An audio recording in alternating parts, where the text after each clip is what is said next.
Once again, ladies and gentlemen, as a reminder, if you do not have the proper credential in order to be on the floor, you will be removed. Escorts must remain with their guests at all times. Thank you.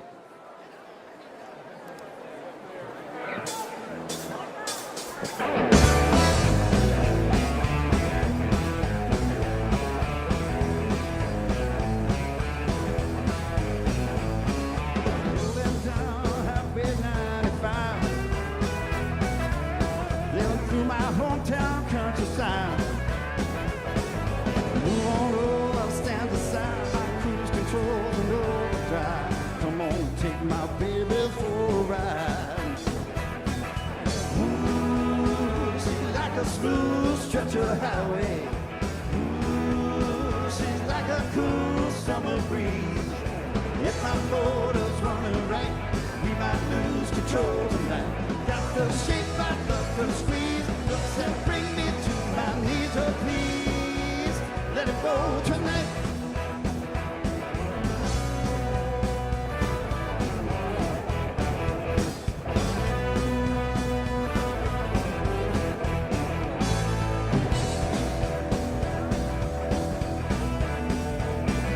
Might be doing more than 55 when I get my baby by my side. Down the floor and power by my cruise controls and overdrive. Come on, take my baby for a ride.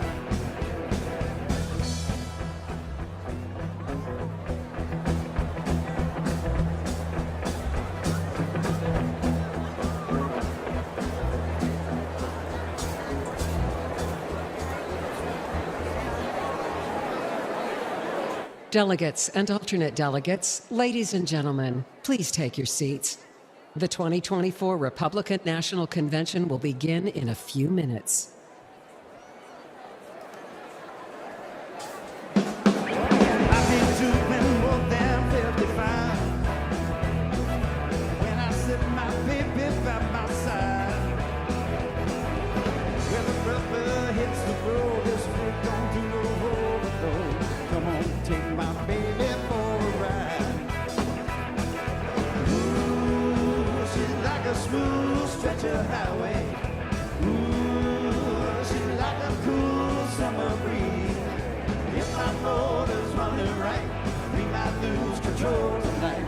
Got the shape I love to squeeze. Looks that bring me to my knees, oh please, let it roll tonight.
When I get behind that steering wheel, down a flow and power by, boy, this don't sound satisfied. Come on, take my baby for a ride. Ooh, she's like a smooth stretch of highway. Ooh, she's like a cool summer breeze. If my motor's running right, we might lose control tonight. Got the shape I love to squeeze. Looks that bring me to my knees, oh please, let it roll tonight.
Now I know just how heaven feels. When I could behind that steering wheel. Time to flow and power glide. Water stroked, I'm satisfied. Come on, take my baby for a ride. Ooh, she's like a smooth stretch of highway. Ooh, she's like a smooth summer breeze.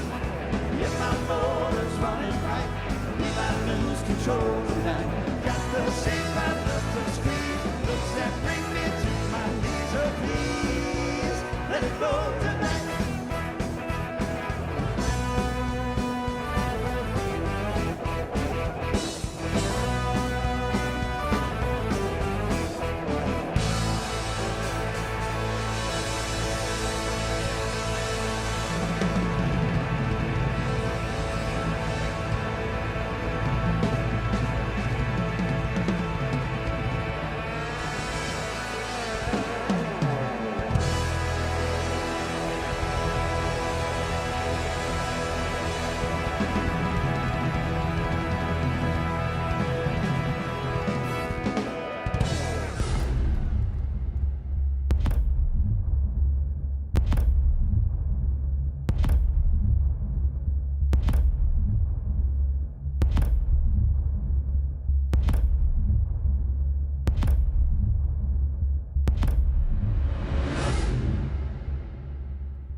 It's now confirmed 3 U.S. troops were killed by a drone strike linked to Iran.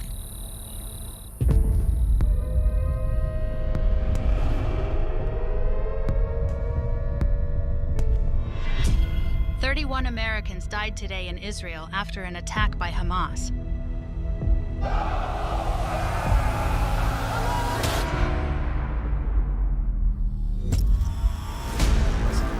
According to NBC, a Chinese spy balloon that flew across our country gathered intelligence from U.S. military operations. 13 American soldiers have been killed by a suicide bomber in Biden's failed pullout from Afghanistan. The Defense News reports today that the U.S. military is in decline, and threats from China are formidable.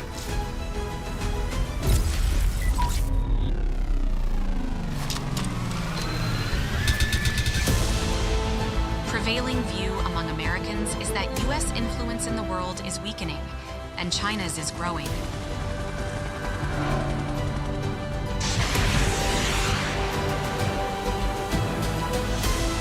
A new poll out reveals that Americans believe their influence in the world has weakened.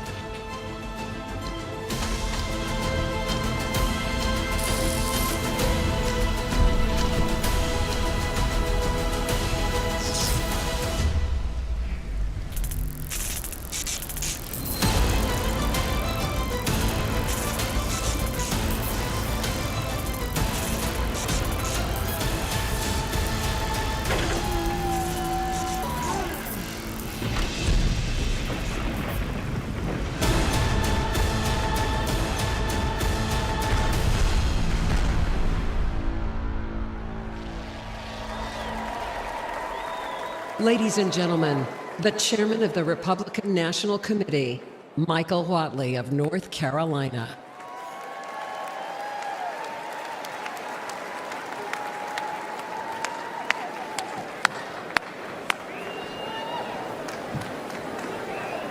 Delegates and alternates, ladies and gentlemen, Republicans around the world, have we had a great first 2 days of this 2024 Republican National Committee?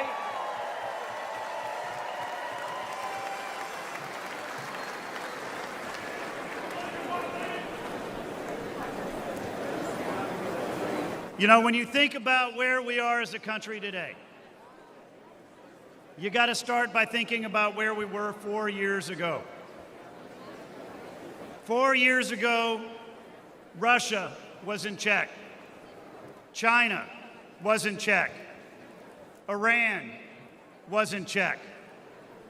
Our southern border was secure, and our economy was strong. Where are we today? Russia has invaded Ukraine. They've parked a nuclear missile-capable boat 90 miles off our shore in Havana, Cuba. China is saber-rattling and threatening Taiwan. And Iran has openly attacked our ally, Israel, through its proxies and with its missiles. 10 million illegal immigrants have come across our southern border. And we don't know who they are, where they are, or what they're doing. Our economy is not nearly as strong as it was 4 years ago. We can do better. We need to do better.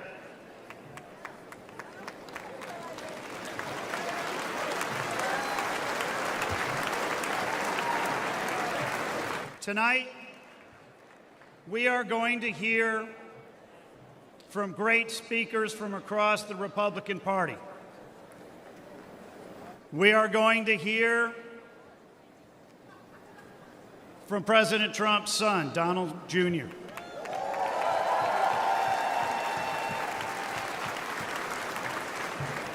We're going to hear from the next Vice President of the United States, J.D. Vance.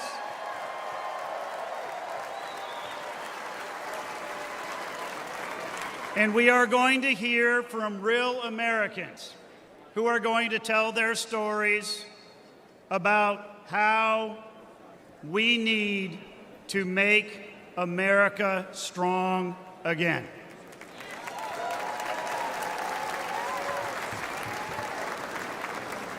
So it is my pleasure to gavel open this third day of the 2024 Republican National Convention.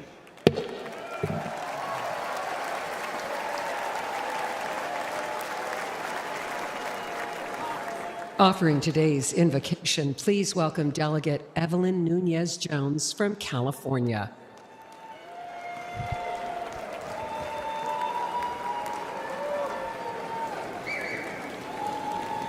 Please bow your heads.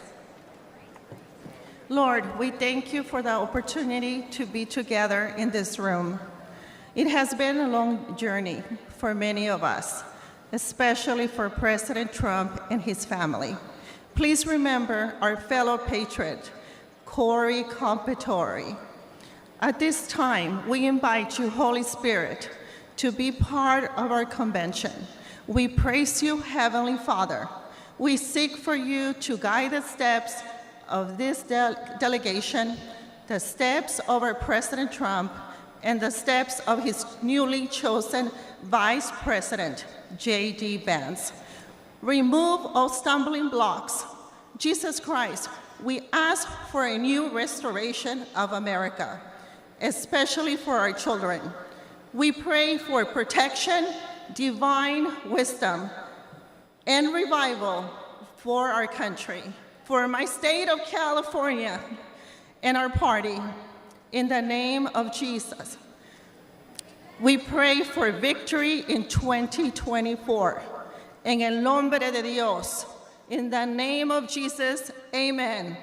Let freedom reign. Woo! Please rise for the presentation of colors. The colors are presented by Scouts of America, Troop 222 of Racine, Wisconsin. Let's give them a warm welcome.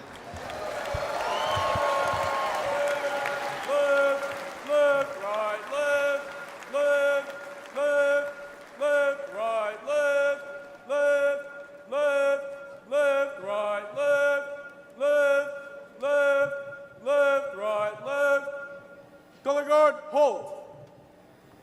Color guard, forward, face. Please remain standing for the Pledge of Allegiance and the National Anthem.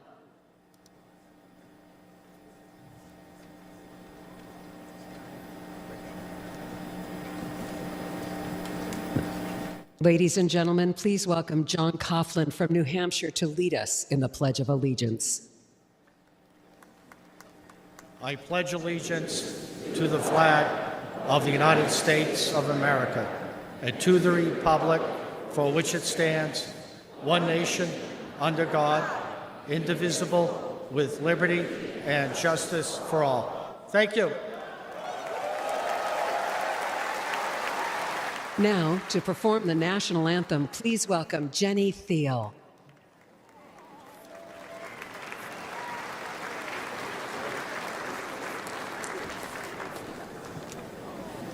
Oh, say, can you see by the dawn's early light what so proudly we held at the twilight's last gleaming, whose broad stripes and bright stars through the perilous fight o'er the ramparts we watched were so gallantly streaming, and the rockets' red glare, the bombs bursting in air, gave proof through the night that our flag was still there. Oh, say does that star-spangled banner yet wave o'er the land of the free and the home of the brave?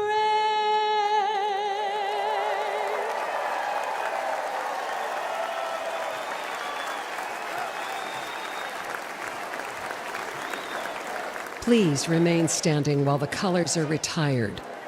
Color guard, right, base. Color guard, forward, march. Left, left, left, right, left, left, left, left, right, left, left, left, left, right, left, left, left, left, right, left, left. Before his weakness, America had strength. Strength respected by our allies, feared by our adversaries. Strength that kept Russia out of Ukraine. The Middle East at peace. Iran's nuclear efforts stalled. Our borders safe and secure. Terrorists ISIS destroyed. And American soldiers out of war. Because that's what a strong leader does. And our soldiers always knew this commander-in-chief had their backs. He was there with them on graduation day, visited with them here and around the world, gave them their largest pay raise in a decade, and he never forgot them after they served, and made sure every vet finally got the health care they deserved. President Trump, he's making America safe and strong again. Ladies and gentlemen, please welcome Congressman Brian Mast of Florida.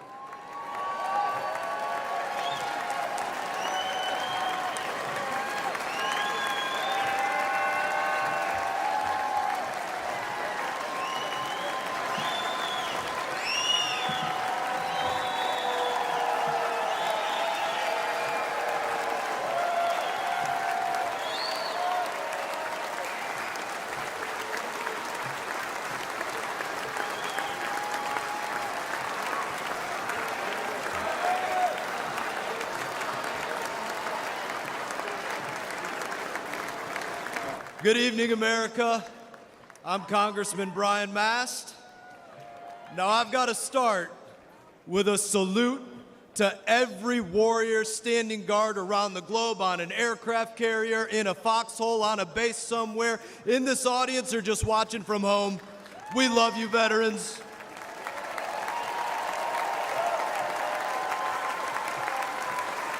We love them. We love them. I too am an Army veteran, a husband, a father of 4. I lost 2 legs and a finger in the war in Afghanistan, but nothing could stop me from standing alongside Donald Trump and fighting for America.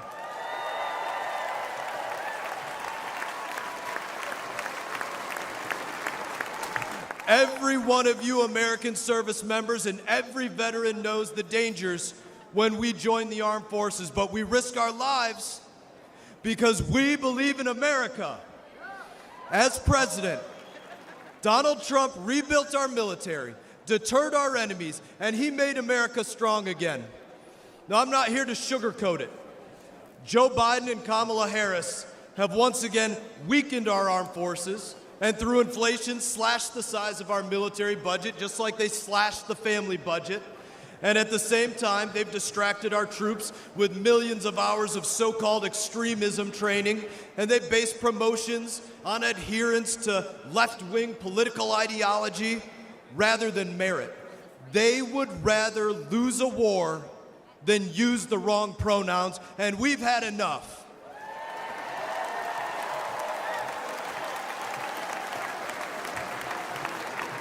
Donald Trump knows that our military needs warriors and not woke weaklings lecturing our warriors.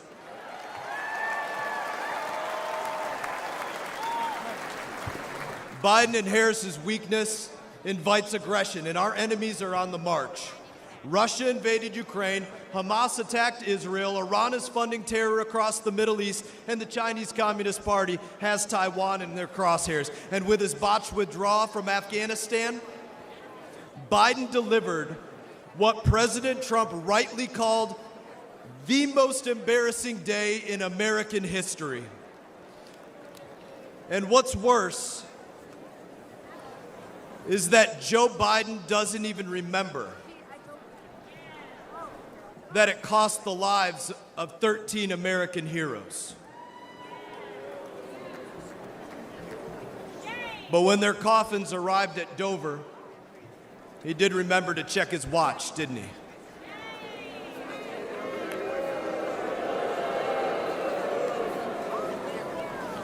Nearly 2,500 of my brothers and sisters gave their lives in that war. Joe Biden disgraced their sacrifice and the sacrifice of all Afghanistan veterans. Kamala Harris stood with him when he did. Neither deserves to be saluted as commander-in-chief or to sit in the Oval Office.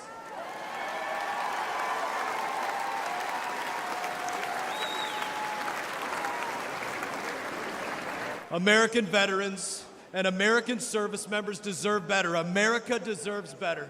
And with Donald Trump, you know that we don't just get better, we get the best. Donald Trump restored American strength before. Donald Trump will restore American strength again. And with your vote, we won't just make America strong again, we will make America stronger than it's ever been. May God bless you, God bless our troops, and God bless the United States of America.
Ladies and gentlemen, please welcome Congresswoman Nancy Mace of South Carolina.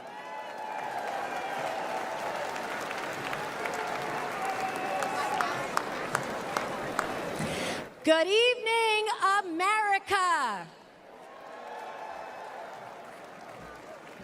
My name is Nancy.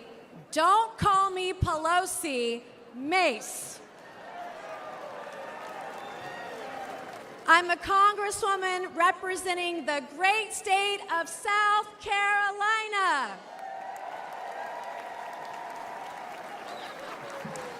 At the age of 17, I learned that dropping out of high school might not have been the best idea.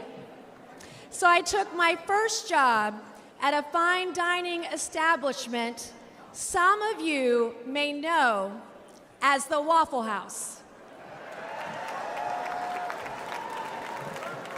Denny's was a little too highbrow. While Waffle House was an important part of my journey, it would not be my destination. I soon went from making waffles to making history. 25 years ago, this high school dropout became the first woman to graduate from the Citadel, the Military College of South Carolina.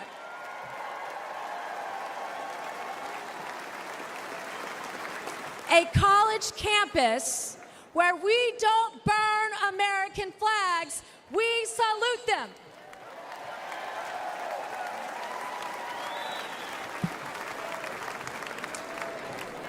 I'm a single mom and a rape survivor. To women tonight who can relate, please know you have a friend and a sister in me. And I will fight like hell for you.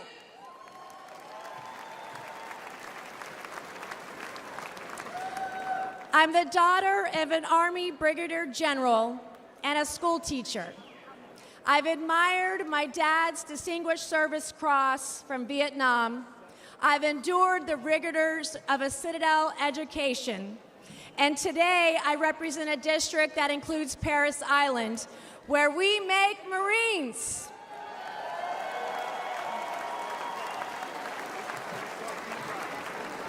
What we're witnessing today is proof that strength preserves peace and weakness invites war. We can never project strength around the world when weakness stands in the White House.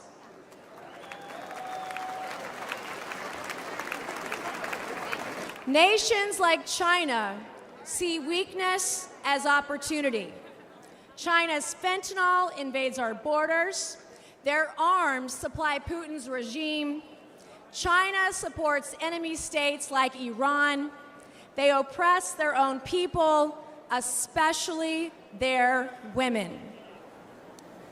The world is watching America, and we must show them what we're made of.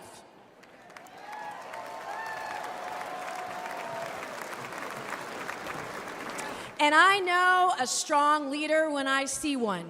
Donald Trump stood up to China before, and he will do it again.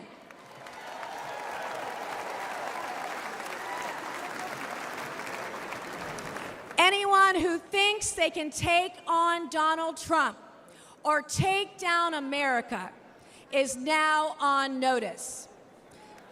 Just as Trump quickly rose to his feet with a defiant fist in the air in Butler Township, Pennsylvania, when we re-elect him as president in November, America will soon be back on hers. We will be courageous, we will be resilient, we will be united, and we will be prepared to take on the challenges of this historic moment. Thank you, God bless you, and God bless the United States of America, and God bless Donald J. Trump. Thank you. Ladies and gentlemen, please welcome Congressman Ronnie Jackson of Texas.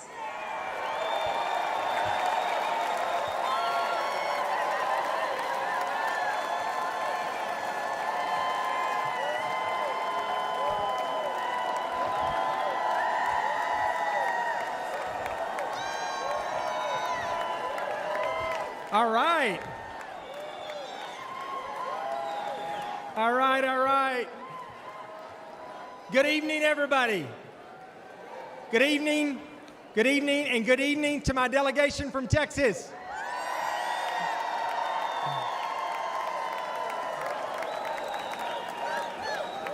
My name is Dr. Ronnie Jackson, and I'm the congressman from the 13th Congressional District of the great state of Texas.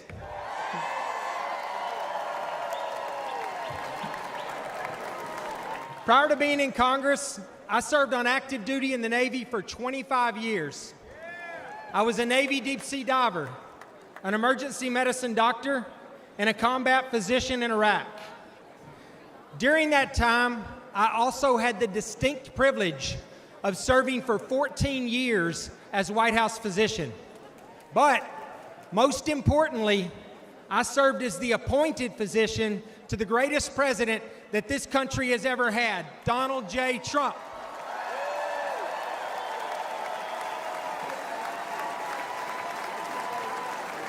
And not only that, but now I can say I served a president who literally took a bullet for our country.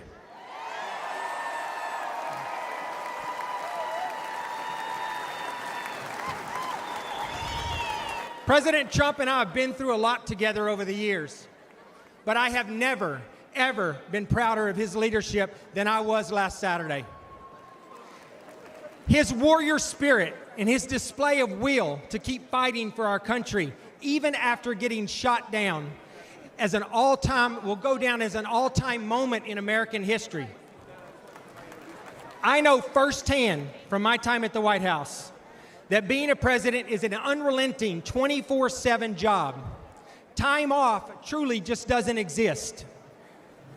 Our president needs to make clear and decisive decisions in a moment's notice.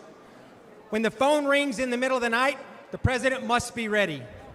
Unfortunately, our current president is not ready for that call. Let's not kid ourselves. Father Time has not been kind to Joe Biden. And China, Russia, Iran, and North Korea, they do not respect Biden's 10 a.m. to 4 p.m. schedule. And we would not be in this situation were it not for Joe Biden's staff and his family. They should have compassion for him and prioritize his health and our country's security. But they have put their own interest above America's interest. Perhaps the greatest blame lies with his own Vice President, Kamala Harris. She has not been truthful with us. She has lied to us. She has put party above country, and she is as unfit in character as Joe Biden is in body and mind.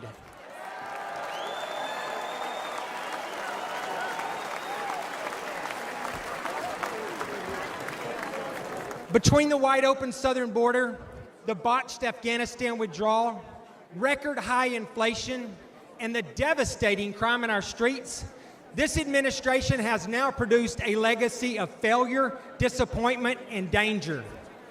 There is simply too much at stake to have someone who can barely shuffle to a podium be the one that is responsible for the safety and the security of our country.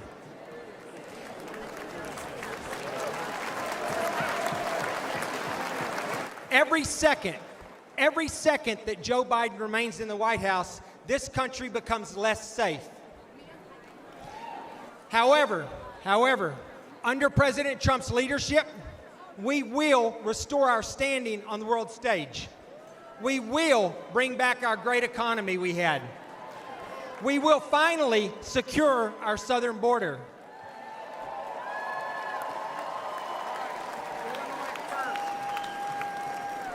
We will rebuild our great military. We will clean up crime in our streets.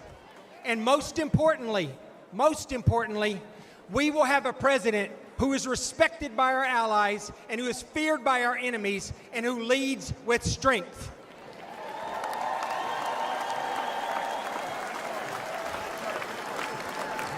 Let me close by saying, the path forward is simple. It is very simple and straightforward. We need to make America great again, and we need to do everything we possibly can to re-elect Donald J. Trump as our president. Thank you all. God bless you. God bless America, and God bless Texas.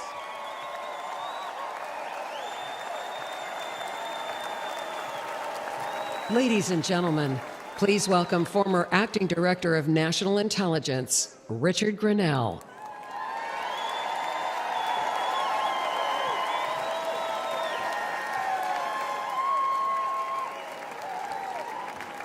Hello, California.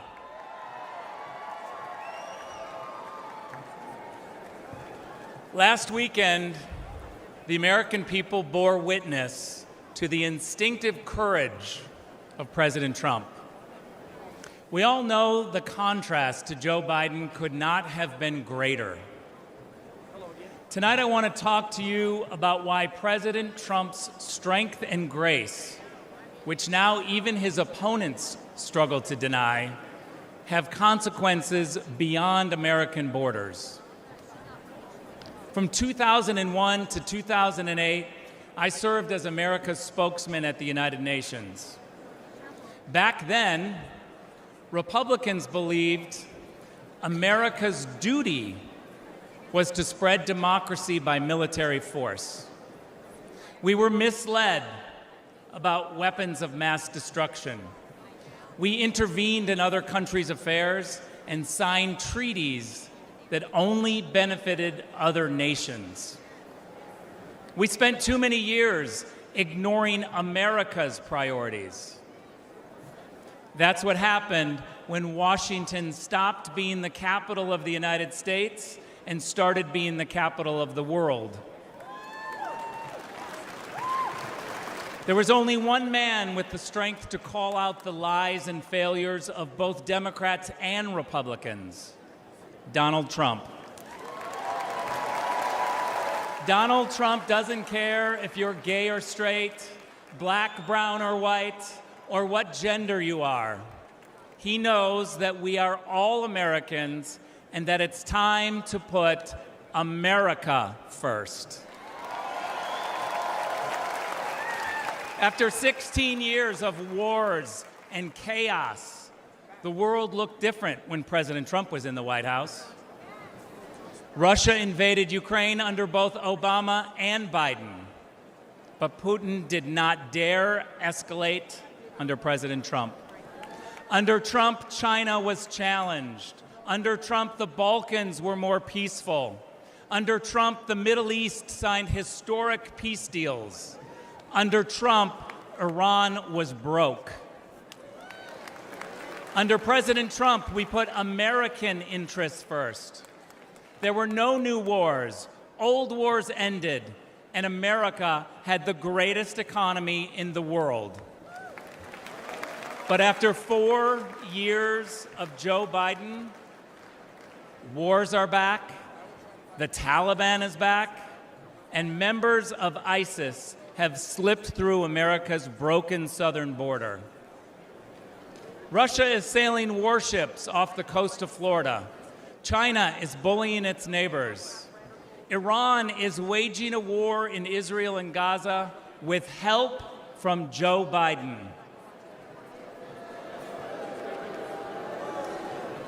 And Joe Biden's radical supporters have overtaken our universities, burning American flags, cheering for terrorists, and calling for violent revolution.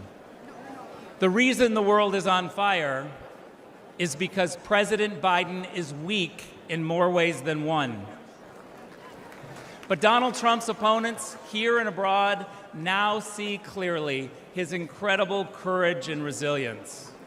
They stand in fear and awe at the thought of his return. By voting for President Trump, you are casting a vote for the strength and grace that will bring peace and prosperity back to you, your family, America, and the world.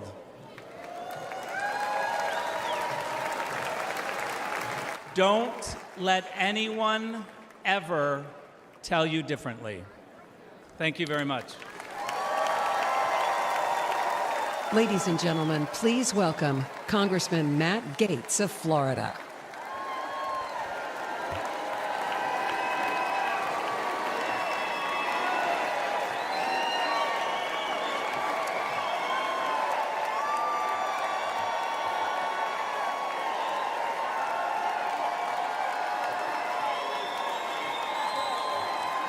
Donald Trump is unstoppable.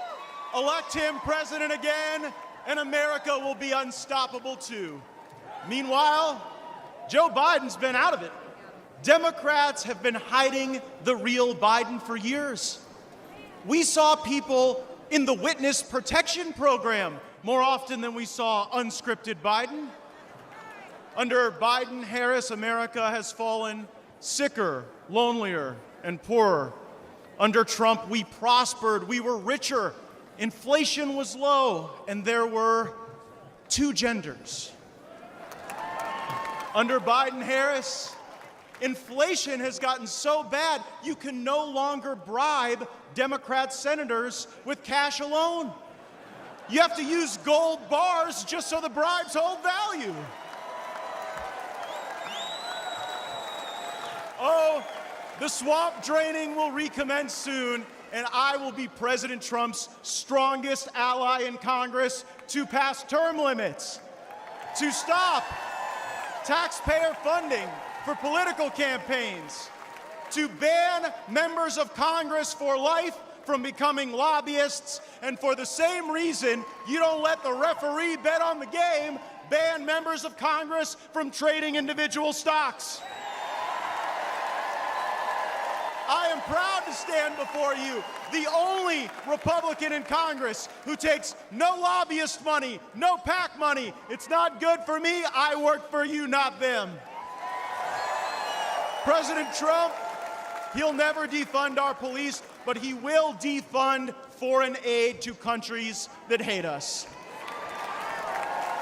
And President Trump understands that if it isn't racist to check ID for a hunting license or welfare benefits or a fishing license, then it is okay to demand an ID to vote everywhere in this country in every election that's held.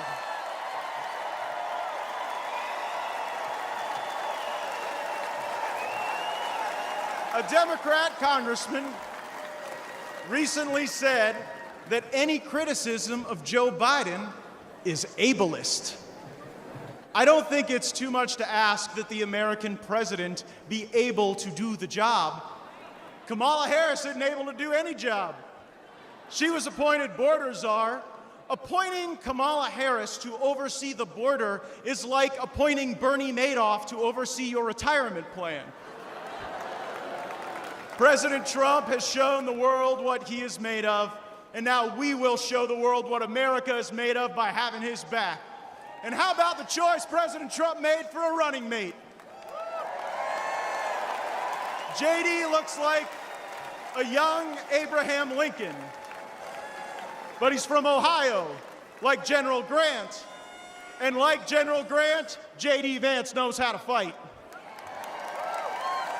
So they can run Biden from the nursing home, Harris, George Clooney, Robert De Niro, whoever they want to run. We are on a mission to rescue and save this country, and we ride or die with Donald John Trump to the end. Thank you all so much. Thank you for having my back. Let's go get him. Ladies and gentlemen, please welcome former United States Ambassador to the Holy See, the Vatican, Callista Gingrich.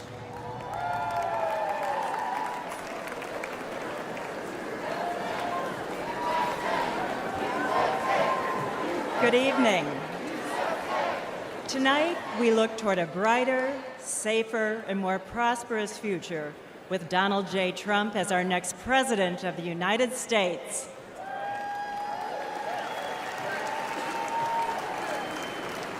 When I served as President Trump's ambassador to the Vatican, I witnessed the importance of having a president who stands up for religious freedom.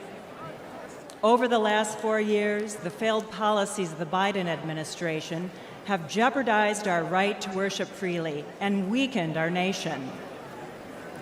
Freedom of religion is one of our nation's most important foundational principles. Throughout our history, the right to practice our faith has been at the heart of the American experience. Today, this fundamental right is under attack. In recent years, the radical policies, rules, and regulations imposed by our own government have threatened people of faith. However, we have reason to hope. In our lifetime, no president has done more to advance and defend religious freedom than President Donald Trump.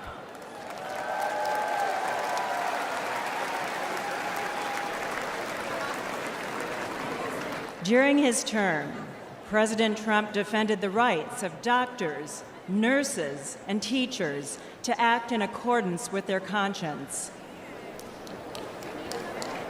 He appointed 3 Supreme Court justices committed to protecting our God-given right to worship.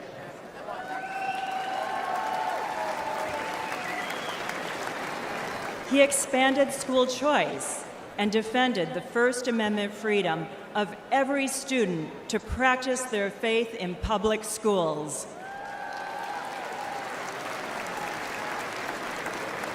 As president, Donald Trump signed an executive order that defined international religious freedom as a moral and national security imperative. And he was the first and only president to convene a meeting at the United Nations dedicated to ending religious persecution and defending religious liberty around the world.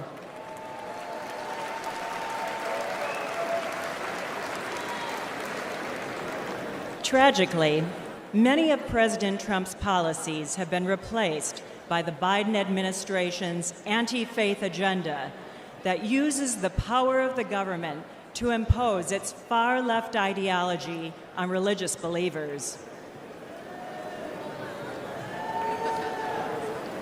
Biden's FBI has even stated that practicing Catholics present an elevated risk of domestic terrorism simply because of their faith.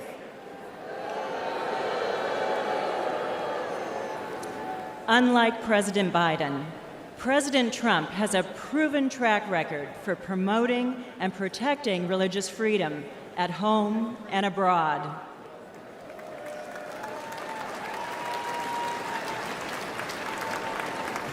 Our choice is clear.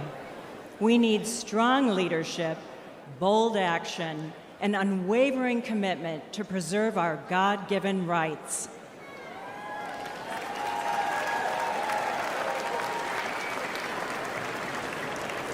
I am confident that President Trump will continue to fight for our founding principles and beliefs when he becomes the 47th President of the United States. Thank you.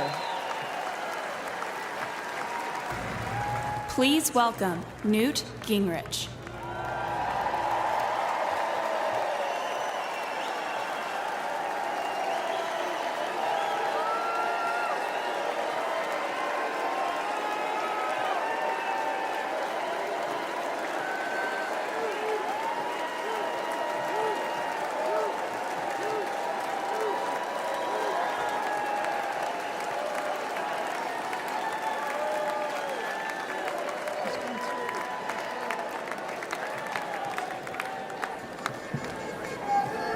Thank you very much. That's a very warm welcome.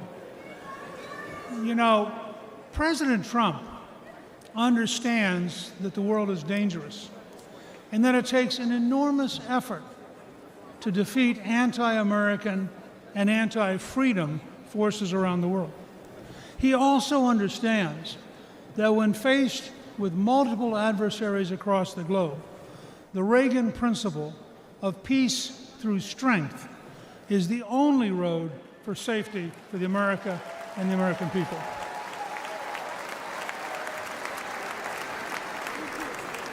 The contrast between President Trump's realistic policy of resolute strength in a dangerous world and President Biden's policies of appeasement, weakness, and self-delusion may be the biggest difference between the Make America Great Again movement and the Make America Weak ideology of the left.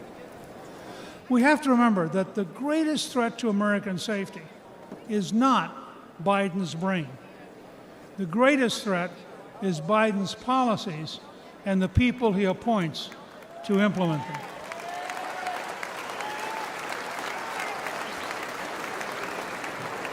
He is working towards appeasement when the world today is incredibly dangerous. A growing coalition of dictatorships is actively trying to undermine American power and conquer America's allies.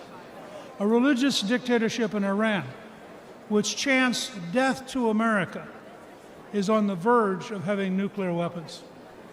Russia's dictator has unleashed the deadliest European war since World War II.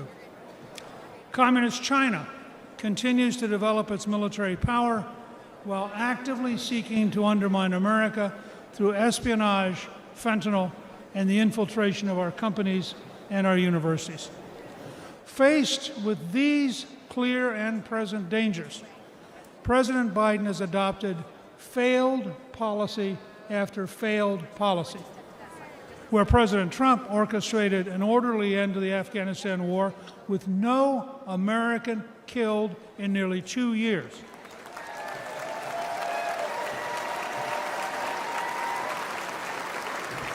Biden ordered a chaotic, panic-filled withdrawal that left 13 American troops and hundreds of Afghans dead.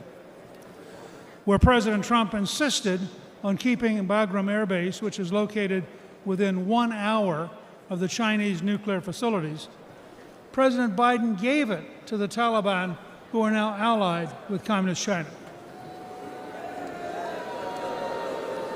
Where President Trump brokered the Abraham Accords and was moving the Middle East toward peace and cooperation, President Biden's weakness and confusion led to a terrible Hamas assault, killing more than 1,200 innocent people in Israel. Under Trump, we achieved peace through strength.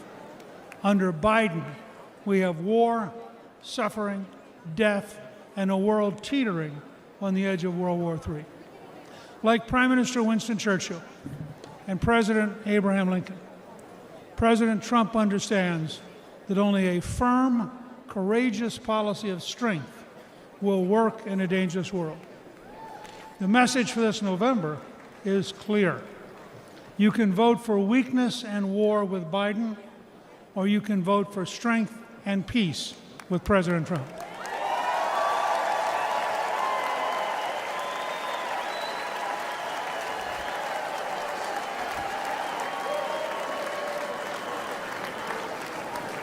Let's dedicate ourselves to making America safe, strong, and proud again with President Trump. Thank you very much. Ladies and gentlemen, please welcome former Director of the United States Office of Trade and Manufacturing Policy, Peter Navarro.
This is a beautiful thing. And I think I think you folks just want to know if you can see my MAGA tattoo I got there. Yes, indeed. This morning I did walk out of a federal prison in Miami. Joe Biden and his Department of Injustice put me there. Tonight I'm here with you in this beautiful city of Milwaukee. I've got a very simple message for you. If they can come for me, and if they can come for Donald Trump, be careful, they will come for you.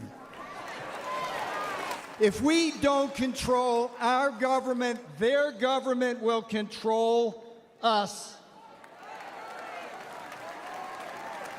If we don't control all three branches of our government, legislative, executive, and judicial, their government will put some of us, like me and Steve Bannon, in prison and control the rest of us. Here's how it went. Here's how I got in prison. The legislative branch came for me first. Your favorite Democrat, Nancy Pelosi, created your favorite committee, the sham January 6th committee,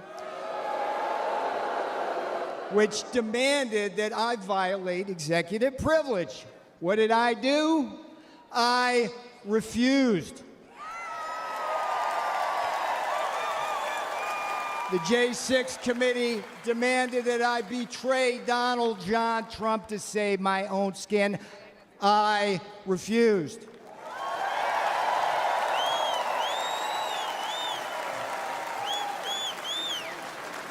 Here's the thing about the Constitution. They demanded that I break the law because they have no respect for it. I refused. And a Democrat majority in the House then voted to hold me in contempt.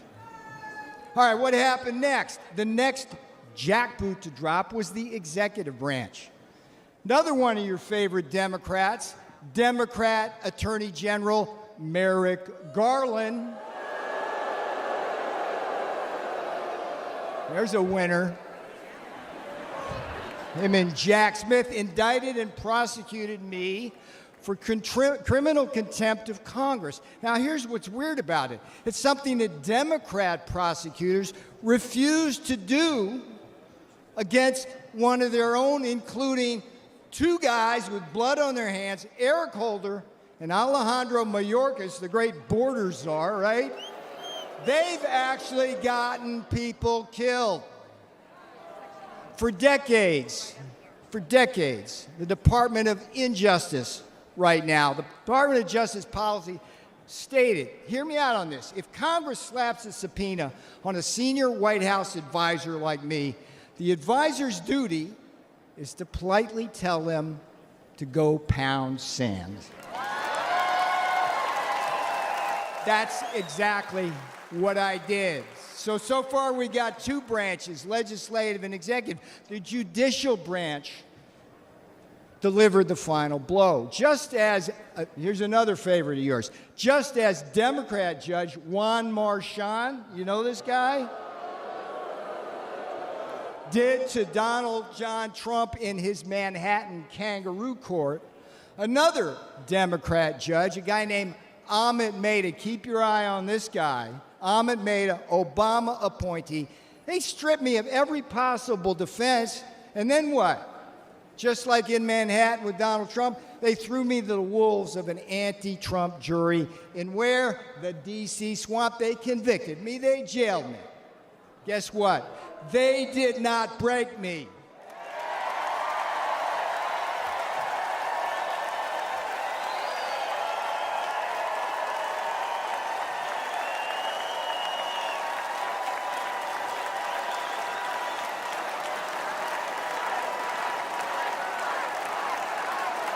And they will never break Donald Trump. They will never break Donald Trump. All right, now here's the most important thing I'm going to tell you. You may be thinking this couldn't happen to you. Make no mistake, they're already coming for you. Joe and Kamala, they threw out the woke blue carpet across the Rio Grande, opened our borders to what? Murderers and rapists. When Donald Trump said it, thank you for saying that, when Donald Trump said murderers, rapists in 2016, they go, oh, racist, whatever. We read the papers. It's murderers and rapists. Murderers and rapists, drug cartels, human traffickers, terrorists, Chinese spies, and a whole army of illiterate, illegal aliens stealing the jobs of black, brown, and blue-collar Americans. They put them right on your front doorstep. Now, here's another thing Joe Biden did. You got to love this. The green new scam. We're in the heart here in Milwaukee, around all this. This is where the auto industry, that new scam is destroying our industry, leaving us at the mercy of the battery factories in Shanghai and slave labor in the Congo. Biden inflation. You're going to hear a lot of this because it's so friggin' true. Biden inflation is coming after what's left of your savings and eating your wages. And the Democrats, here's the thing. I'm sitting in prison thinking about this. It just eats at me as the Democrats come for your kids. They're indoctrinating them with poisonous attitudes on race and gender. And here's the thing, when politics fails, the investigations and prosecutions begin. They did it to me. They're going to do it to Trump.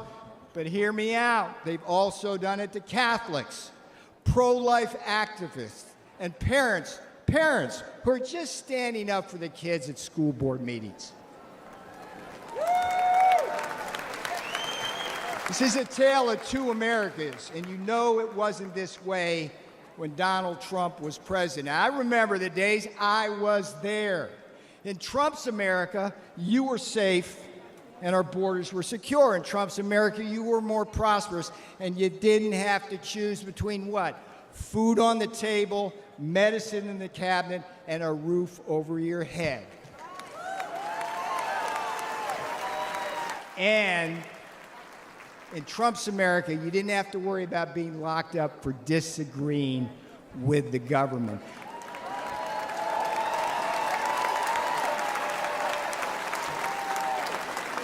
I went to prison so you won't have to.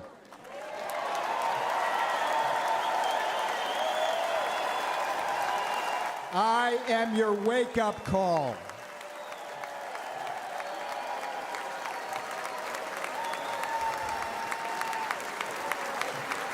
All right, this is where I'm going to have fun now, because I'm going to leave you now with the last three words my beautiful fiancé said when I left that morning for prison.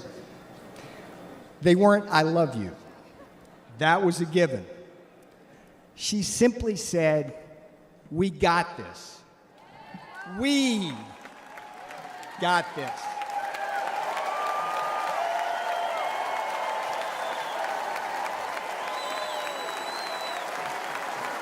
That's what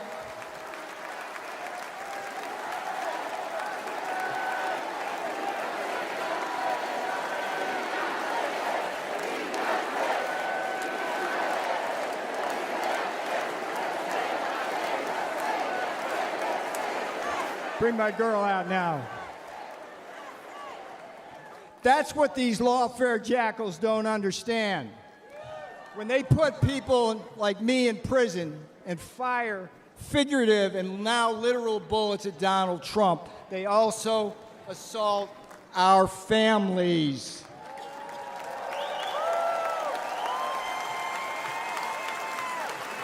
On Election Day, America will hold these lawfare jackals accountable. Now, here's the sweetest thing that's going to come off my lips. Vote Trump Vance. 24 for Trump 47.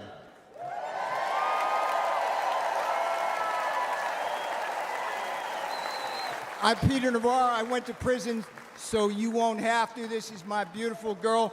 She did the time with me. That's what these friggin' Democrats don't understand.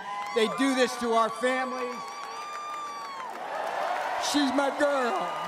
Yeah. I love you. Let's win. Do not let up. Do not let up. Pedal to the metal till November.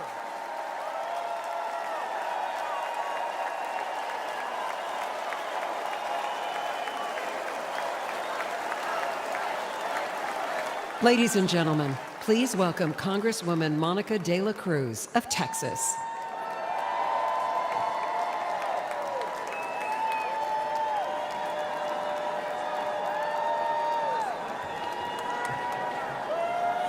Hello, Milwaukee. On behalf of the great state of Texas, it is an honor to be with you tonight.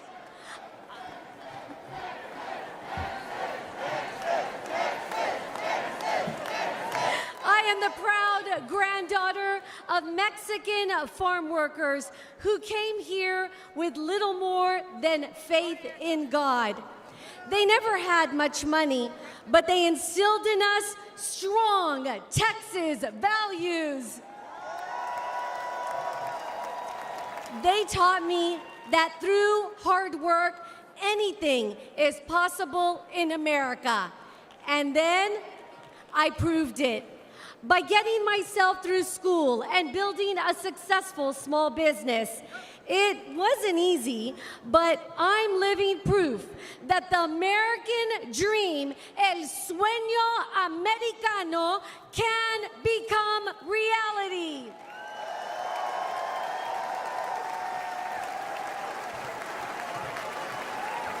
Only in America can a little girl from South Texas go from watching her abuelo pick watermelons to serving in the people's house.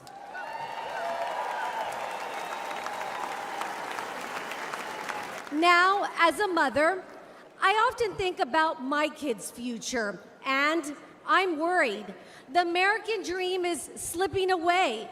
Joe Biden and Kamala Harris make it impossible for hardworking Americans like the people in my community to get ahead. Their policies put home ownership out of reach. Wages can't keep up with inflation. They give benefits to illegal immigrants and cut Medicare Advantage for our seniors. They say their immigration policies are compassionate, but there's nothing compassionate about open borders. They threaten our national security, flood our country with deadly drugs, killing our precious children.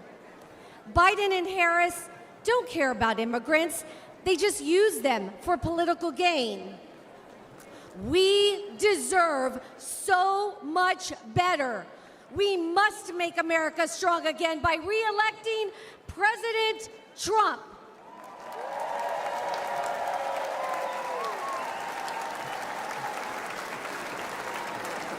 Under his leadership, we can put hardworking Americans first again, end this border crisis. We can restore peace and prosperity, creating an amazing future with endless possibilities.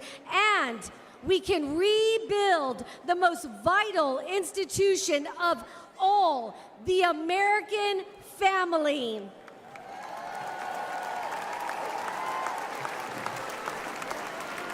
Together, we can turn Joe Biden and Kamala Harris's national nightmare into a revival of the American dream. Thank you, Milwaukee. Good night. Ladies and gentlemen, please welcome former Acting Director of Immigration and Customs Enforcement, Tom Homan.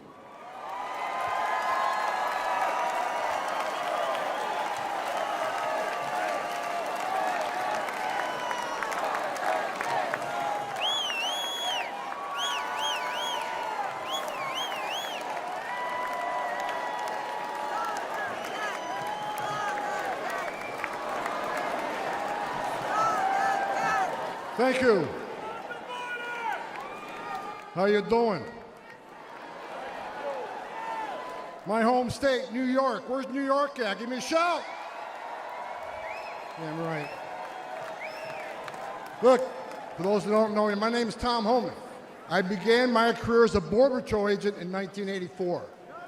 After 34 years, I became the first director of Immigration and Customs Enforcement, ICE, that actually came up through the ranks. I've worked for 6 presidents, starting with Ronald Reagan. Every president I've worked for said they're going to secure the border. President Trump actually did it.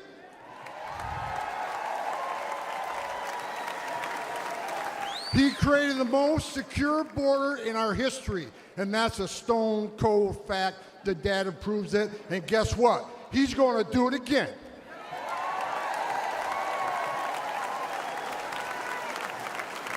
Under President Trump, we cut illegal immigration by 90%, the lowest level in 45 years. Deportations rose to the highest level ever, including historic numbers of illegal alien gang members and criminals. Most importantly, 4 years under President Trump, we had 13 people we arrested on a terrorist watch list. Joe Biden, 381. And let's remember, we got over 2 million known gotaways. How many of them came from a country that sponsored terrorism? God help us. Biden is the first president in American history to come into office and unsecure a border. Who the hell does that? On their first day in office, Joe Biden and Kamala Harris suspended deportations. They stopped the border wall. They canceled Remain in Mexico. They reinstated catch and release. They proposed amnesty for millions, along with free health care. And now we have a record illegal immigration, a record number of women and children being sex trafficked, a record number of Americans dying from fentanyl, a record number of known as suspected terrorists sneaking across our border. And here's what you need to know. This isn't mismanagement. This isn't incompetence. This is by design, and it's a choice. It's national suicide.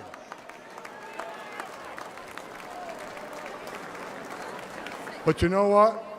On November 5th, the American people do have a choice, and they're going to stop this madness. I got a message. As a guy who spent 34 years deporting illegal aliens, I got a message to the millions of illegal aliens that Joe Biden's releasing our country in violation of federal law. You better start packing now.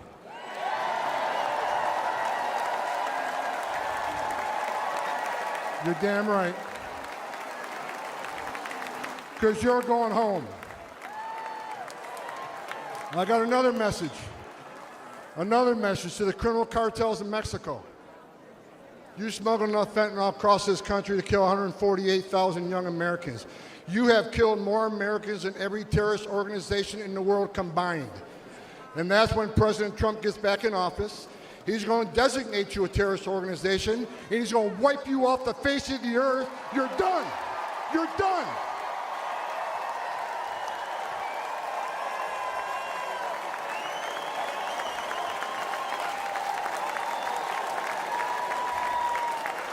President Trump is going to end the Biden-Harris open border madness.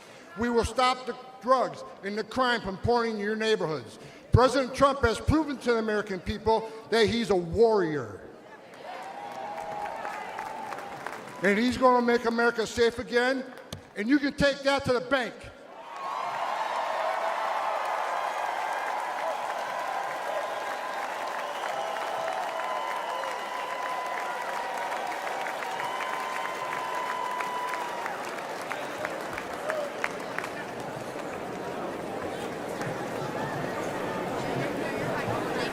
Ladies and gentlemen, please welcome to the stage David Lara.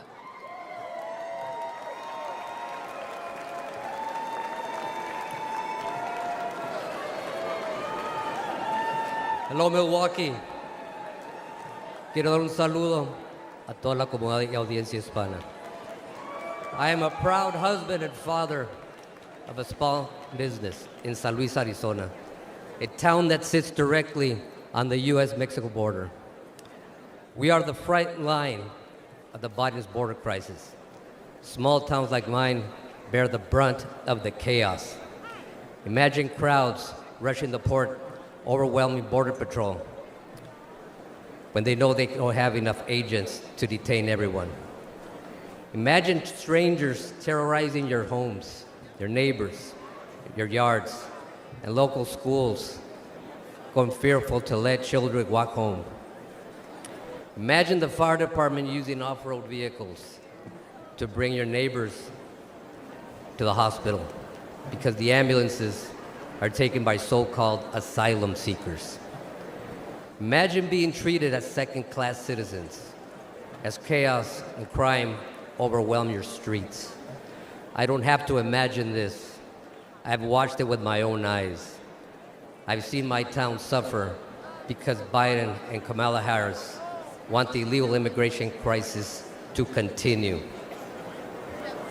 And no amount of suffering has changed their mind or convinced them to finally put Americans first. In San Luis, Mexican drug cartels use school children as mules. Let that sink in. Deadly drugs flow through our town, bringing crime and violence. San Luis wasn't always this way, and Joe Biden and Kamala Harris do not care. In fact, they seem satisfied. They have done nothing to stop it and everything to make it worse. They have never set foot on my border town. 4 years ago, president who believed in borders, and we have a president who traveled all the way to San Luis. We had a president who cared, and we can have that president again. We must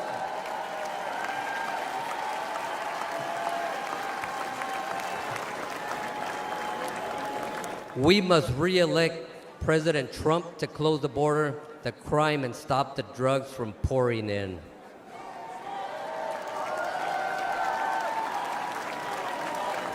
We must re-elect President Trump to imprison and deport violent gang members instead of coddling them, terrorize our nation.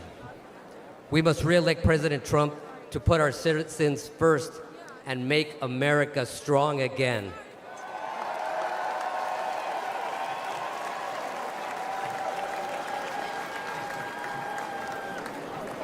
Los Latinos estamos con Trump. Thank you, Milwaukee. American Latinos for Trump.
Ladies and gentlemen, please welcome Arizona ranchers Jim and Sue Chilton.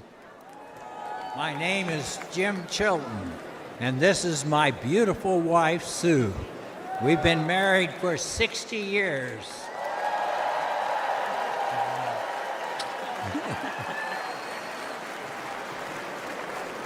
I'm a fifth-generation rancher from Arivaca, Arizona, the great state of Arizona. 5.5 miles of our ranch is the U.S.-Mexico border. It's a known route for drug smuggling and human trafficking. On the screen, you'll see footage from our ranch. Since Joe Biden took office, our hidden cameras have recorded over 3,500 drug packers and others dressed in camouflage marching north through our ranch.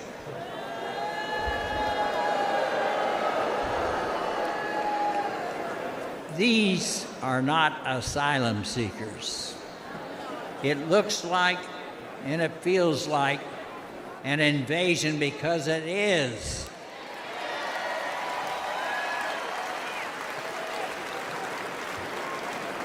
In April alone, over 5,000 additional unvetted aliens entered our ranch claiming economic asylum.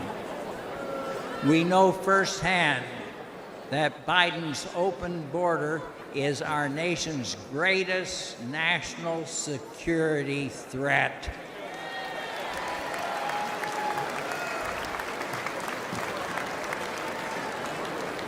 We need to make America safe again.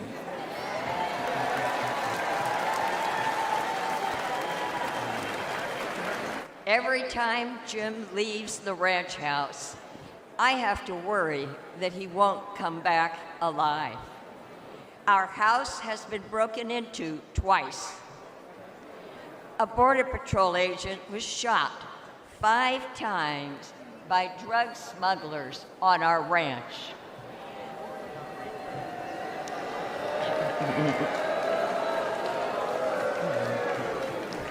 This year alone, 3 crossers died of dehydration on our ranch. The cartel drug smugglers are crossing our nation's border every day. They are bringing lethal drugs into our country. This is chemical warfare.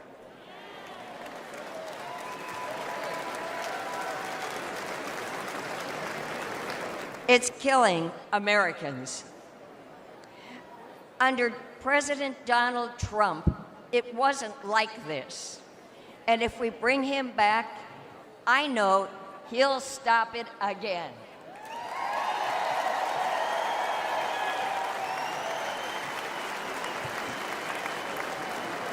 Biden, Harris, and the Democrats who support open borders are complicit in this death, in the death of tens of thousands of American citizens. When Joe Biden took office, the Trump wall was nearly complete on our ranch. But Biden halted the construction and stopped the installation of all the planned electronics. Since then, crossing on our ranch has increased 5-fold. 5-fold.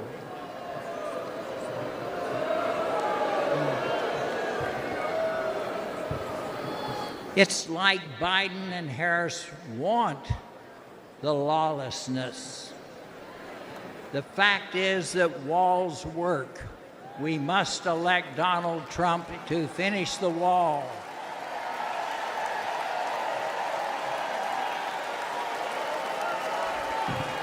To stop the cartels.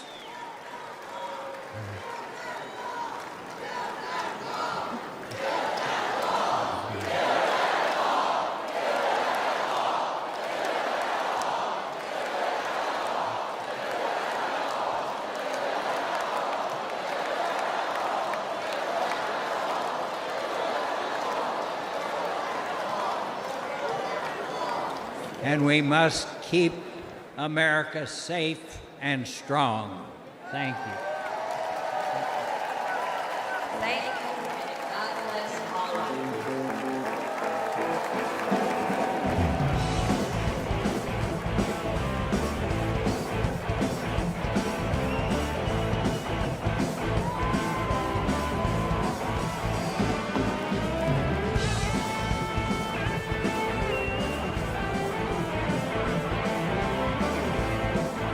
As Commander-in-Chief, he always had his soldiers' backs, was always there to support them and their families. He kept his promise to keep them out of endless wars and to never forget about them after they served. America learned having a weak leader can tragically lead to American deaths, which is why America needs strength now more than ever. I'm Donald J. Trump, and I approve this message. Ladies and gentlemen, please welcome the Governor of Texas, Greg Abbott.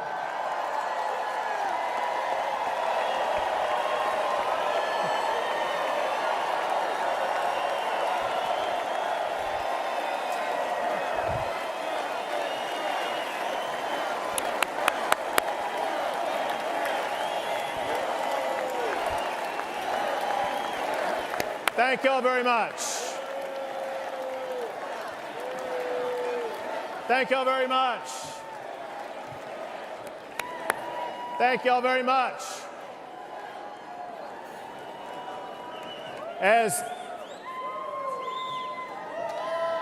Come on, let's go. As governor of the largest border state, the great state of Texas,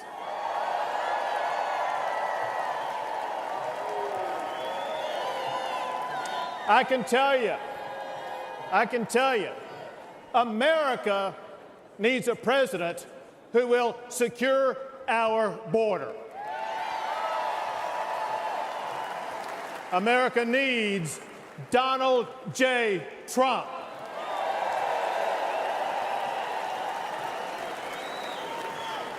The president's most sacred duty is to secure our country. Donald Trump fulfilled that duty by eliminating illegal immigration. Under President Trump, we had the lowest illegal border crossings in about 4 decades. By contrast, however, Joe Biden deserted his duty. On his first day in office, he gutted President Trump's policies. And the result has been catastrophic. Under Joe Biden, illegal immigration has skyrocketed. Under his watch, around 11 million immigrants have crossed our border illegally. That's more than the entire population of Michigan. It's twice the population of Wisconsin. Biden has welcomed into our country rapists, murderers, even terrorists. And the price that we have paid has been deadly. Among the many victims was 12-year-old Jocelyn from Houston, Texas, raped and murdered by 2 illegal immigrants. She's one of thousands whose lives have been destroyed by Joe Biden's open border policies. To make matters even worse, Biden is even fighting tooth and nail to stop Texas and other Republican states from securing our own borders. I deployed thousands of National Guard soldiers to build hundreds of miles of razor wire barriers. Give it up for our National Guard.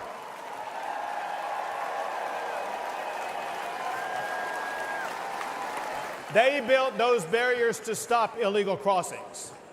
When Joe Biden ordered to cut that razor wire, I ordered the National Guard to triple the razor wire on the border.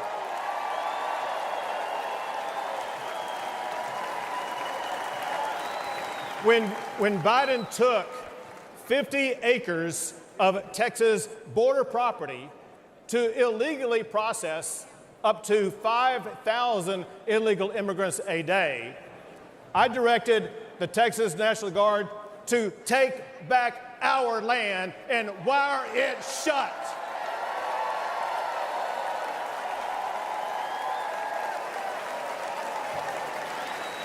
Now, there's no longer 5,000 people crossing the border like there was under Joe Biden. Now that the National Guard wired that shut, on average, there is one illegal immigrant crossing the border at that location a day. When Joe Biden and Kamala Harris refused to even come to Texas and to see the border crisis that they created, I took the border to them. I began busing illegal immigrants to Washington, D.C.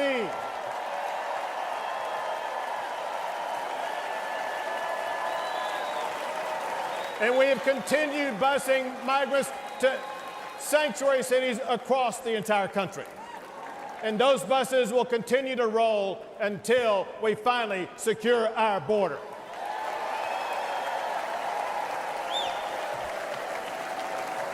Fortunately, I see hope on the horizon, because on November the 5th, Joe Biden will be fired.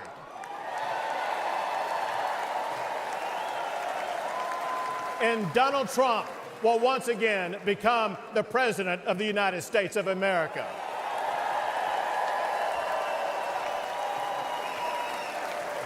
He will enforce the immigration laws.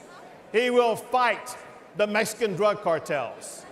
And he will arrest the criminal illegal immigrants and put them behind bars.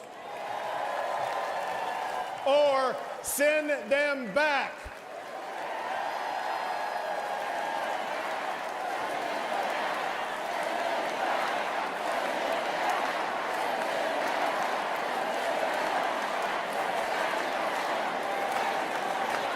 It is time. It is time to restore order at the border. It is time to rid our streets of crime and chaos. It is time to secure our nation by returning Donald Trump as President of the United States of America. Thank you all. God bless.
Ladies and gentlemen, please welcome petroleum engineer and energy advocate, Sarah Phillips.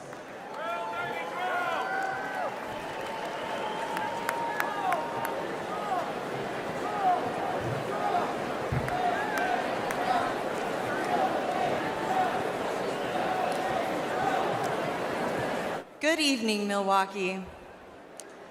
This past Saturday, I was at the Trump rally in Butler. I, in fact, was the first speaker on stage that day. As you can imagine, it was a terrifying experience, but nothing was going to stop me from being here to support President Trump.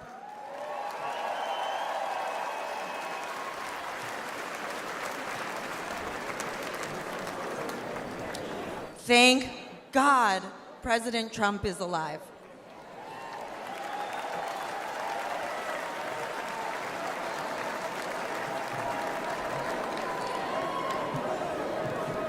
I'm Sarah Phillips, and I'm honored to speak to you about one of the most important issues in this campaign, energy.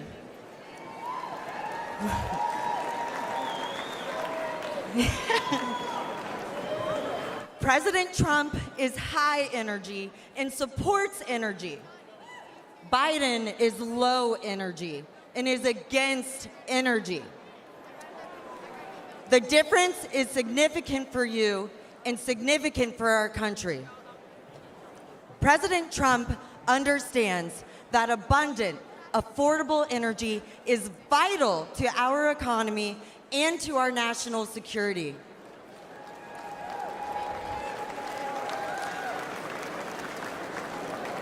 Meanwhile, President Biden is pushing the Green New scam.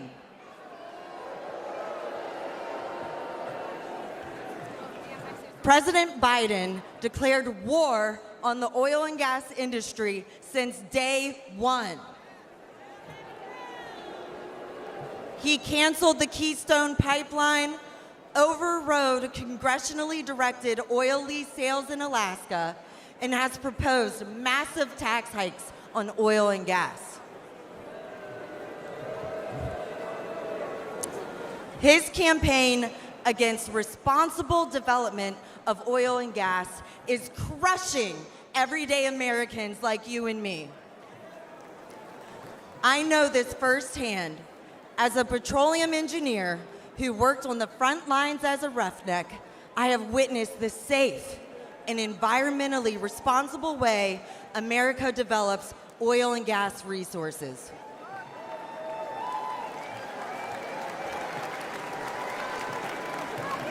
And I have worked side by side with those in the field who I consider family and who are dedicated and hardworking.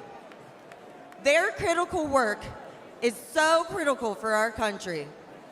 The hydrocarbons that are being extracted are a true gift. From powering our cars and heating our homes to being a building block for fertilizer, plastic, and many other products, our society and our standard of living could not exist without fossil fuels. Texas.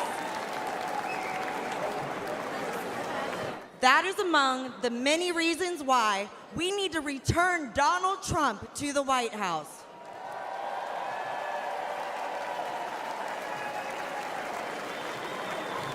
With President Trump back in charge, we'll not only be energy independent, we'll be energy dominant.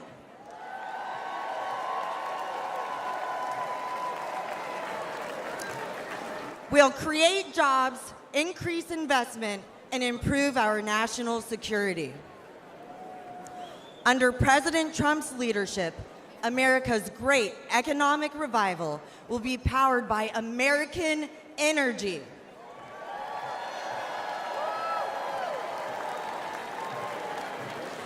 He did it before, and he will do it again. For the sake of our economy, for the sake of our quality of life, and for the sake of America's future, let's return Donald Trump to the White House. Texas.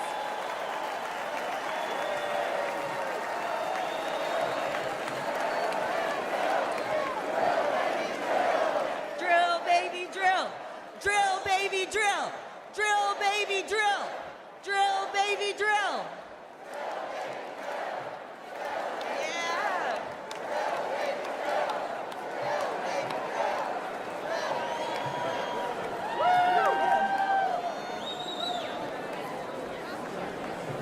Ladies and gentlemen, please welcome the mayor of East Palestine, Ohio, Trent Conaway.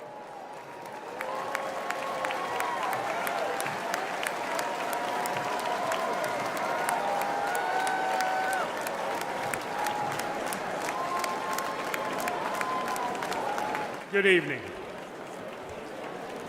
February 3rd, 2023 began like any other Midwestern day, but in a heartbeat, everything changed. I'm Trent Conaway, the proud mayor of East Palestine, Ohio.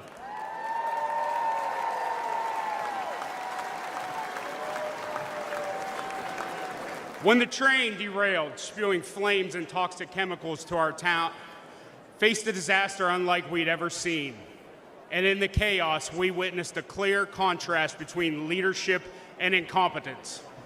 Our first responders didn't hesitate. They raced to the scene, they battled the flames, and evacuated our citizens. And for that, I want to thank every one of them tonight.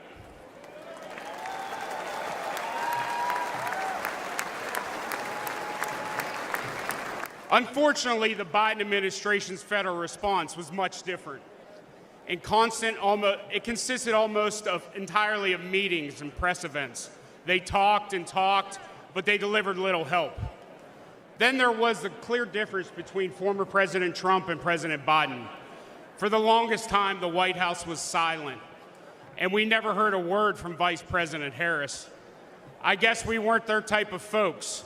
No Hollywood elites or Wall Street billionaires live in East Palestine, just hardworking Americans.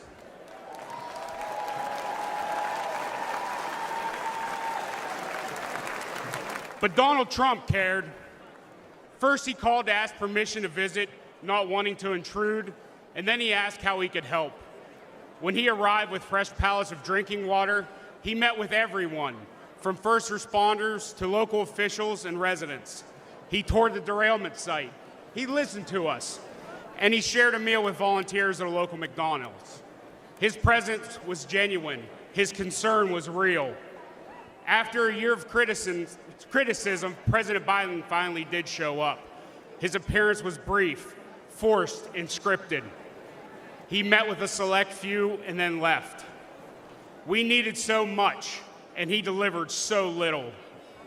I know a thing or two about train wrecks now, and let me tell you, that's what the Biden administration has been.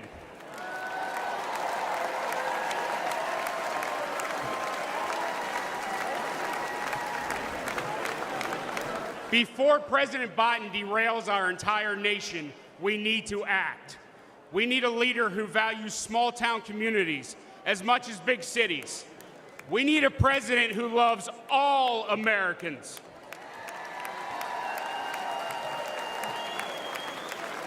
We need Donald J. Trump. Thank you. Ladies and gentlemen, please welcome the governor of North Dakota, Doug Burgum.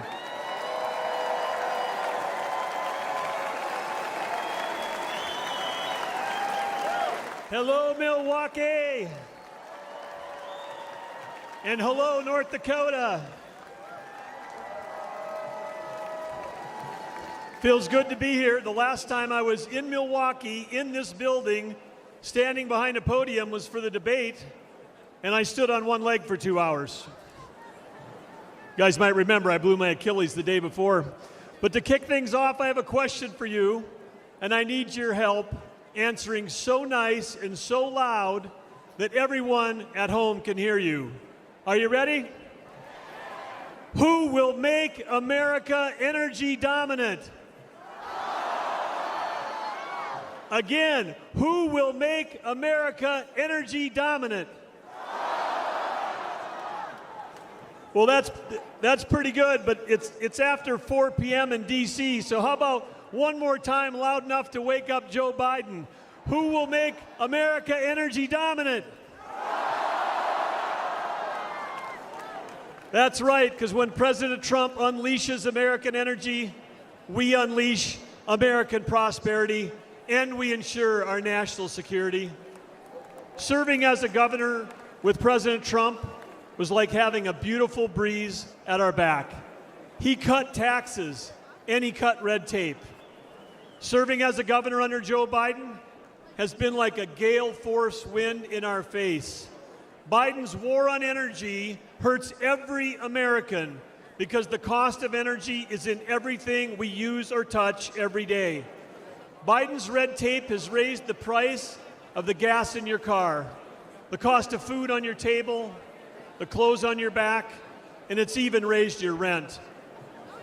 Biden's green agenda feels like it was written by China, Russia, and Iran. Let's look at Biden's EV mandates. Where do nearly all the batteries and rare earth minerals come from?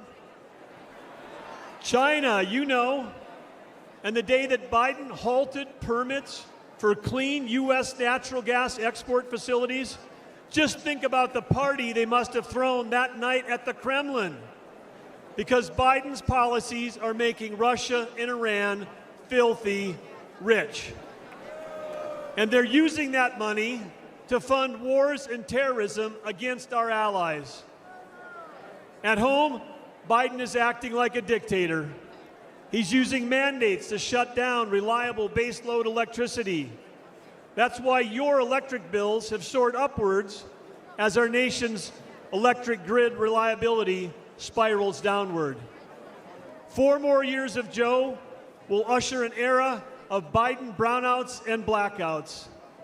Imagine no electricity for your fridge, your lights, or air conditioning. President Trump will ensure that there is power for you, and importantly, that we have the power as the United States to beat China in the AI arms race.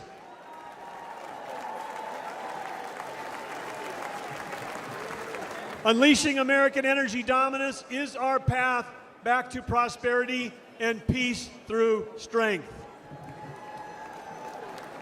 Teddy Roosevelt encouraged America to speak softly and carry a big stick. Energy dominance will be the big stick that President Trump will carry.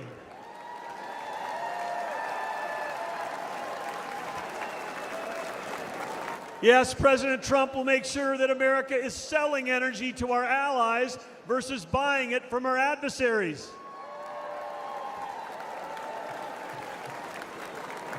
Innovation has always been the source of American greatness, and President Trump champions innovation over regulation. Last year, over that whole year, my wife Catherine and I traveled all across America. As all of you know, it's rural America that feeds the world, that fuels the world, and defends the world. Small towns with a huge impact, and rural America is Trump country.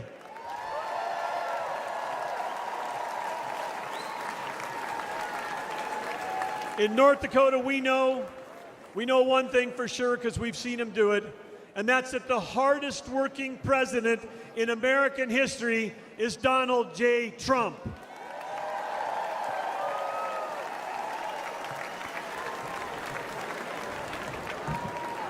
President Trump cares deeply about every American, rig workers, truck drivers, roughnecks, and yes, America's great farmers and ranchers.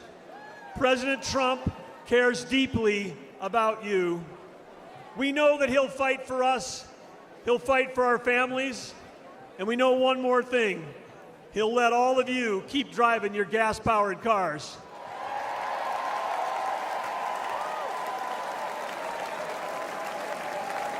When President Trump unleashes energy dominance, he will make America affordable again. He will make America strong again. And when President Donald J. Trump and J.D. Vance together, they will make America great again.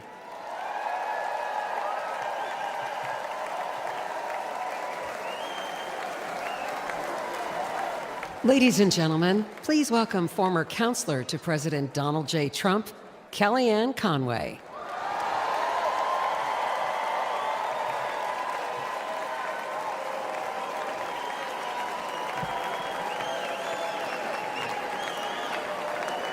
Good evening, Patriots. 8 years ago, Donald Trump shocked the system and defied the doubters to become the 45th president of the United States. He didn't want fortune or fame, power and position. He already had all of that. Donald Trump and his family made enormous sacrifices to run and to serve as president. He didn't need to do it. He wanted to do it. My relationship with Mr. Trump was forged under fire in a foxhole in 2016 after he asked me to be his campaign manager.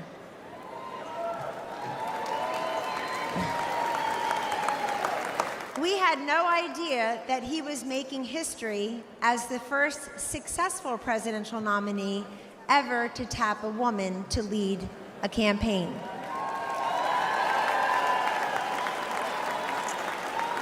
But that was a natural for Donald J. Trump.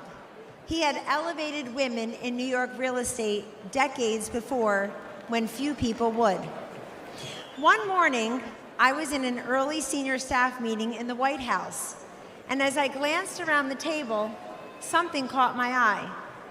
In that meeting were Sarah Huckabee Sanders, Mercedes Schlapp, Brooke Rollins, Ivanka Trump, and me. I soon realized that among us, we have 19 children. At the time, ages 2 through 16. Show me a C-suite in America where 5 working moms of 19 young children could have the highest rank in the company and work alongside the president.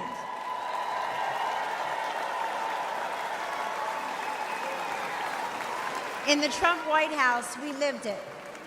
Sure, he saw something in me and the other working moms that perhaps we did not see in ourselves. But more importantly, he sees what's best and what's possible for millions of decent, hardworking Americans. Now, 8 years later, he and his family have made the sacrifice again for him to run and serve as president. Donald Trump could be the envy of former presidents. He's a billionaire who could play golf every day at his own golf courses.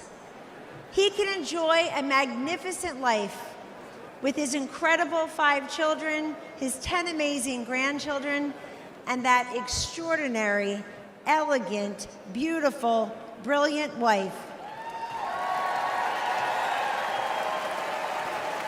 The former and future First Lady, Melania Trump.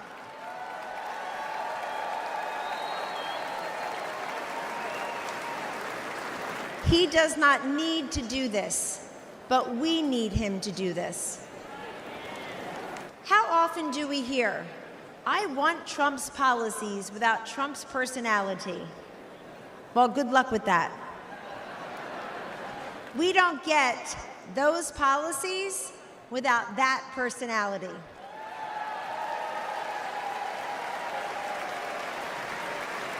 Taking out al-Baghdadi and Soleimani, ending the ISIS caliphate, recalibrating trade deals, restoring sanity, growth, and fairness in our economy, making our southern border more secure and sovereign, supporting school choice, protecting life, respecting workers, backing our blue, our military, and our border patrol. You get that through strength and toughness. Weakness emboldens our adversaries, enables failure, and empowers evil. The answer to weakness is strength. The antidote to division is unity. And the alternative to failure and incompetence, to Joe Biden and Kamala Harris, is to send them packing and send Donald Trump and J.D. Vance to the White House.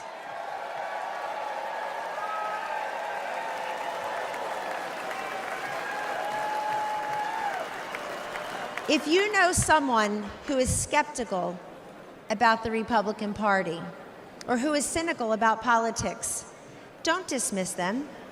Talk to them. We win through addition, not division. In Donald Trump's Republican Party, everyone is welcome. Yes. We have been called deplorable, irredeemable, MAGA extremists, and worse. But Donald Trump sees you for who you are. You love your God, you love your family, and you love your country. In 2024, there should be no more hidden, undercover Trump voters.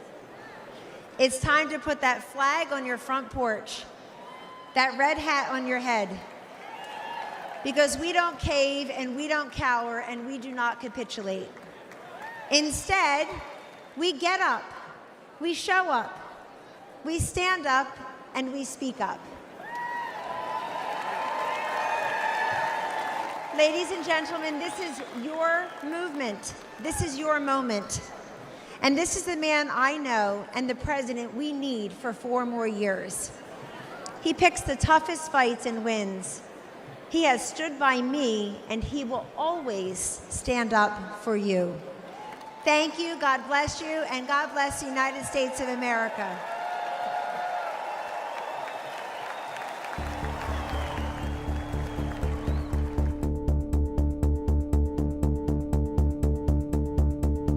I would describe Joe Biden as an absolutely horrible commander-in-chief and a danger to every single person wearing the uniform.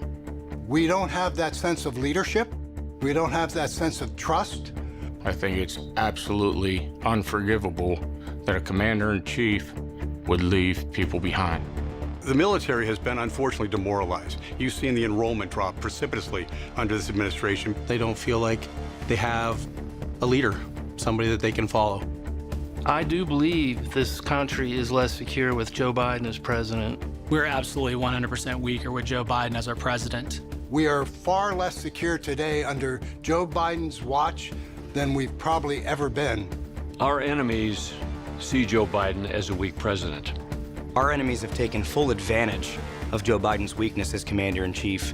The weakness of President Biden has strengthened our enemies. All you have to do is take a look at the border. Even in America, we're scared. It's not safe to walk our streets here in the United States of America because of President Biden. Well, I served under every president from Ronald Reagan when I first enlisted, all the way through Joe Biden. And by far, Donald Trump was the most respected and best commander-in-chief that we had. Donald Trump is a strong leader. He cared about the troops. He showed in his actions that he put us first. I have the utmost confidence in President Trump as our commander-in-chief. He will stand up for the American service member. Under Donald Trump, that military can be brought back to as strong as it was. We were absolutely more respected under President Trump from all countries, even if it was ones that were adversaries. Leaders across the world knew that if he said something, that he would act. Under President Trump, in 4 years, there was no foreign war to be fought. There was no invasion of Ukraine. If President Trump was still president, we wouldn't have had the attacks in Israel. We wouldn't have a lot of these foreign issues that we're seeing right now. He was respected on the world stage. When President Trump was president, these people all stayed in their place. They understood we had a strong leader. We are definitely more secure with Donald Trump as the President of the United States. Joe Biden puts veterans last. President Trump is the only president that's actually cared about the veterans. President Trump was led from the front, not the rear. I'm a proud Democrat, but I'm more proud to say that I'm a veteran, and I do wish that all Democrats, all people would vote for President Trump. President Donald J. Trump has been the best commander-in-chief for the men and women in the uniform in the last 20 years. Ladies and gentlemen, please welcome Congresswoman Anna Paulina Luna of Florida.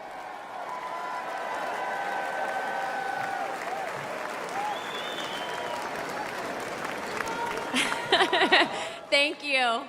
Thank you. I'm Congresswoman Luna, and I represent the great people of Florida. The greatness and strength of America are beacons of hope for countless lives around the world. Our strength ensures our safety and security. My husband and I knew this when we joined the Air Force. But we don't preserve peace and stability by policing the world or by involving ourselves in every foreign conflict. We preserve peace by commanding the world's respect, a respect that is earned through unparalleled military strength and firm, decisive leadership. Over the past 4 years, the Biden administration has failed to uphold this standard. They have misused our resources in foreign wars contrary to our national interests, and they have eroded the lethality and fighting culture of our armed forces. The leadership that we need, that respects our military and understands the true cost of war, is only found in Donald Trump.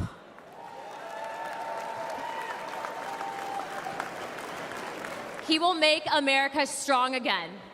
He will fight for the American warfighter, the American people, and America's interests. Hawks and globalist elites do not sway President Trump. He knows the cost of military action like I do. My husband was shot in combat by terrorists and continued to deploy in the fight against America's enemies. I know the fear and anguish of waiting for news about a loved one in harm's way and the pain of losing friends in combat.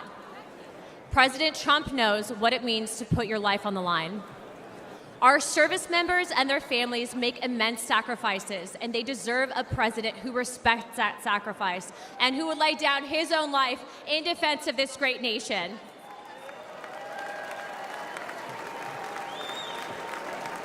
President Trump has demonstrated he's ready to do just that. It is time that we all rise to his stature.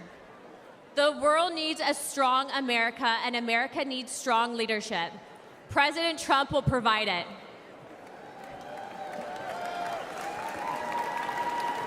Regardless of race, gender, color, or creed, I urge you to vote for Donald Trump and J.D. Vance on November 5th.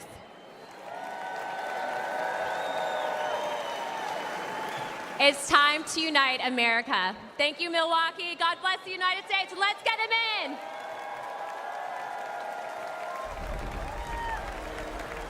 It was Christmas Day. We boarded Air Force One in complete and total darkness, in the pitch black of night. We landed in war-torn western Iraq. No lights on the runway. There were hundreds of troops packed into a dining hall. They had absolutely no idea that the president and first lady were about to walk into that room. And when they did, it was a sight and a sound and a scene that I hope I never forget. That room absolutely erupted. That was the kind of patriotism President Trump brought back to our country. One of the young soldiers yelled from the back of the room, "Mr. President, I re-enlisted in the military because of you." And without missing a beat, the president said, "And son, I am here because of you."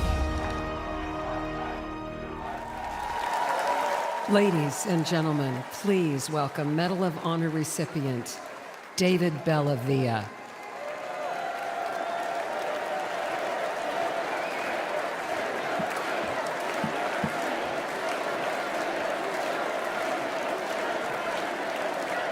Thank you. In 2019, President Donald Trump awarded me the Medal of Honor for my service in Fallujah during the Iraq War. Thank you. Today, I speak across the country on behalf of our military services, and I ask parents, I look them right in the eye, like I'm looking at you, and I ask them, will you give America your sons and daughters to serve in the greatest force for good this world has ever seen, the United States military? I tell them what I learned when I was in combat. Your sons and daughters will be loved. They'll be our family. And that bond, that commitment is for a lifetime. Their response? Well, it's changed in the last couple of years. Now they say, what about the 13 heroes we lost at Abbey Gate in Afghanistan? Now they say, what about the desperate civilians falling off the transport airplanes? Now they ask, what about the American citizens we left behind for the enemy? They say to me, under Biden-Harris, we don't believe you. They no longer see their sacrifice as worthwhile, that their service makes us all better off. Are you better off than you were 4 years ago? I'll tell you what, we're all going to answer that question in November. Here's something for you. Let's ask it the other way around. Let's ask, are our enemies better off than they were 4 years ago? Iran and its proxies, Hezbollah, Hamas, the Houthis, China, Russia. Well, Iran is richer, Russia is bigger, and China is stronger. And their unchecked aggression proves that the answer is a resounding yes.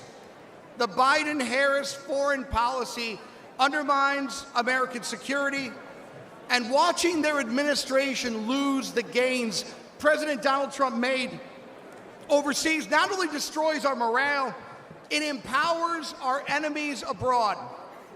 Under their watch, a record number of American embassies have been forced to evacuate, and military recruitment has plunged, and confidence in the armed forces has reached a 20-year low. Under President Donald Trump, our enemies will know that American power is as decisive as it is overwhelming. And if you provoke the United States of America, we will hurt you.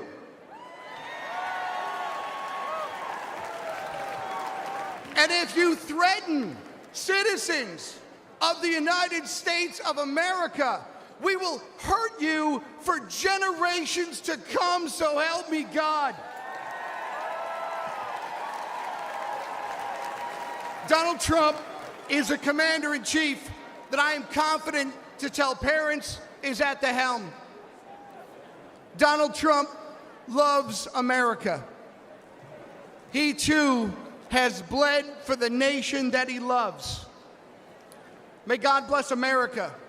May God bless our Gold Star families. Thank you for what you've given this country. And may God keep President Donald Trump safe and in his hands.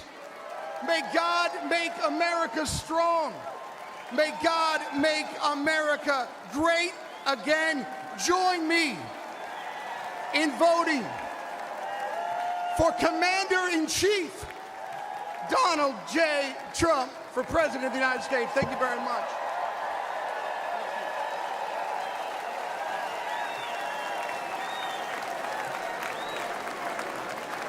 Ladies and gentlemen, please welcome Afghanistan war veteran, Scott Neal.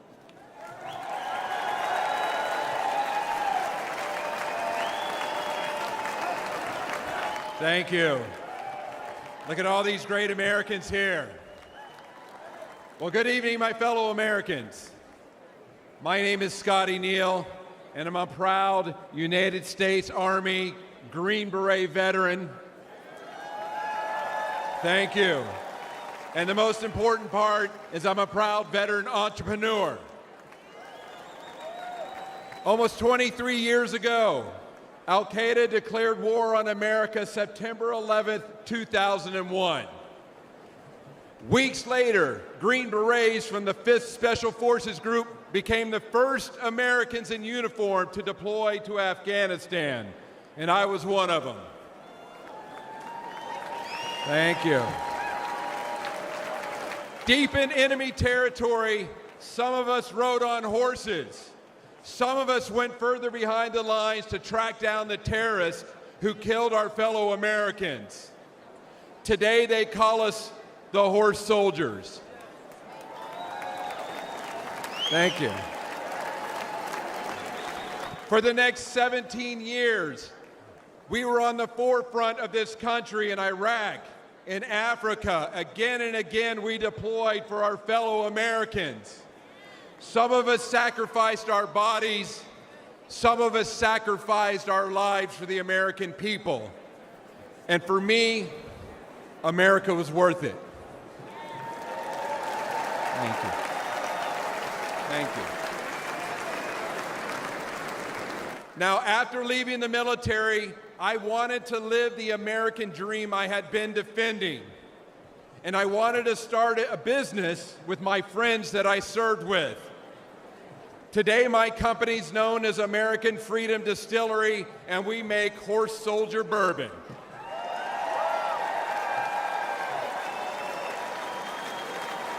We are building our forever home in the great Commonwealth of Kentucky.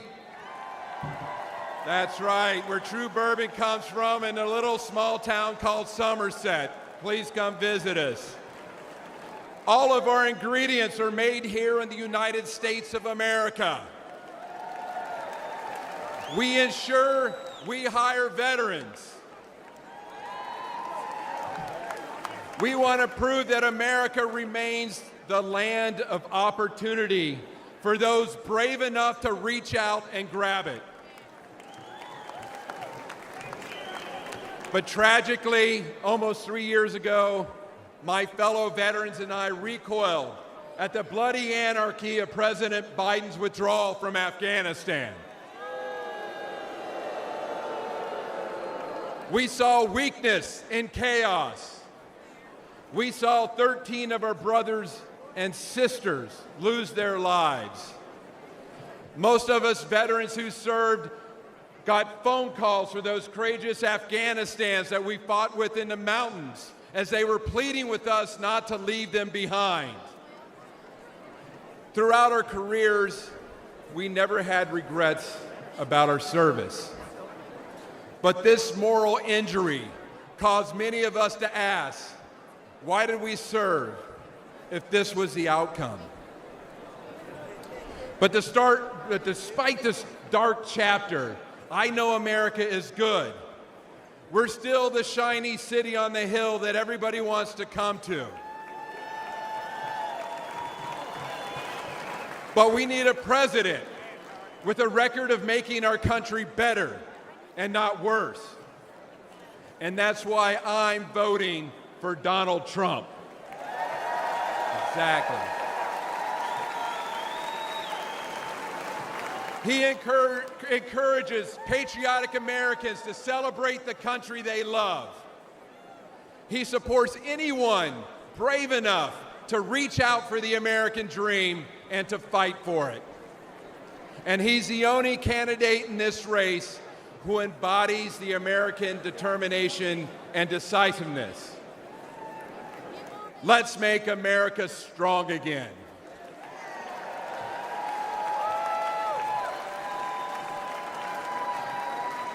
Let's vote for Donald Trump. Thank you. Dio presso liber. God bless America.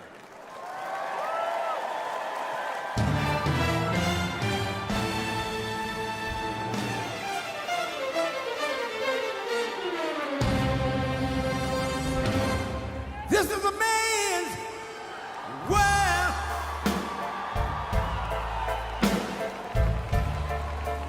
This is a man's world.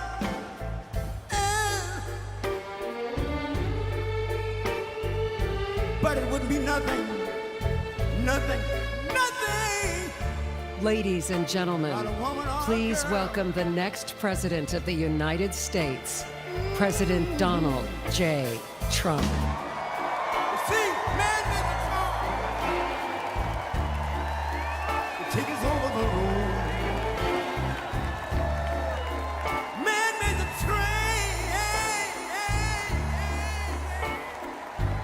bear the heavy load. Man made the electric lights and take us out of the dark. And man made the boat of the water. Like my Bible said, Noah made the ark. This is a man's world. Ow! But it wouldn't be nothing, nothing, nothing like a woman or a girl.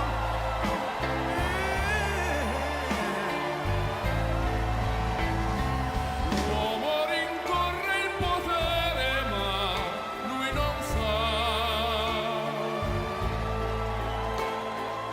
che il grande inizia ad essere come si parla.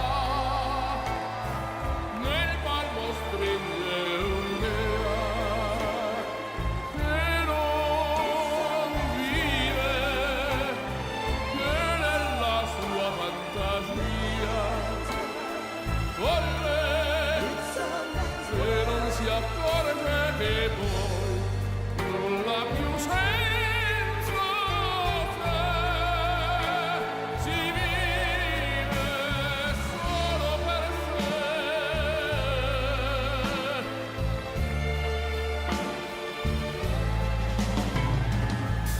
Man thinks about a little bit of baby girls and a baby boy. Man make them happy because man make them toys. But after man made everything he can. Man make lira, pesos, dollars, rubles, Bible. Ladies and gentlemen, please welcome Kimberly Guilfoyle.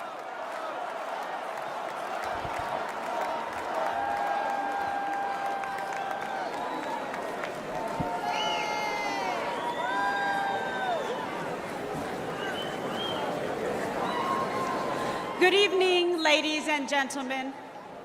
Like you, I have spent much of my time the last few days in prayer. And I know that God has put an armor of protection over Donald Trump.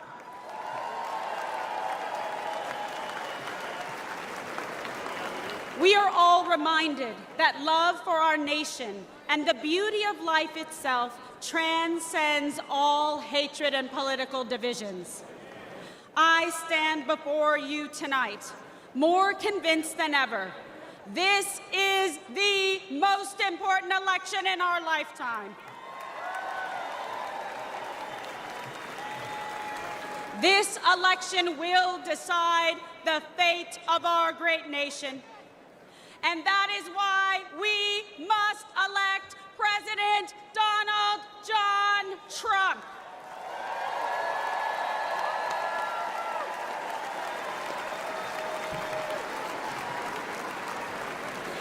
This is not just a choice between Republicans and Democrats. This is a choice between safety or chaos, wealth or poverty, national sovereignty or open borders. This election is a choice between Joe Biden's vision for American weakness and Donald Trump's vision of American greatness.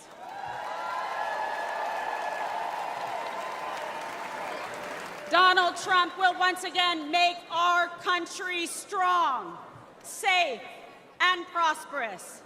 He will make America feared by our adversaries and respected by our friends.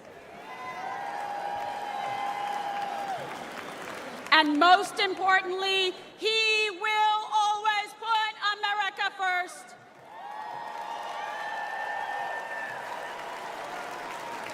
After 4 years of Joe Biden's disastrous America Last agenda, our country is more dangerous, vulnerable, and impoverished than anyone had thought possible. President Trump handed Biden a booming economy and a strong nation. All all Joe had to do was leave it alone and take a nap.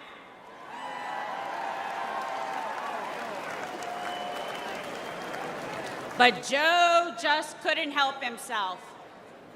Joe Biden cannot lead America.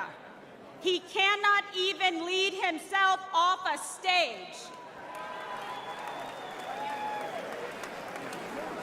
Now Americans are drowning in inflation. Insanity spreads like a cancer in our schools. We are closer to World War III than any time in my life. And we are facing an unprecedented invasion of millions of illegal aliens across our southern border. Rioters and looters go free, while Biden and the Democrats persecute American heroes like Donald Trump.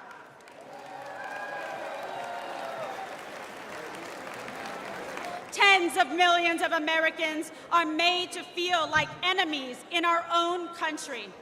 An enemy for wanting to defend our border, for not wanting our children indoctrinated in school, for not wanting to erase our history, for praying to our God, saying what we think, and fighting for what we believe. It is no wonder that the heroes who stormed the beaches of Normandy and faced down communism sadly say they don't recognize our country anymore. This is not an accident. The powerful elites in the swamp will say anything to crush and destroy the America First movement. But we will never give up, and neither will Donald J. Trump.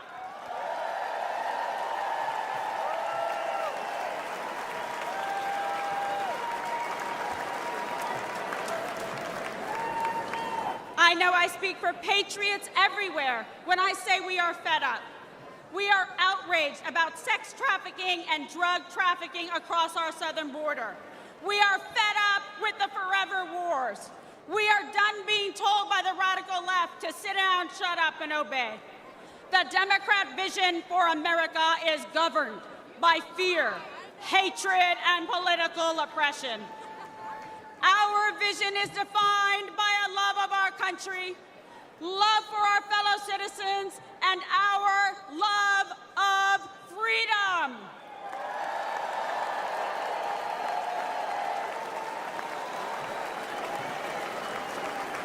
In our vision, we will secure the southern border and deport the violent criminal aliens once and for all.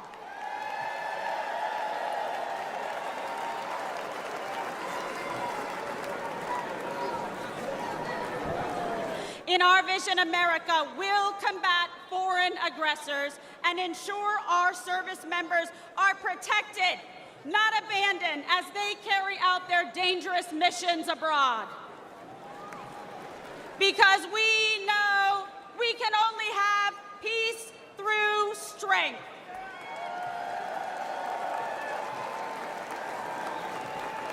We will restore an era of national pride where freedom of speech is respected and cancel culture is ended.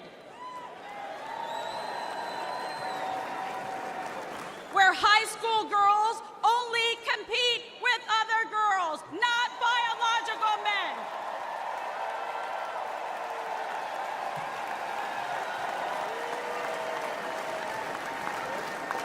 Where struggling cities never put criminal illegal aliens above our heroic veterans and brave law enforcement. Where our streets are not ruled by gangs and rioters, but governed by law and order.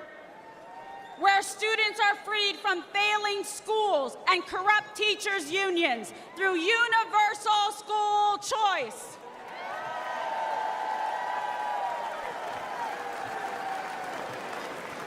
Where our most sacred institutions are not weaponized against political opponents, but are fair, equal, and just. And where we teach our children to love our country, learn our history, and respect our American flag.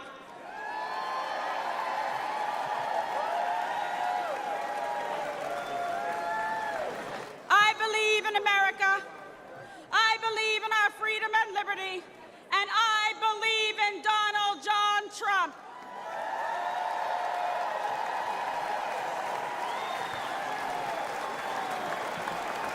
And I want Joe Biden, Kamala Harris, and all of the radical Democrats to know this. We will not be bullied into obedience. We will not cower in silence. We will fight for America because we love America.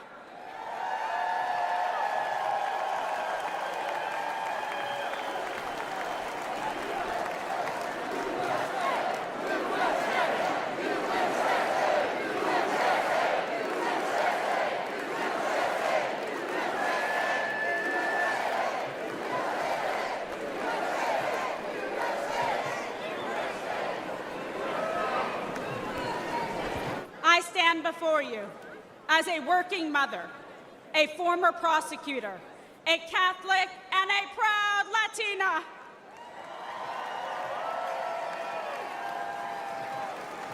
I know personally what every American has now seen with their own eyes. I know the measure of the man that stands before us. Donald Trump will never stop fighting for you.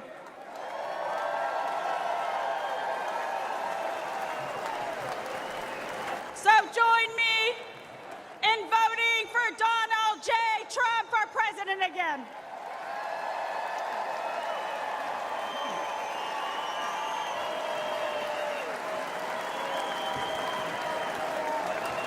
Victory is in our sights. America's future is in our hands. America's destiny is in our control. And America's prosperity is in our hearts and souls. America, this is your moment. Will you stand for President Trump? Rise up! Rise up! Ladies and gentlemen, lovers of liberty and freedom and the American dream, this is our last chance to make America great again. God bless you. God bless President Trump, and may God bless America.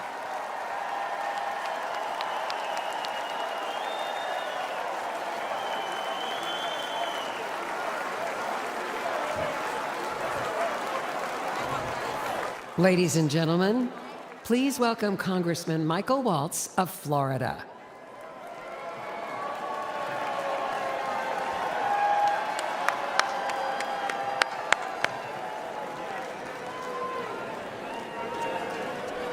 I am so honored.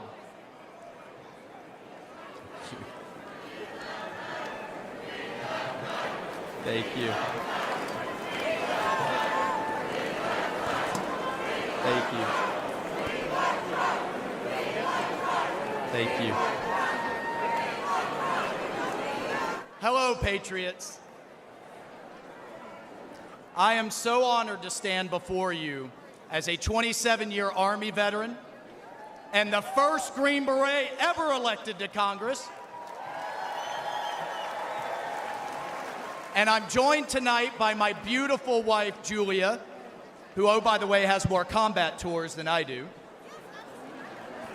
Look, folks, we have deployed all over the Middle East, all over Africa, all over Afghanistan, and I have never in my lifetime seen the world falling apart like it is under Joe Biden.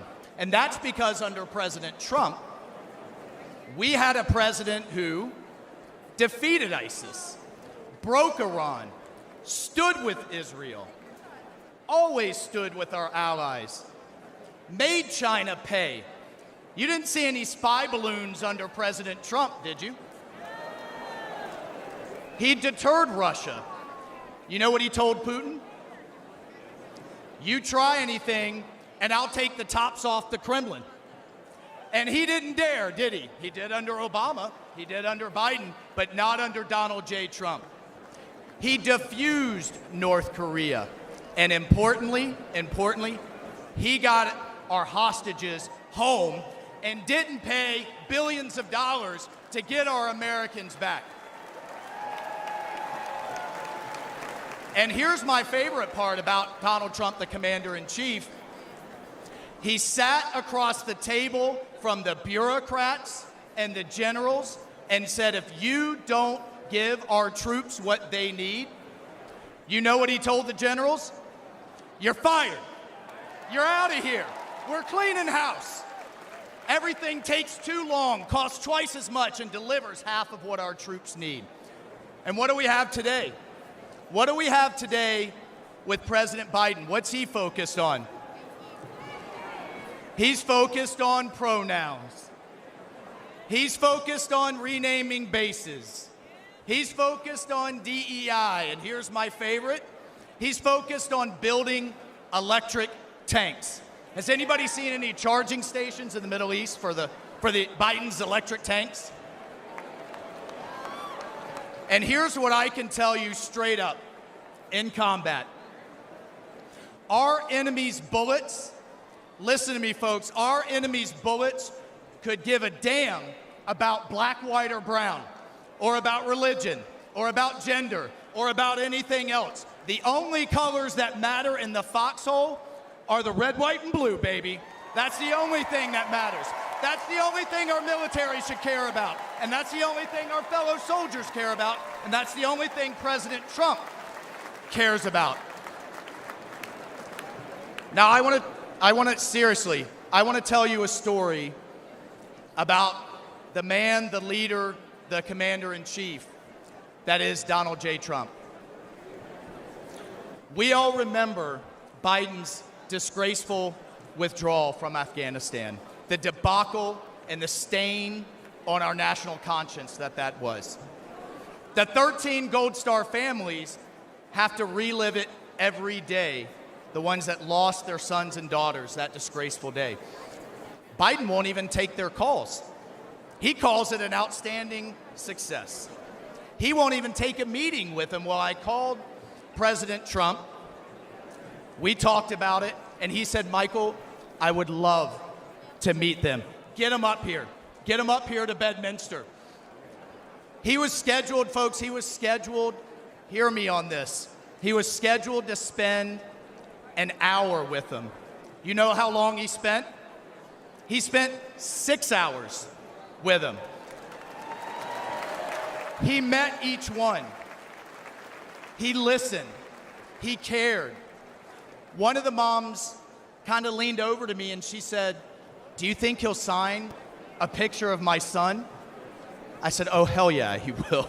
Please ask. He would be happy to. And he spent hours more. And if that wasn't enough, he then has them up to dinner. And at the start of the dinner, he promised them this. When he gets back in the White House, he will release all the tapes, all the videos, all the records, all the emails, and give these families the accountability and the transparency that they deserve and that they will never get from Joe Biden.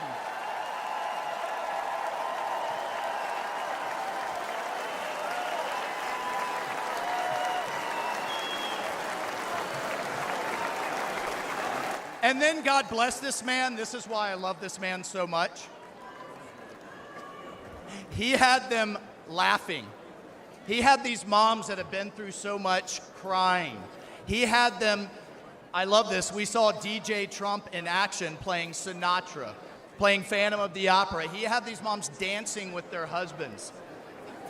2 of them came up to me afterwards and said, this was the best thing that had happened to them since they had lost their sons.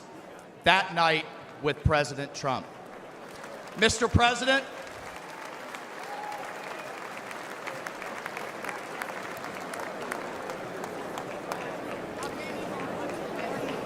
Mr. President, you helped them heal.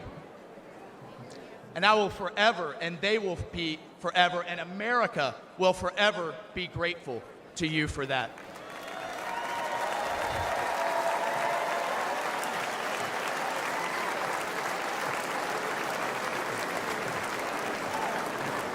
Patriots, that's the Donald Trump that I've come to know.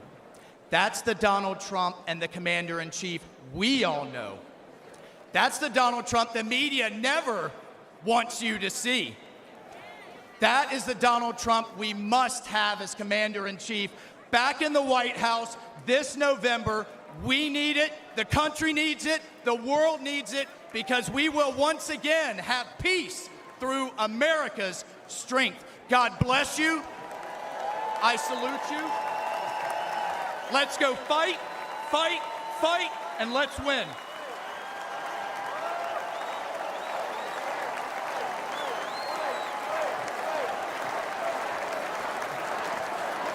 Ladies and gentlemen, please give your solemn attention to the following video presentation honoring our nation's Gold Star families.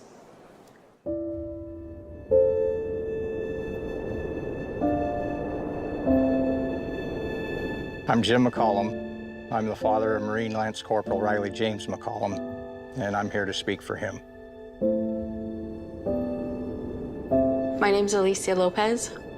I'm Herman Lopez, and we're the parents of our son, Hunter Lopez, a U.S. Marine stationed in Camp Pendleton, San Diego, California, who passed away on August 26, 2021 in Kabul, Afghanistan. My name is Abby Sanchez, and I am the voice for my brother, Corporal Humberto Sanchez. My name is Coro Briseno, and I am Corporal Humberto Sanchez's mother. My name is Stephen Nakui. I'm here for my son, Kareem Nakui. I'm here today to give my son a voice. My name is Cheryl Jules. I am Sergeant Nicole G's aunt. She was a U.S. Marine that was killed in the Kabul, Afghanistan withdrawal. My name's Christy Shamblin, and I'm here for Sergeant Nicole G, United States Marine, who was killed in the Afghanistan exit. My name's Kelly Barnett. I'm here to give a voice to my son, my best friend, Staff Sergeant Taylor Hoover. And my name's Darren Hoover, and I'm here to give voice as well for our son, Staff Sergeant Taylor Hoover. When we started hearing that the Taliban was moving in, that there wasn't more military being deployed, and that they had decided that the Taliban was our security, that was when I became terrified. They were just kind of left there, hung out to dry. Breaking news for you from Afghanistan, where there are significant casualties, including some Americans from a suicide I was at work attack outside the country. and heard about it. Instantly had that just chill go through me, and I started sending messages. I'm talking to people. I'm calling his girlfriend. I'm saying, well, have you heard from him? I'm calling his sisters. Have you heard from him? You know, we're texting. We're saying, please, just send us a text. Just whatever. Just let us know that you're okay. When all the explosions went off, I had messaged her and I said, hey, you know, I know you can't say anything, but, you know, just an emoji, just a bubble.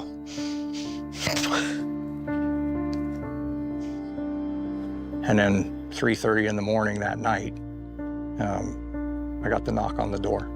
You know, there's no other reason 2 Marines are standing on your door. Right away, they told you, we have news about your son, and he just passed away. I just start screaming. I throw myself on the floor.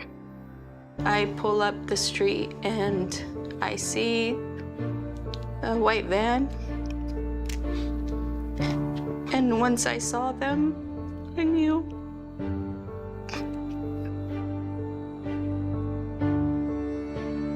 It's surreal. Seeing all those flag-draped coffins in the back of a C-17 is something you'll never forget. And it really drives home that, you know, these young men and women gave the ultimate sacrifice. They had all the families within this large room. The president showed up, and that was, it wasn't what I was expecting. You know, this guy's sitting across from me on that tarmac, and he keeps looking at his watch. Biden did not want to be there. I don't know what he wanted to do, but he did not want to be there. He looked at his watch multiple times. I saw it 3 times. He didn't say anything about Riley. And to this day, he has yet to say those 13 kids' names. And that makes me so upset because those kids were serving their country. Those kids, they were giving their life for this country. And I always said they were thinking that their commander-in-chief was gonna have their back because they were fighting for this country, and that didn't happen. The administration, the White House, our president has never once mentioned their names, not one of them. Honestly, I don't feel like Joe Biden cared. He just had no empathy for us at all. I do think incompetence played a huge factor in what happened. Bad decision, bad leadership, and it all starts at the top. Joe Biden should not be leading this country. There was no point in making that hard deadline August 31st. It was 100% a political stunt. He let my son down. He let the 13 down. He let the 45 wounded down. He let those 174 civilians down. He let our country down. And then what it hurts the most is that they could be here.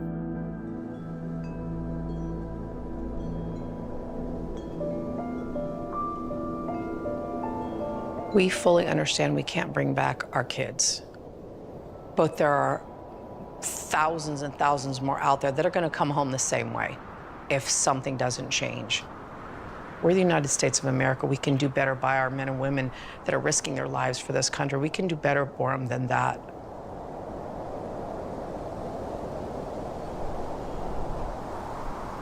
To this day, Joe Biden and Kamala Harris have never mentioned these fallen soldiers' names. President Trump will never forget them.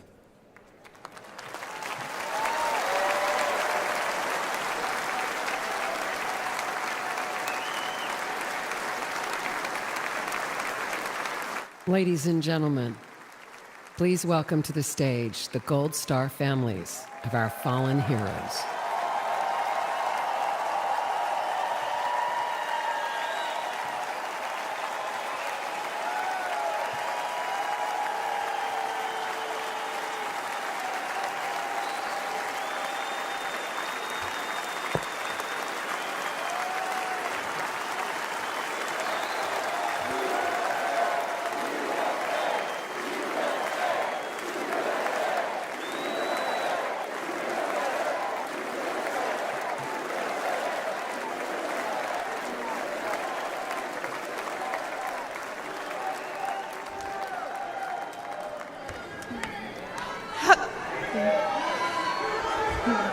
Hello, America.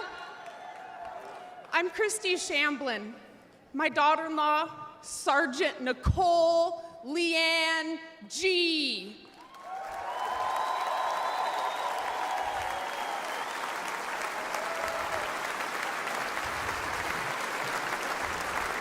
Was a United States Marine, and she was killed at Abbey Gate in Afghanistan, alongside 12 of her brothers and sister-in-arms.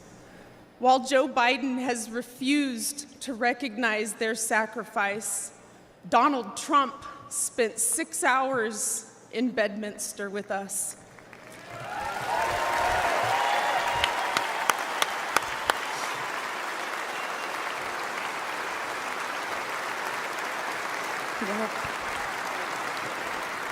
He allowed us to grieve. He allowed us to remember our heroes. Donald Trump knew all of our children's names. He knew their stories, and he spoke to us in a way that made us feel understood, like he knew our kids.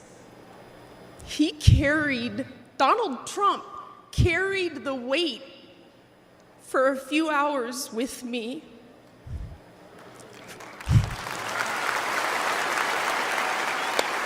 Yeah.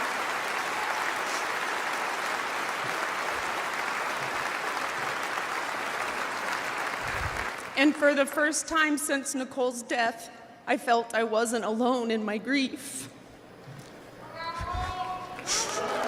Thank you.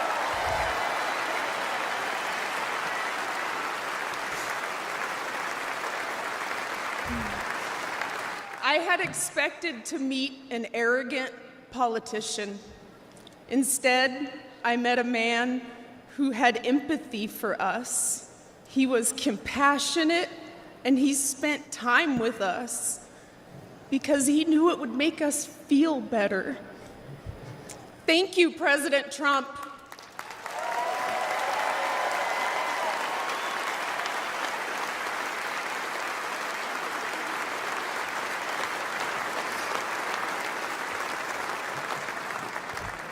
I'm Cheryl Jules, Nicole's aunt. Joe Biden said the withdrawal from Afghanistan was an extraordinary success. An extraordinary success. Look at our faces. Look at our pain and our heartbreak. And look at our rage. That was not an extraordinary success. The humiliation of our nation was not an extraordinary success.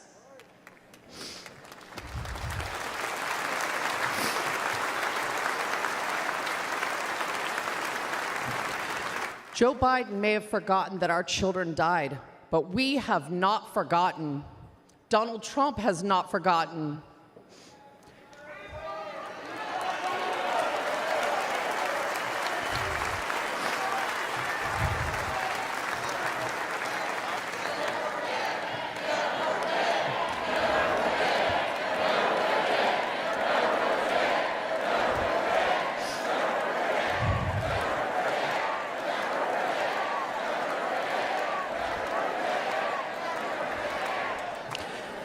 Joe Biden owes the men and women that served in Afghanistan a debt of gratitude and an apology.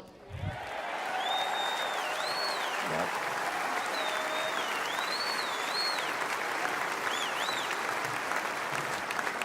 Donald Trump loves this country and will never forget the sacrifice and bravery of our service members. Join us in putting him back in the White House.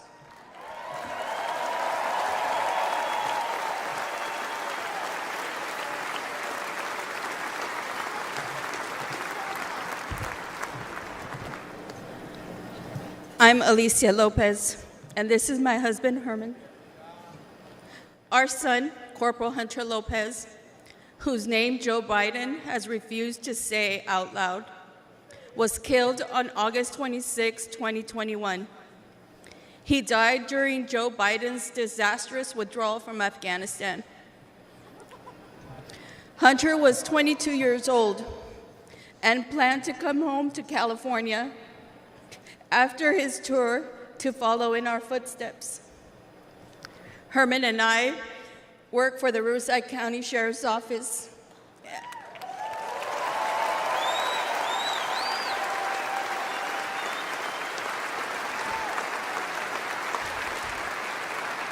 And our family has a tradition of service in law enforcement.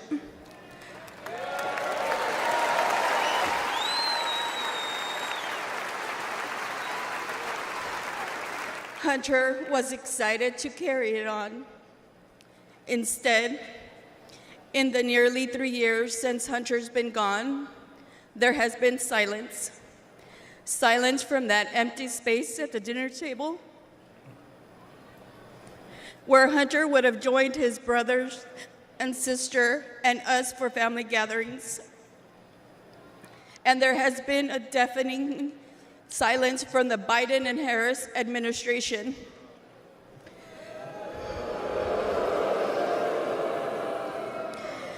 Despite our pleas for answers and accountability, they have pushed us away and tried to silence us. The Biden administration has not owned up to the bad decisions. They have not been transparent about their failures. And their so-called leaders work to protect themselves rather than our sons and daughters who took the oath to defend our country.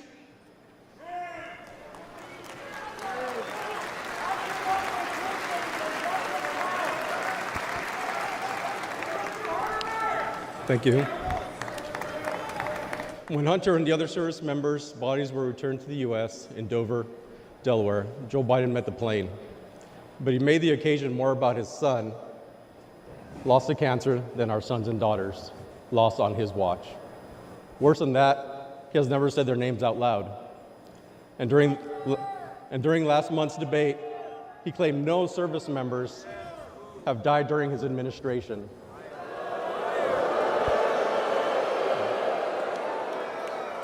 None. That hurt us all deeply. So Alicia and I are here to say the names of all 13 service members who lost their lives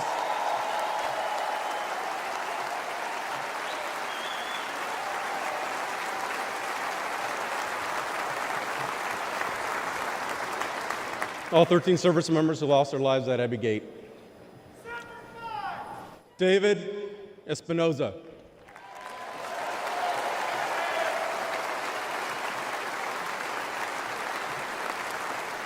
Nicole G.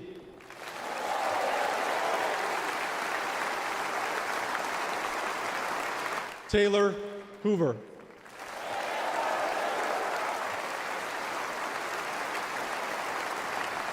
Ryan C. Knaus.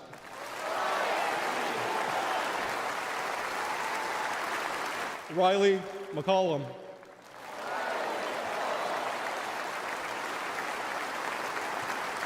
Dylan Marola.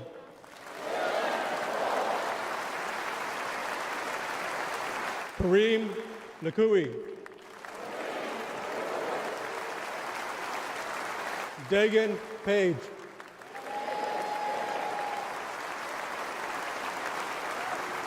Johanny Pichardo.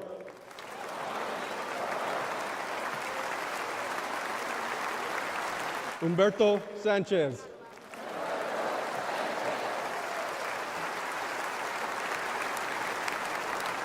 Jared Schmitz.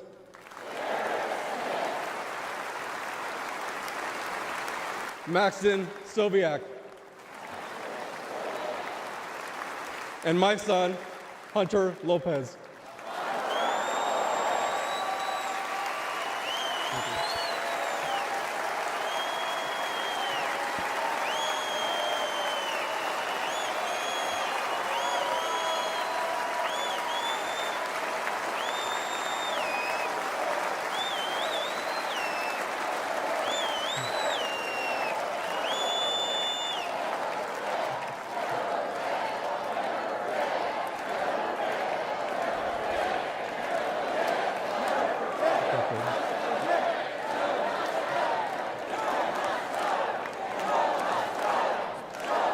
Joe Biden has to go. He failed the American people. He failed the Afghan people and our military service members. He failed our family, and he failed Hunter. Donald Trump has a proven record of keeping the peace and honoring those in uniform.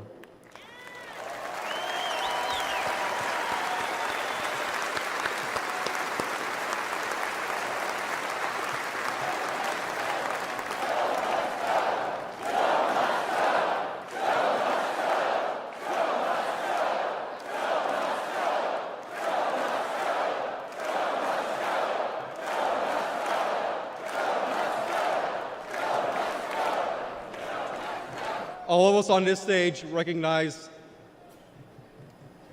the efforts of Mr. Trump. We know this firsthand. We've experienced it. Whenever we've met with him, he has demonstrated compassion. He has joined us on our mission for answers, and he has given hope to our extended Gold Star family.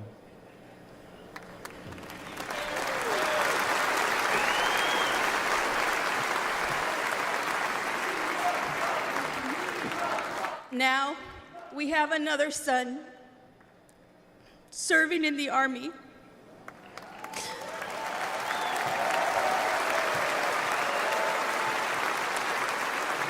And we do not trust Joe Biden with his life. We have faith that Donald Trump to lead our military. Please join us in supporting Donald Trump for President and Commander-in-Chief.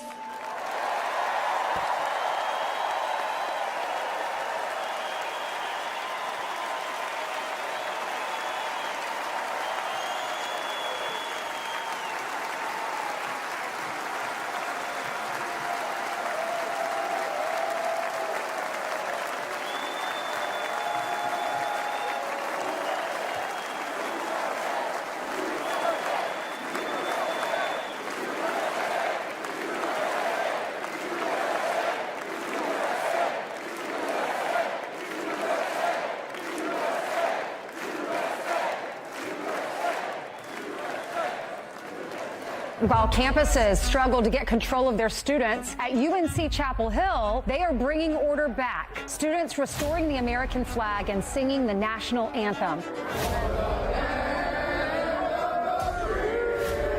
Protesters began to take down the American flag, and that's when the guys stepped in. Patriotic fraternity brothers stepped in and said, "Not today, Hamas." The group of frat brothers defended the American flag from anti-Israel protesters. I held the Israeli flag, and they held up the American flag while protesters chanted at us, screamed at us. I was told to kill myself about 50 times, called a white supremacist, a fascist. They protected the flag for an hour. They were pelted with bottles and rocks. But they stood strong. I think the most popular college students right now are the ones at UNC. God bless those UNC frat guys for taking down the Palestinian flag and putting up Old Glory. Giving us some hope there that not all college students have gone woke. They should be celebrated for, and what be more rare is their bravery, their willingness to stand up and exhibit that patriotism and protect America. All is not lost. In every corner of America, there are many people that love this country. I'm very proud of these boys and very, very proud that we have parents that are raising good kids like this in our country. I love America. There are still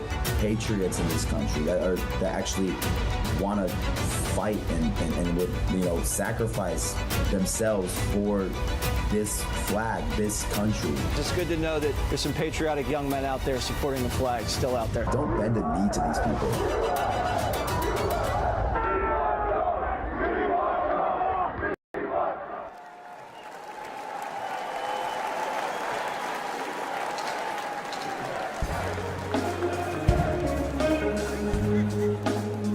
Ladies and gentlemen, please welcome country music star Brian Kelly and Anthony McGahee and Praise Motivated Choir. Granddaddy came back from war with a purple heart and a couple scars. A lot more like him out there never made it home, but they ain't gone. And Old Glory don't ever get old. She's the greatest story's ever been told. You can try, but you can't take it, can't break this American spirit, that red, white, and blue. It's flying for freedom, for me and for you. It's what I believe in, this country I love. That American spirit runs in our blood. That American spirit. Ladies and gentlemen, please welcome the fraternity brothers from the University of North Carolina, Chapel Hill, who protected our American flag. Service members and the brave defenders, the unpaid doctors and the first responders, the army stripers and the giving lifers, all running on American spirit, that red, white, and blue. It's flying for freedom, for me and for you. It's what I believe in, this country I love. That American spirit runs in our blood. That American spirit.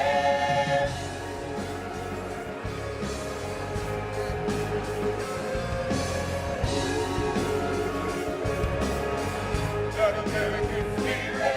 Oh, in every big city and all the small towns, hats come off when the flags come out. Every mom and pop shop flying them proud. You can't take down American spirit, that red, white, and blue. It's flying for freedom, for me and for you. It's what I believe in, this country I love. The American spirit runs in our blood. Come on.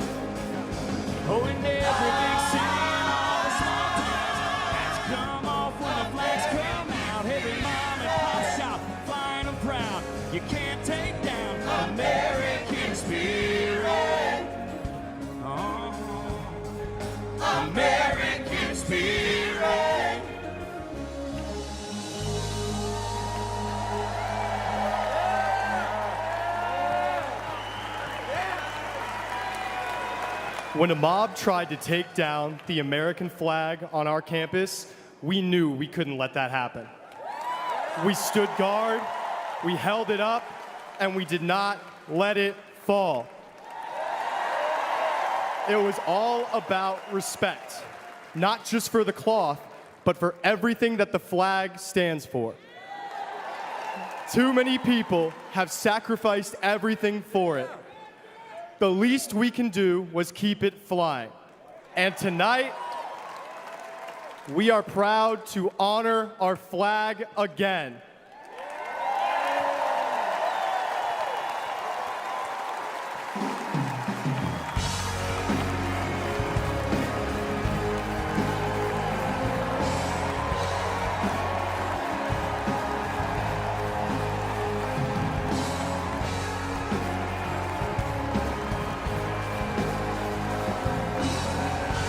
First day that we take back the White House from crooked Joe Biden, the worst president in the history of our country, I believe that we're going to have 4 of the greatest years in the history of our country.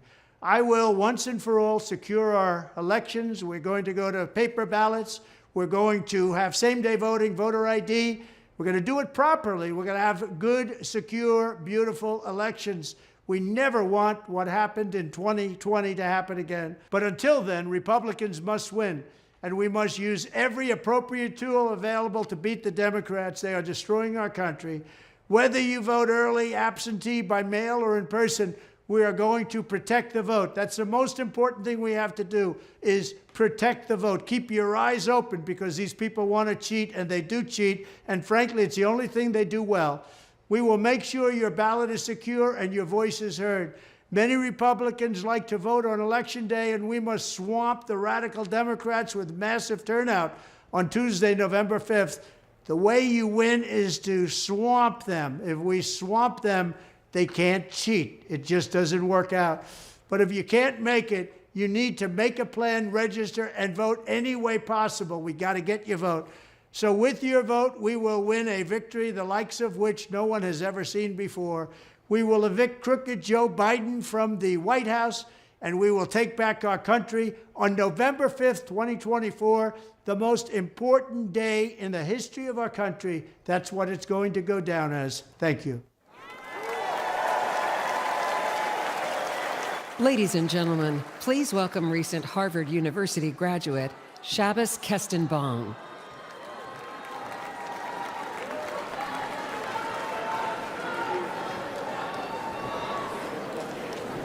My name is Shabbos Kestenbaum. I am a proud first-generation American. I am a proud Orthodox Jew. And as of 5 months ago, I am the proud plaintiff suing Harvard University for its failure to combat anti-Semitism.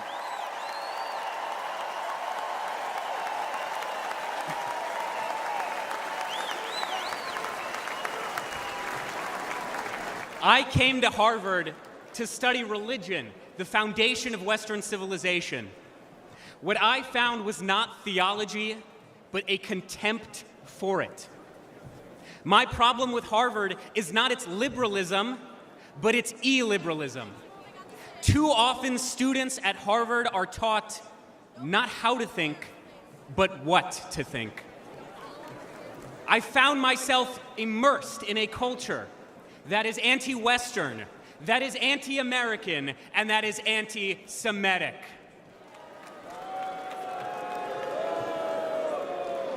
After October 7th, the world finally saw what I and so many Jewish students across this country experienced almost every day. When I planted 1,200 Israeli and American flags on campus, they were all vandalized within 24 hours. I was harassed by my peers merely for being a Jew and have received countless death threats online. Students and professors have openly called for new Hamas-style attacks against the United States.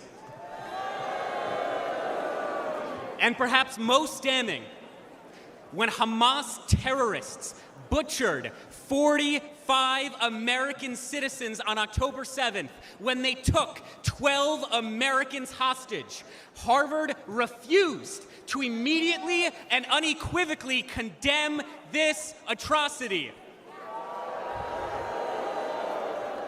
My fellow Americans, the anti-Semitic bigotry, unfortunately, extends far beyond the universities. Although I once voted for Bernie Sanders, I now recognize that the far left has not only abandoned the Jewish people, but the American people.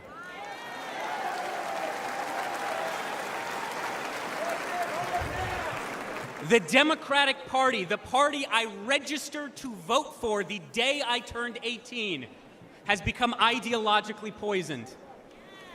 And it is this poison, it is this corruption that is infecting far too many young American students.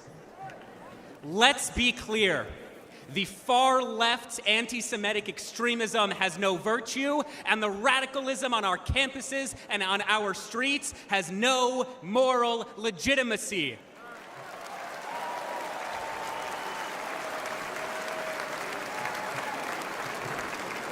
Sadly, the far left-wing tide of anti-Semitism is rising. But tonight, we fight back. I am proud to support President Trump's policies to expel foreign students who violate our laws, harass our Jewish classmates, and desecrate our freedoms.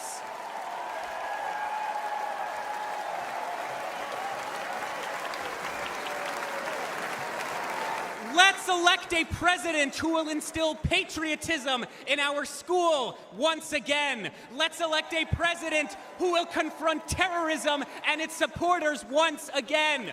Let's elect a president who recognizes that although Harvard and the Ivy Leagues have long abandoned the United States of America, the Jewish people never will, because Jewish values are American values, and American values are Jewish values. God bless the United States. God bless the land of Israel. God bless, protect, and return the American hostages in Gaza now.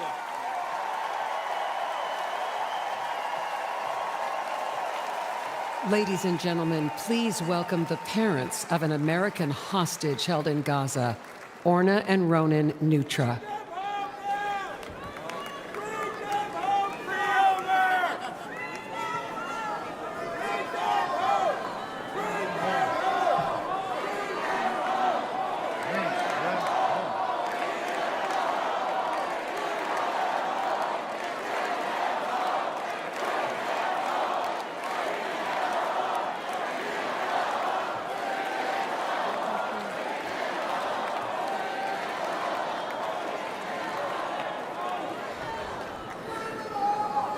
Our son, Omer, is an American citizen. For 285 long days and nights, Hamas terrorists have been holding Omer imprisoned in tunnels underneath Gaza.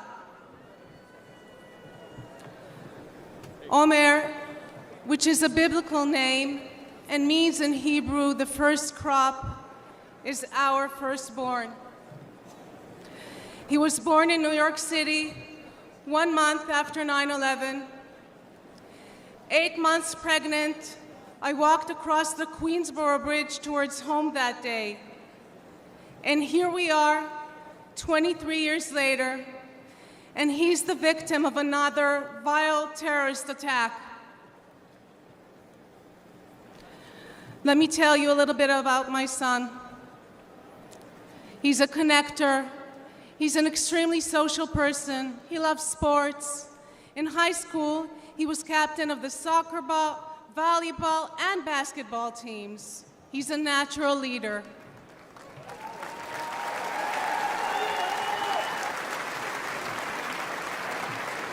And he cares deeply about others and about helping them grow.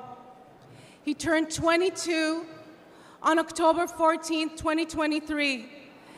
And instead of celebrating with us and with his friends, he spent his birthday as a hostage of Hamas terrorists. Imagine, over 9 months, not knowing whether your son is alive, waking up every morning, praying that he too is still waking up every morning, that he is strong and is surviving. I recite Psalm 23 in his merit every single day. Gam ki elech begei tzal mavet, lo erara ki ata imadi. I walk through the shadow of the valley of the shadow of the death. I will fear no evil, for thou art with me, thy rod and thy staff, they comfort me. Bring them home. Bring them home. Bring them home. Bring them home. Bring them home.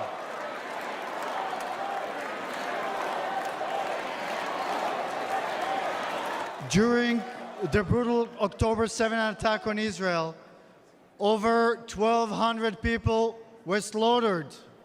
Of them, 45 were American citizens. Where is the outrage?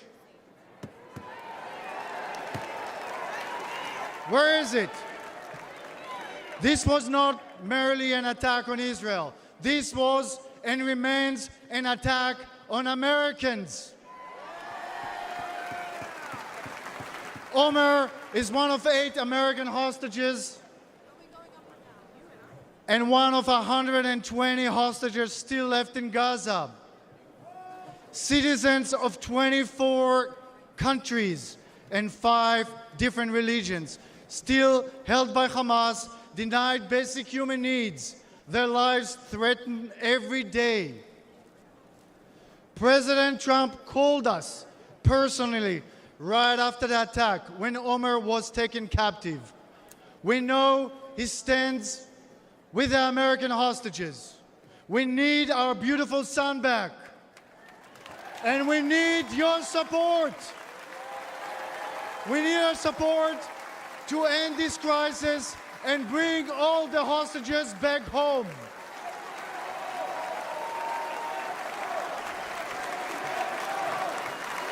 Them home. Bring them home. Bring them home. Bring them home. Bring them home. Omer, we love you. We won't stop fighting for you. Say it with us. Bring them home. Bring them home. Bring them home. Thank you, everybody. God bless Israel and God bless America.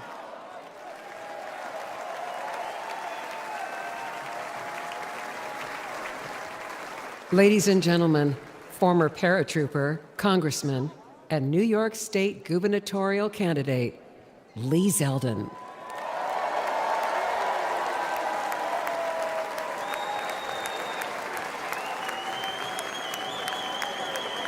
Hello, Wisconsin. I'm Lee Zeldin from New York.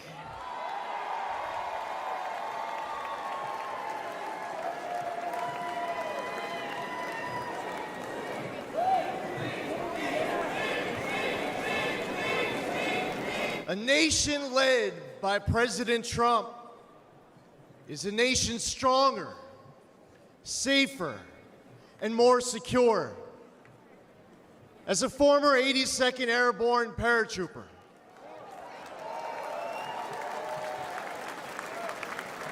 I want a military focused on being the world's greatest fighting force, not its biggest social experiment.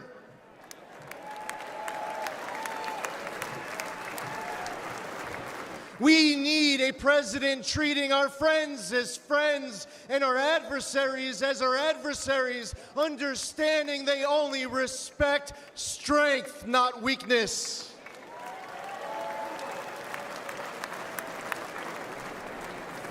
I was on the House Foreign Affairs Committee under 3 presidents, but only one ended wars without starting new ones.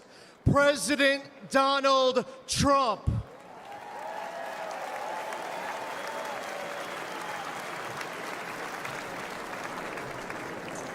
As one of 2 Jewish Republicans in Congress, it was amazing to witness history-making progress, strengthening the U.S.-Israel relationship under President Trump, moving our embassy in Israel to Jerusalem, recognizing Israel's sovereignty over the Golan Heights, and launching the Abraham Accords, which no one said was possible.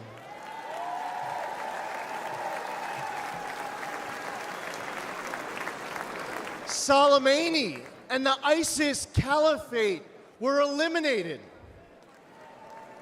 President Trump withdrew from the Iran deal, stopped those insane ransom payments, and crippled Iran with maximum pressure.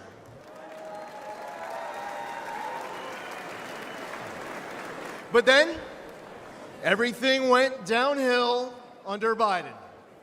Yes, the guy who advised Obama not to take out Osama, Joe Biden advised against the mission that killed Osama bin Laden.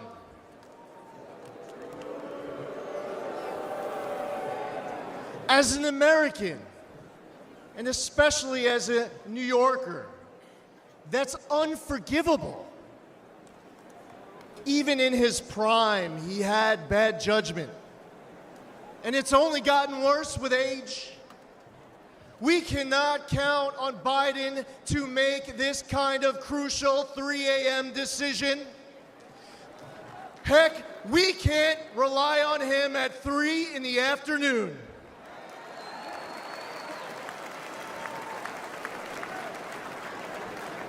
He has refilled Iran's coffers. Since October 7th, Biden has pandered to anti-Semites who cheer Hamas's attack. All while Americans are still being held hostage in Gaza. Biden turned 13 Blue Star families into Gold Star families with his fatal withdrawal from Afghanistan, and then he lied about it during last month's debate, claiming that no service members had died under his watch.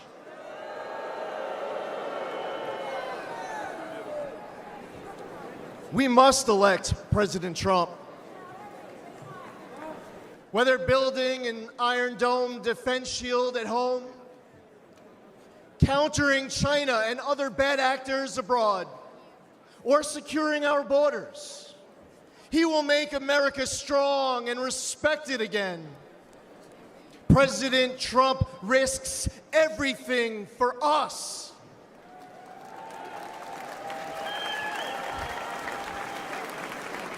We need him back in the White House now more than ever before.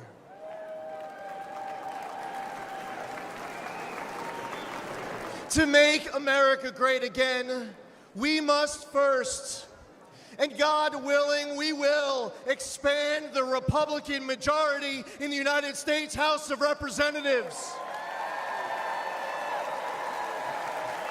We will flip the United States Senate. We are going to elect J.D. Vance, our next vice president. and we will make Donald J. Trump the 47th president of these United States. Thank you. God bless you. God bless President Trump and his family, and God bless America.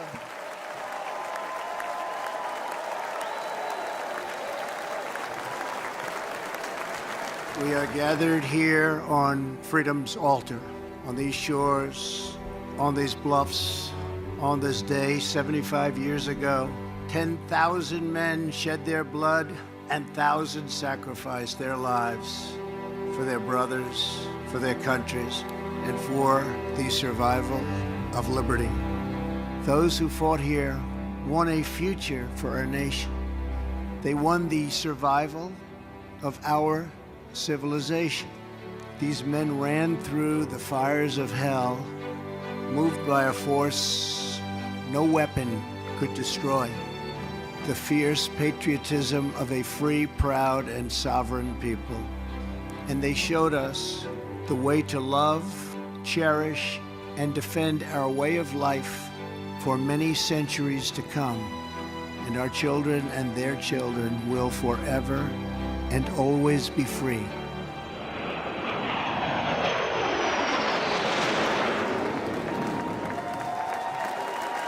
Ladies and gentlemen, please welcome World War II hero, William Peckrell.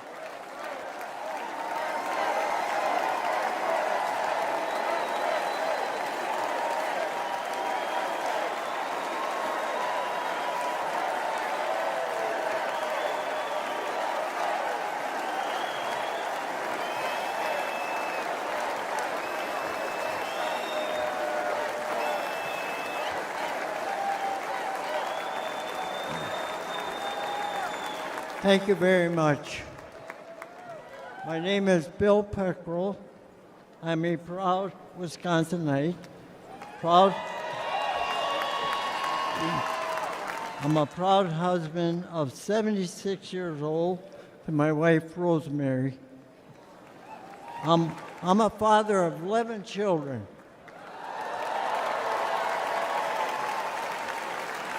6 girls, 5 boys. Our family across 5 generations and a proud World War II veteran.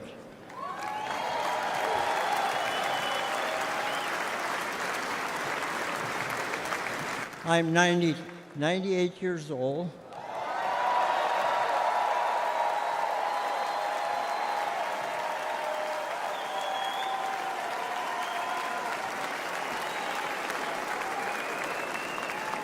Some call us the greatest generation.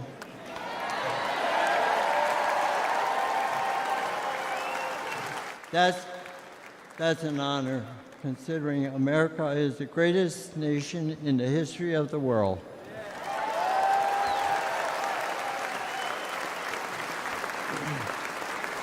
I will never forget and witness the horror of the Nazis' war camps. In the Battle of the Bulge, my friends and I fought to stop the Nazis' last major push in the Western Front.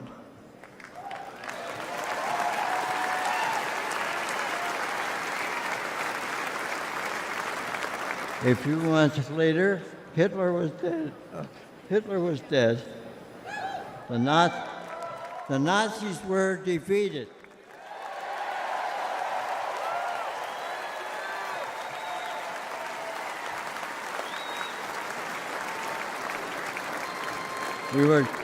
We gave thanks to Almighty God for delivering us from evil.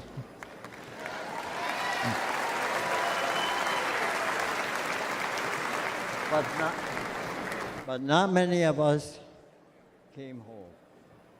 I still miss a lot of my friends on that beach.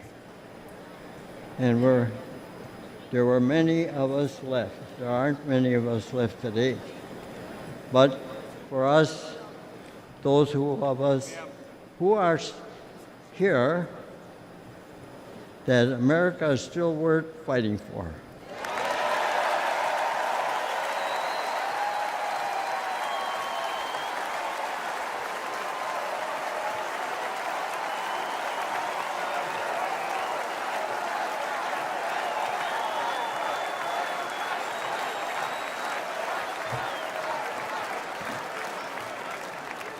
It hurts my heart to see what our current president and vice president have done to the country I love so well.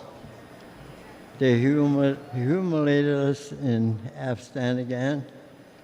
We pushed around in China. Terrorists run wild in the Middle East.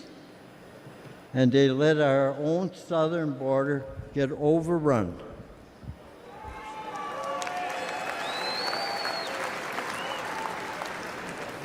America, people say, America is an idea, but I believe America is much more than that. America is our home.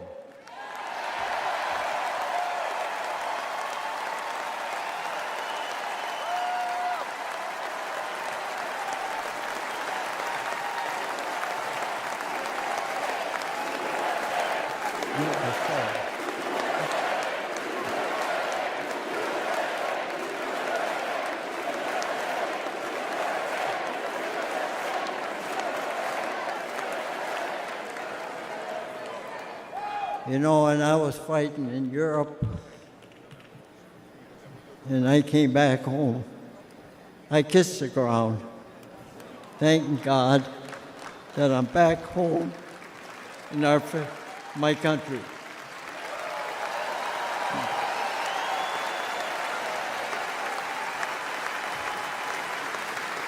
And where I come from, when somebody comes for me or my home, you dig in your boots in the ground and never look back.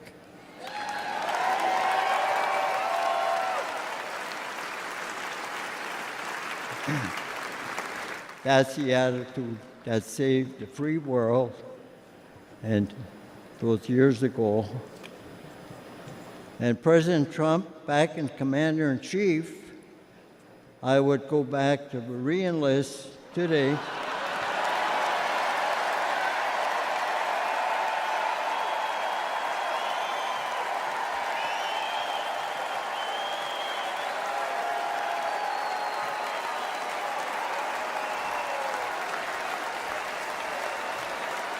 And I would storm whatever beach my country needs me to fight again. God bless you. God bless our home and the United States of America.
Ladies and gentlemen, please welcome businessman and Executive Vice President of the Trump Organization, Donald J. Trump, Jr.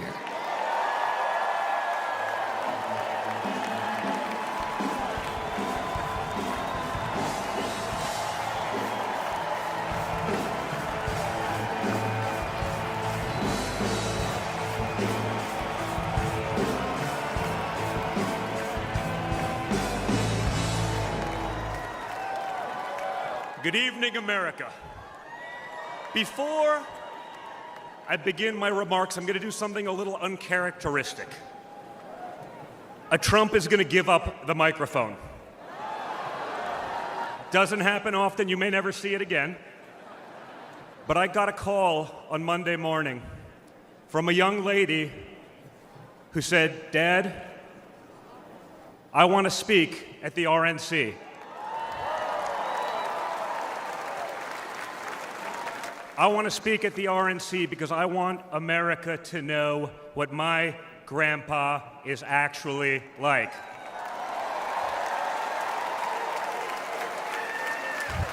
So for the first time ever on a stage, first time ever giving a speech, I want to bring out my eldest daughter and the eldest granddaughter of the President of the United States, your favorite president, Kai Madison Trump.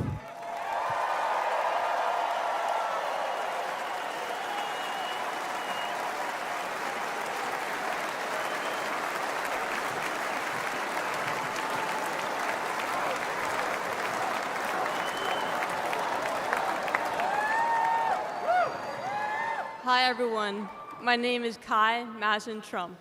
I am the granddaughter of Donald Trump. I'm speaking today to share the side of my grandpa that people don't often see. To me, he's just a normal grandpa. He gives us candy and soda when our parents aren't looking.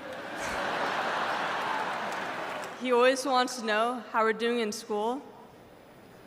When I made the high honor roll, he printed it out to show his friends how proud he was of me. I know. He calls me during the middle of the school day to ask how my golf game is going and tells me all about his. But then I have to remind him that I'm in school and I'll have to call him back later. When we play golf together, if I'm not on his team, he'll try to get inside of my head. I know. And he's always surprised that I don't let him get to me. But I have to remind him, I'm a Trump too.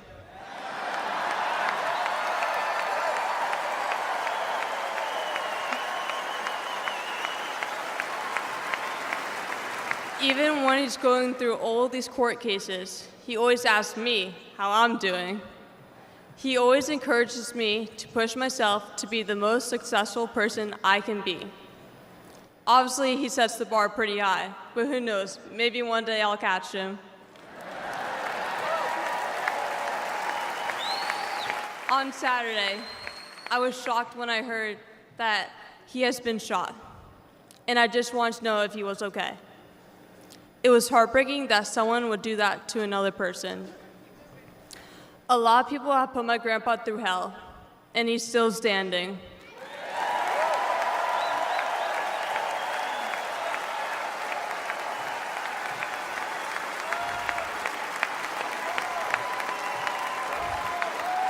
Grandpa, you are such an inspiration, and I love you.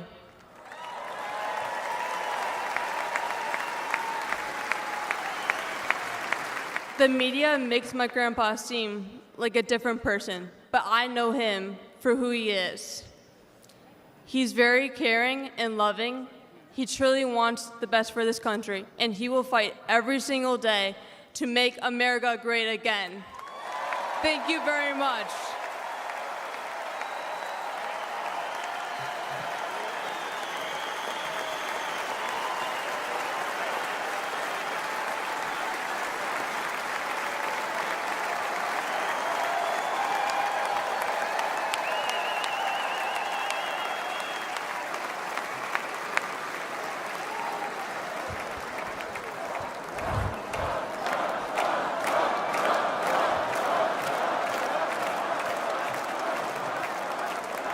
lot of proud moments this week from my family.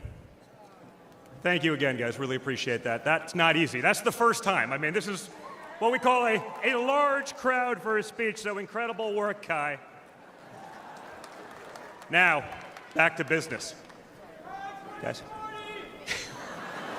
Thank you, sir.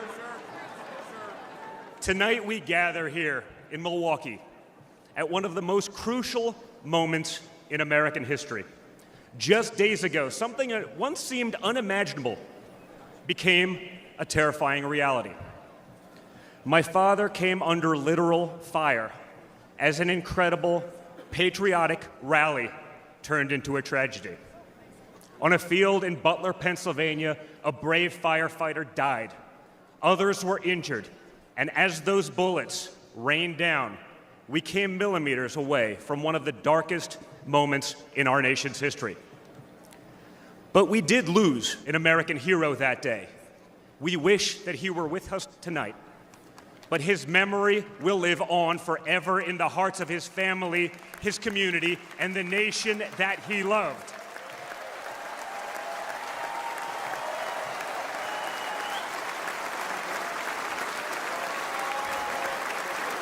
So I would like to take just a moment tonight to express our gratitude for the life and service of American hero Corey Comparator.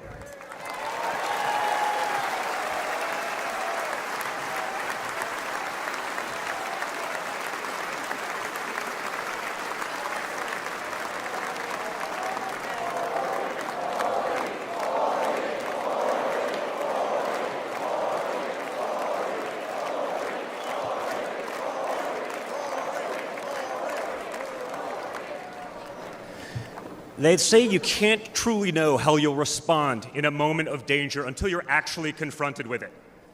So what was my father's instinct as his life was on the line?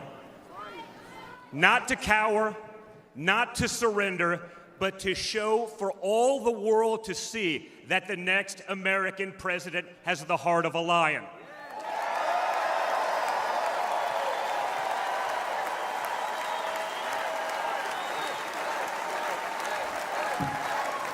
That the next American president has the courage to put the American people first once again.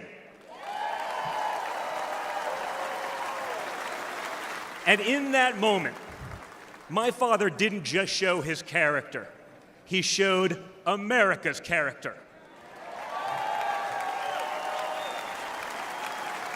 When he stood up with blood on his face and the flag at his back, the world saw a spirit that could never be broken.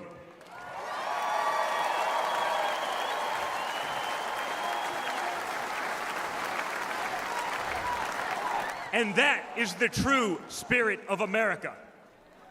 America knows what it's like to be down. We know what it's like to be confused and to be afraid. Long before the attempt on my father's life, every American I met was filled with fear and anxiety. They were afraid our country was being torn apart. They were anxious about the massive and chaotic invasion of illegal aliens across our border. They were deeply concerned about partisan lawfare, education indoctrination, and attacks on freedom of speech. Most terrifying of all, they saw that our leaders didn't care, or worse, that they joyfully aided and abetted the erosion of our rights. And the lies. Oh yeah, the lies. We won't ever forget the lies. From left-wing politicians, from their allies in the media, when you hear them in a row, you fully understand the extent they have gone to divide this great nation. They lied about Russia collusion. They lied about Hunter's laptop. They lied about Joe Biden's fitness for office. They lied about the border being secure. They lied about inflation being transitory. They lied about how they would safely withdraw from Afghanistan. They lied about Biden being a, quote, moderate. And they told one nonstop lie after another about my father. But they could only run away from reality for so long. All hell has broken loose in America, and it's impossible to hide anymore.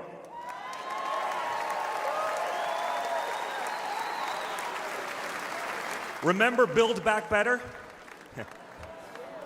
Instead, we got broke, bumbling Biden.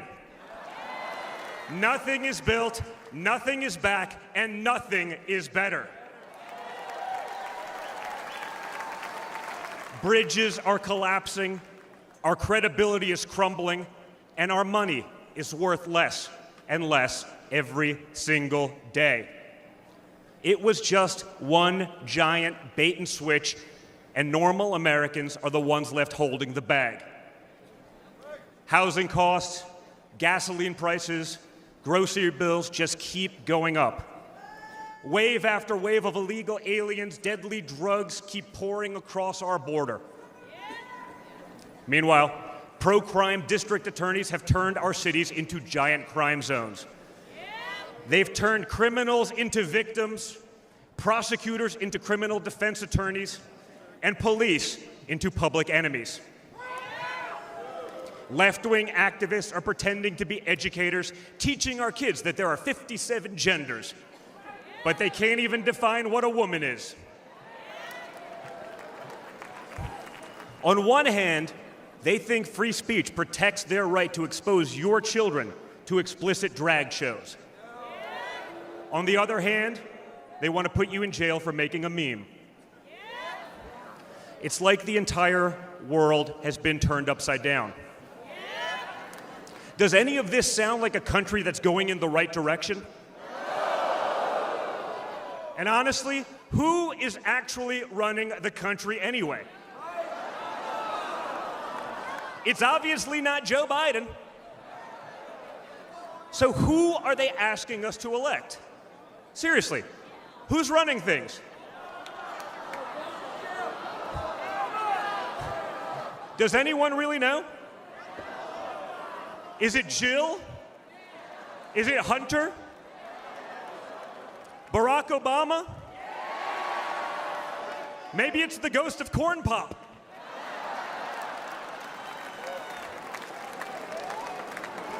Whoever is running the show, the only thing they are effective at is persecuting my father. They twisted, contorted, and corrupted the criminal code to turn bookkeeping errors into felonies.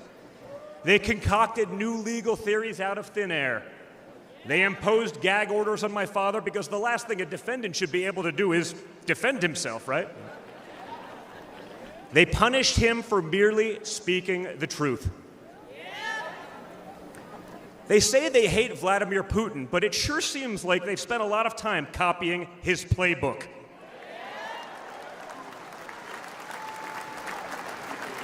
In this country, we don't criminalize political differences. We debate them. We vote on them. But we don't make you choose between picking a party or picking a jail cell.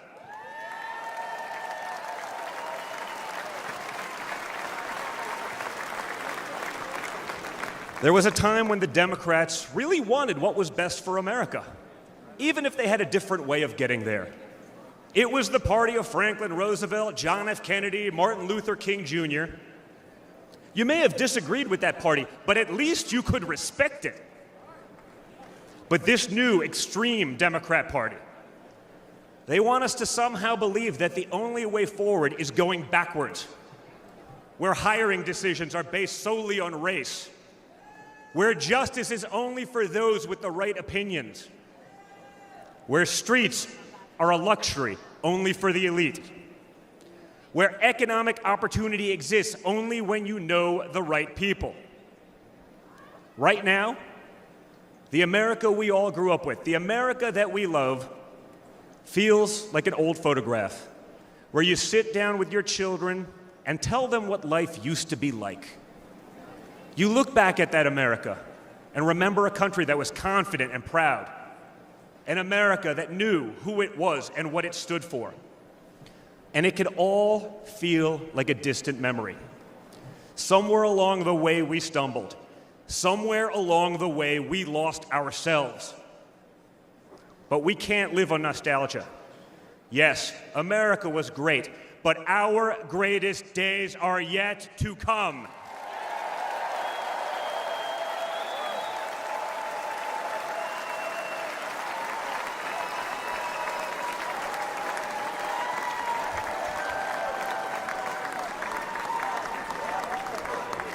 Because no matter how far off that old photo may feel, it's not the end of our story. We're like that man who stood on that platform and felt the bullet pierce his flesh just days ago in Pennsylvania. He may have moved to the ground, but he stood back up.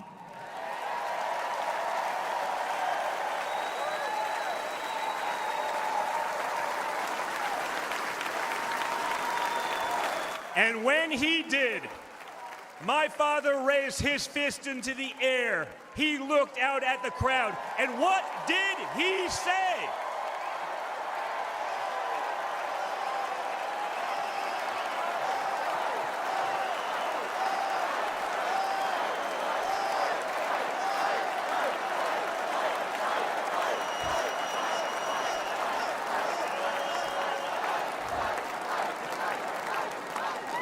And we will fight.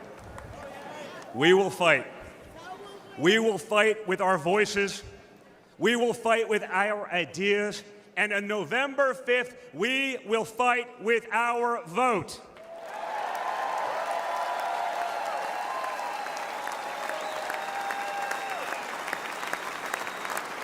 I've always been proud of him, but I've never been prouder of my father than I was in that moment.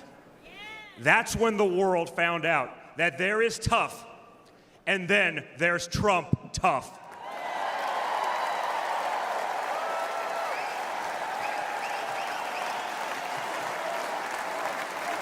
And the good news is, America is Trump tough.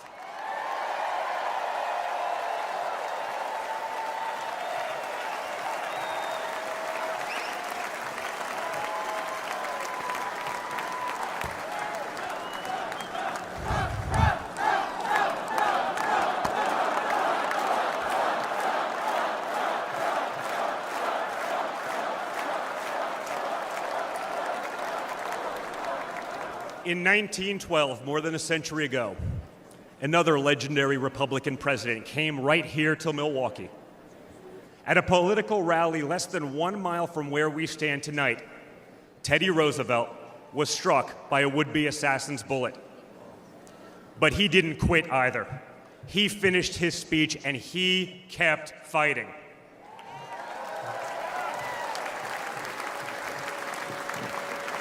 My friends, I don't believe in coincidences, but I do believe in God's plan.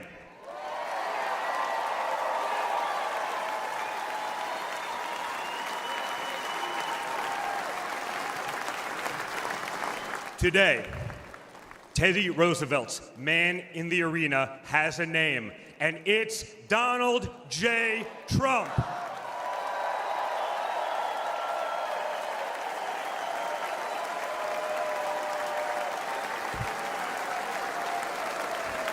Remember, my father didn't have to run for re-election this year. He doesn't need the money, the fame, the power. Frankly, he doesn't need the witch hunts, the phony investigations, or the political prosecutions either. But he knew he had to run if there was any chance at saving America.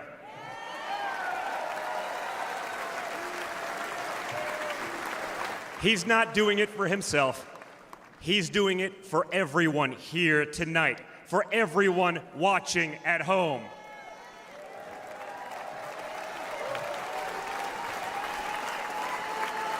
No matter who you are, you can be a part of this movement to make America great again. Look at me and my friend J.D. Vance, a kid from Appalachia and a kid from Trump Tower in Manhattan. We grew up worlds apart, yet now we're both fighting side by side to save the country we love. And by the way, J.D. Vance is going to make one hell of a vice president.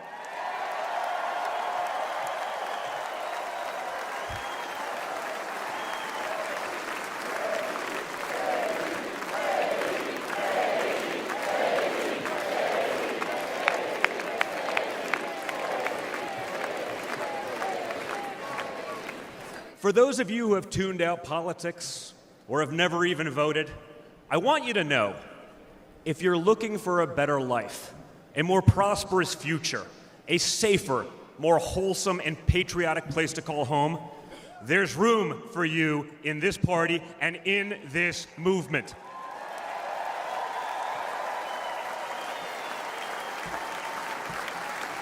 In fact, you're the ones who matter most of all.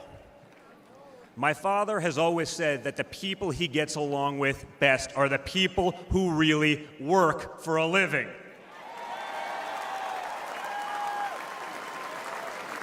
It's because of his background as a builder in construction, right? In construction, it doesn't matter how smart your architect is if you don't have the best guys laying the bricks. People with grit, people who get their hands dirty. That's a big problem with Washington, D.C. Most of the bureaucrats who rule over us have never built anything in their lives. It's time to build something real, something tangible, something that will last and leave this country better off for our children. That's my father's mission.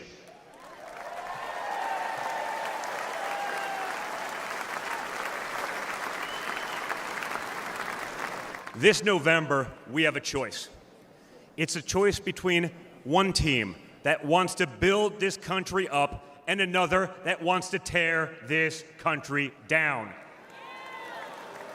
It's a choice between people who are proud of America and people who are ashamed of America. And ultimately, it's a choice between America last and America first.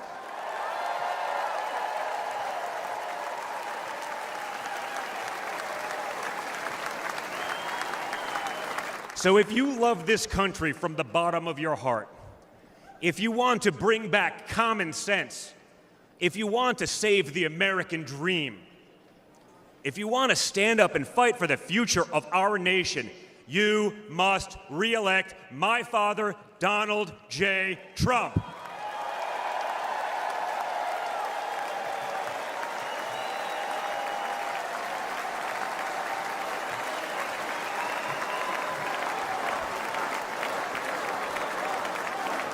And together, we will make America great once again. Thank you. Thank you, Wisconsin.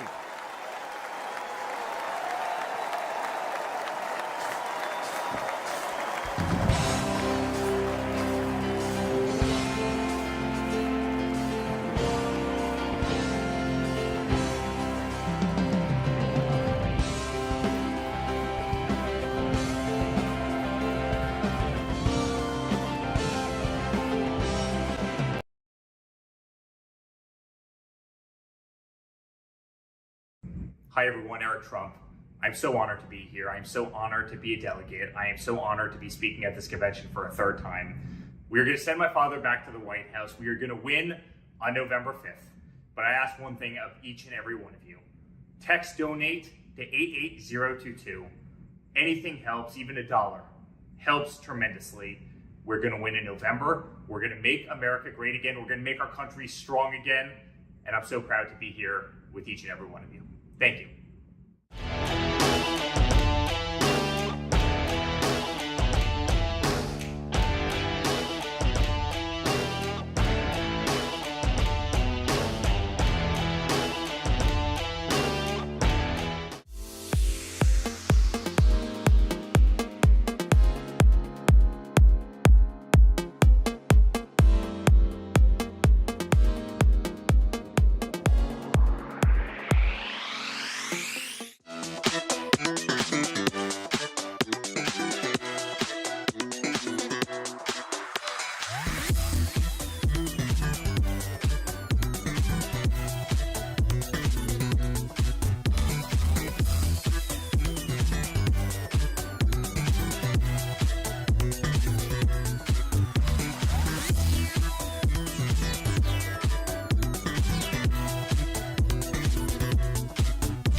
am joining RNC co-chair Laura Trump to humbly ask if you could chip in $5, $10, or $25.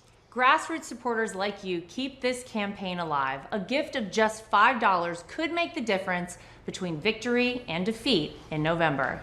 Please chip in any amount. I know with your support right now, we will make America great again.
It's nothing short of a miracle that J.D. Vance is a household name, or a United States Senator, or our next Vice President.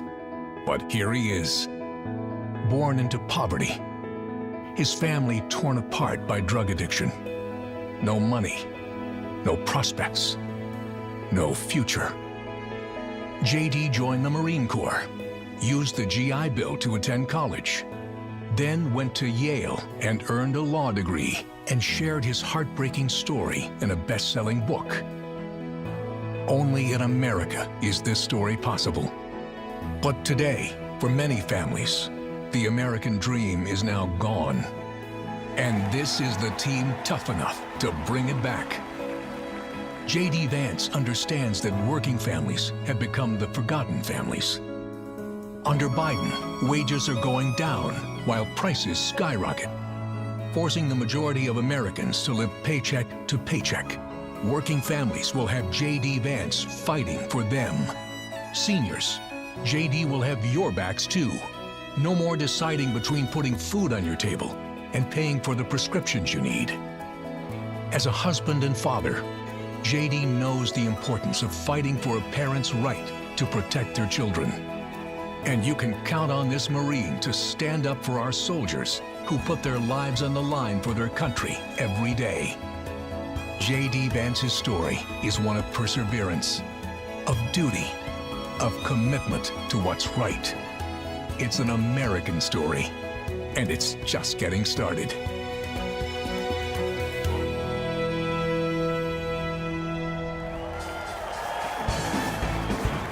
Ladies and gentlemen, please welcome Usha Vance.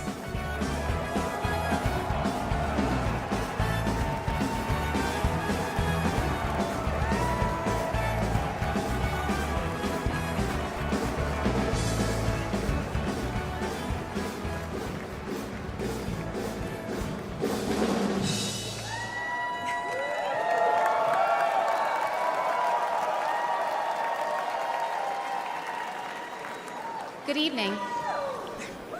Good evening. When I was asked to introduce my husband, J.D. Vance, to all of you, I was at a loss. What could I say that hasn't already been said before? After all, the man was already the subject of a Ron Howard movie. J.D. has shared much of his life through his own eloquent words. In his book, Hillbilly Elegy, during his Senate campaign, and now as a sitting United States Senator, it occurred to me that there was only one thing to do: to explain from the heart why I love and admire JD and stand here beside him today, and why he will make a great Vice President of the United States.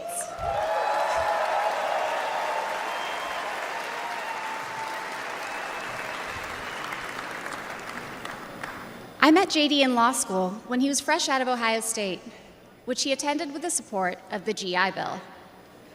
We were friends first because, who wouldn't want to be friends with JD? He was then, as now, the most interesting person I knew. A working-class guy who had overcome childhood traumas that I could barely fathom to end up at Yale Law School. A tough Marine who had served in Iraq, but whose idea of a good time was playing with puppies and watching the movie Babe. The most determined person I knew with one overriding ambition: to become a husband and a father, and to build the kind of tight-knit family that he had longed for as a child. My background is very different from JD's. I grew up in San Diego, in a middle-class community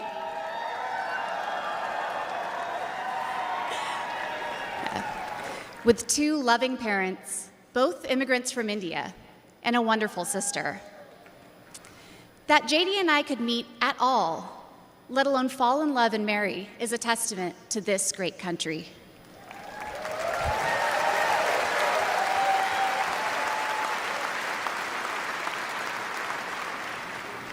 It is also a testament to JD, and it tells you something about who he is.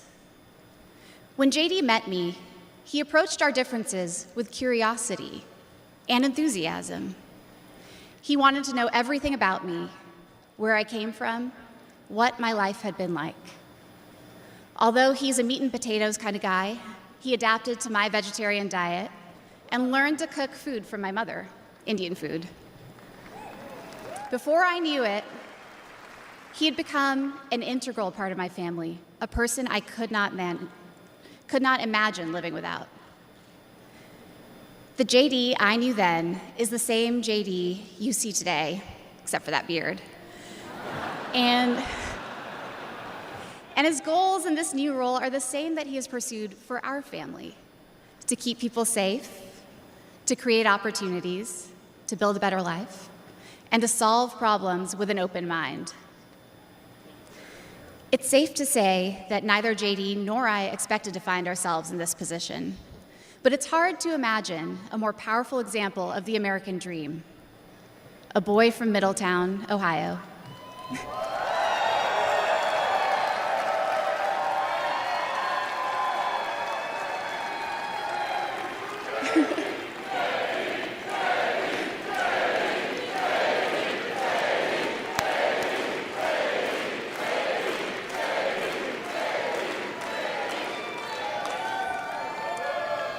Raised by his grandmother through tough times, chosen to help lead our country through some of its greatest challenges. I am grateful to all of you for the trust you have placed in him and in our family. And with that, it is my great privilege to introduce my husband and the next Vice President of the United States, JD Vance.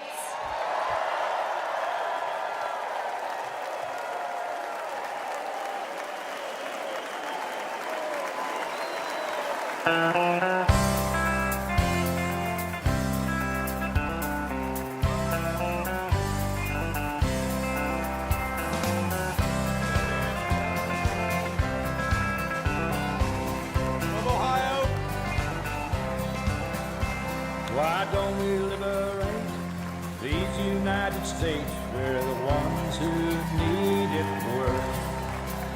Let the rest of the world help us for change, and let's rebuild America first. Thank you. Our highways and bridges are far and far. Who's blessed and who has been cursed? There's things to be done all over the world, but let's rebuild America first. Thank you. Thank you. Please. Wow. Wow.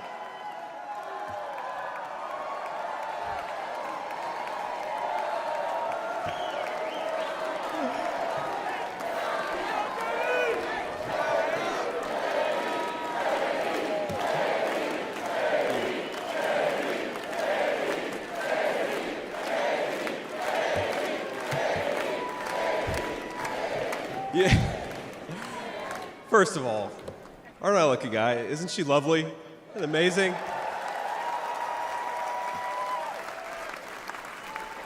Greetings, Milwaukee, my fellow Americans and my fellow Republicans. My name is J.D. Vance from the great state of Ohio.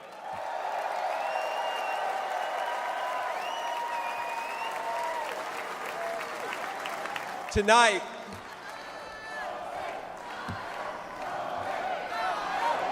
O-H-I-O, O-H-I-O.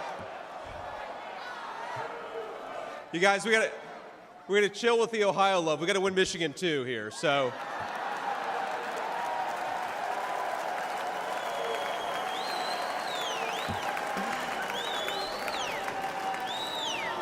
My friends, tonight is a night of hope, a celebration of what America once was, and with God's grace, what it will soon be again.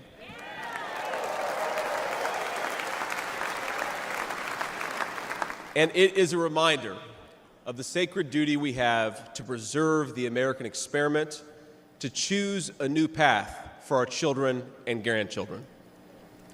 But as we meet tonight, we cannot forget that this evening could have been so much different. Instead of a day of celebration, this could have been a day of heartache and mourning. For the last 8 years, President Trump has given everything he has to fight for the people of our country.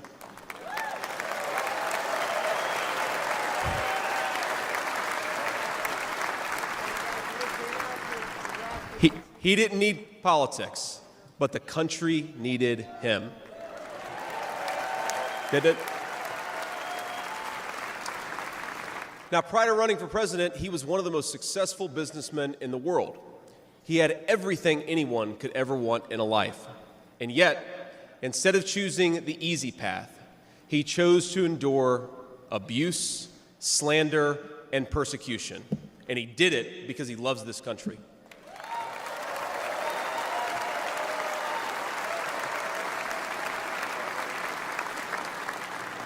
I want all Americans to go and watch the video of a would-be assassin coming a quarter of an inch from taking his life. Consider the lies they told you about Donald Trump, and then look at that photo of him, defiant, fist in the air, when Donald Trump rose to his feet in that Pennsylvania field. All of America stood with him.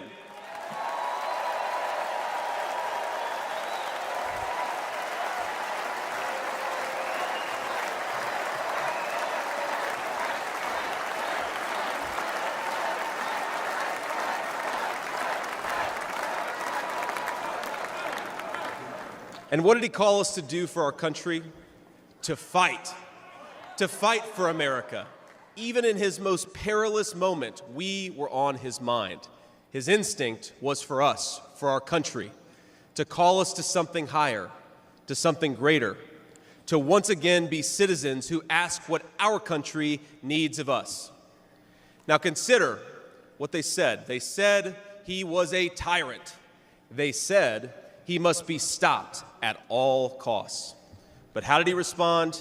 He called for national unity, for national calm, literally right after an assassin nearly took his life.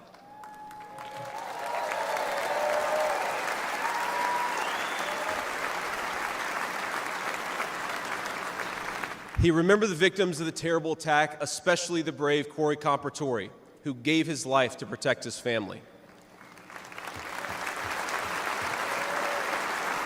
God bless him.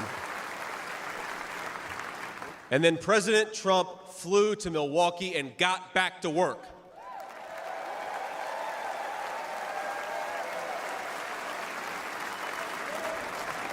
Now that's the man I've gotten to know personally over the last few years.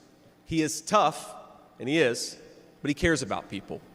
He can stand defiant against an assassin one moment and call for national healing the next. He is a beloved father and grandfather, and of course, a once-in-a-generation business leader. He's the man who is feared by America's adversaries, but 2 nights ago, and I'll share a moment, said goodnight to his 2 boys, told them he loved them, and made sure to give each of them a kiss on the cheek. And I will say, Don and Eric squirmed the same way my 4-year-old does when his daddy tries to give him a kiss on the cheek. Sorry, guys. He is all those things, but tonight we celebrate he is our once and future President of the United States of America.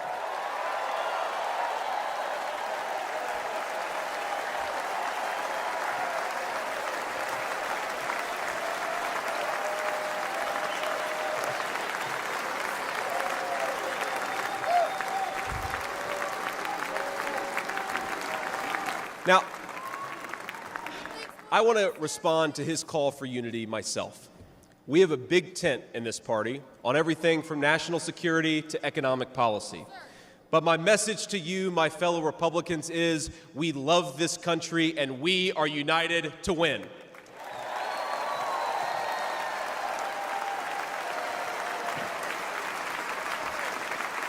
Right. Now, I think our disagreements actually make us stronger. That's what I've learned in my time in the United States Senate, where sometimes I persuade my colleagues and sometimes they persuade me.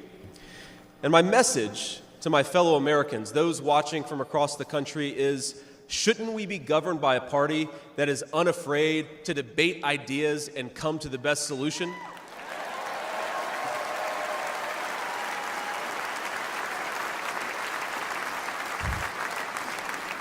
That's the Republican Party of the next 4 years, united in our love for this country and committed to free speech and the open exchange of ideas.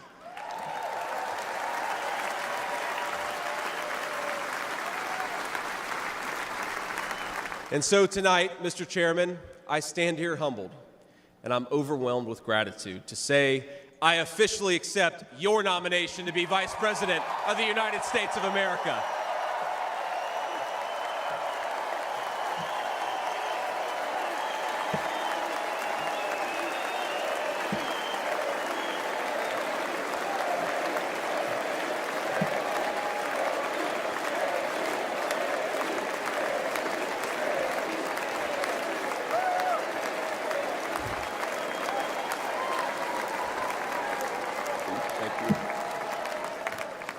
Now, never in my wildest imagination could I have believed that I'd be standing here tonight. I grew up in Middletown, Ohio, a small town where people spoke their minds, built with their hands, and loved their God, their family, their community, and their country with their whole hearts. But it was also a place that had been cast aside and forgotten by America's ruling class in Washington. When I was in the 4th grade, a career politician by the name of Joe Biden supported NAFTA, a bad trade deal that sent countless good jobs to Mexico. When I was a sophomore in high school, that same career politician named Joe Biden gave China a sweetheart trade deal that destroyed even more good American middle-class manufacturing jobs. When I was a senior in high school, that same Joe Biden supported the disastrous invasion of Iraq, and at each step of the way, in small towns like mine in Ohio or next door in Pennsylvania or Michigan, in states all across our country, jobs were sent overseas and our children were sent to war. And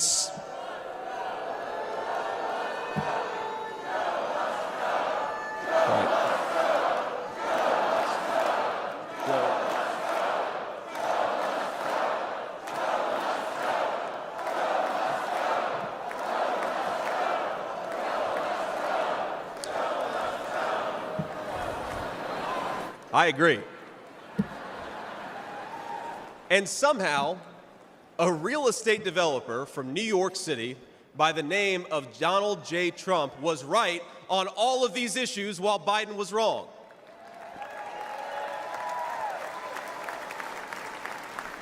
President Trump knew even then that we needed leaders who would put America first.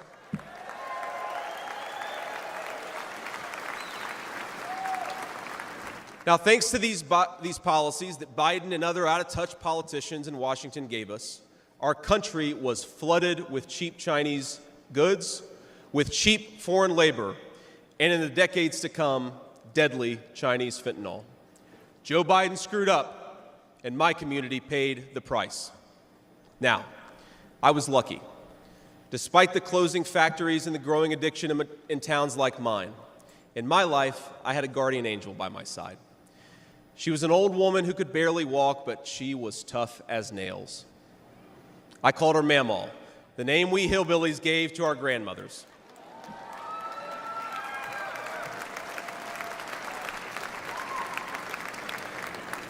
Mamaw raised me as my mother struggled with addiction. Mamaw was in so many ways a woman of contradiction. She loved the Lord, ladies and gentlemen. She was a woman of very deep Christian faith.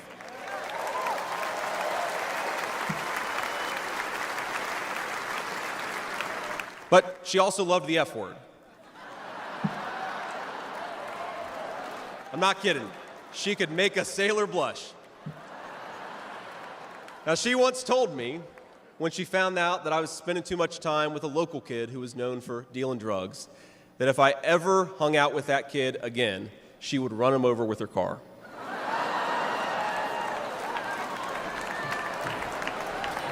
That's true.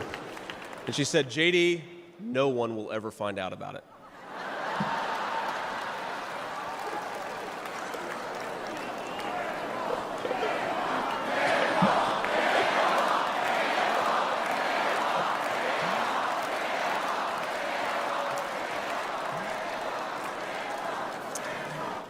Now, thanks to that Mamaw, things worked out for me. After 9/11, I did what thousands of other young men my age did in that time of soaring patriotism and love of country.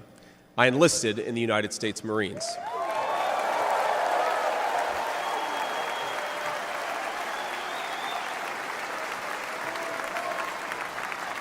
Semper Fi to my fellow Marines. Now, I left the Marines after 4 years and went to the Ohio State University.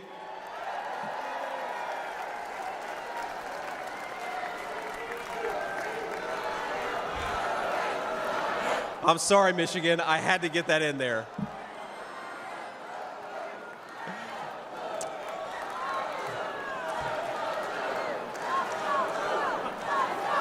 Come on. We've had enough political violence. Now, after Ohio State, I went to Yale Law School, where I met my beautiful wife. And then I started businesses to create jobs in the kind of places that I grew up in.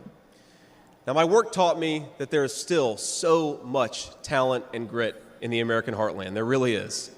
But for these places to thrive, my friends, we need a leader who fights for the people who built this country.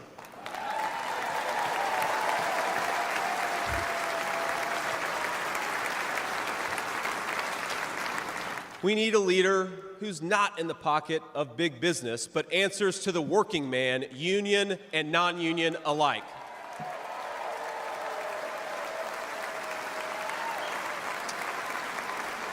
A leader who won't sell out to multinational corporations, but will stand up for American companies and American industry.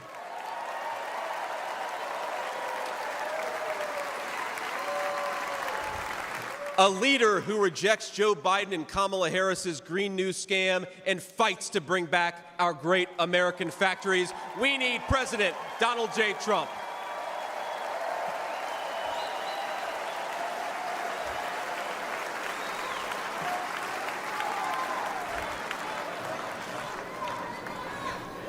Some people tell me I've lived the American dream, and of course they're right, and I'm so grateful for it.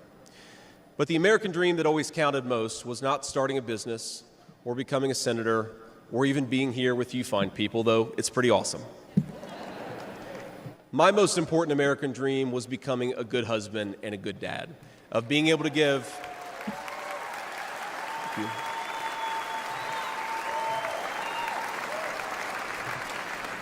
I wanted to give my kids the things that I didn't have when I was growing up. And that's the accomplishment that I'm proudest of. That tonight, I'm joined by my beautiful wife, Usha, an incredible lawyer and a better mom, and our 3 beautiful kids, Ewan, who's 7, Vivek, who's 4, and Mirabelle, who's 2. Now, they're back at the hotel, and kids, if you're watching, Daddy loves you very much, but get your butts in bed. It's 10 o'clock. But my friends, things did not work out well for a lot of kids I grew up with. Every now and then, I will get a call from a relative back home who asks, "Did you know so-and-so?" And I'll remember a face from years ago, and then I'll hear they died of an overdose.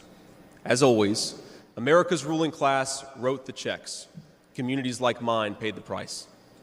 For decades, that divide between the few with their power and comfort in Washington and the rest of us only widened. From Iraq to Afghanistan, from the financial crisis to the Great Recession, from open borders to stagnating wages, the people who govern this country have failed and failed again.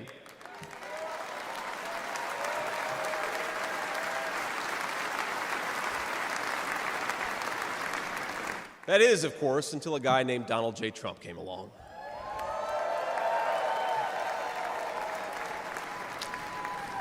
President Trump represents America's last best hope to restore what, if lost, may never be found again.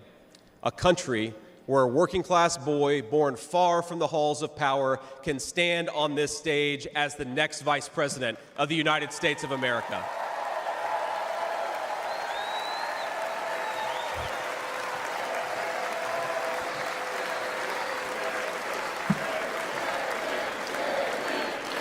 You guys.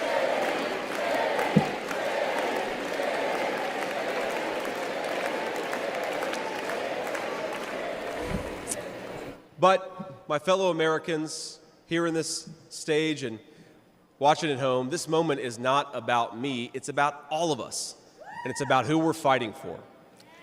It's about the auto worker in Michigan wondering why out-of-touch politicians are destroying their jobs.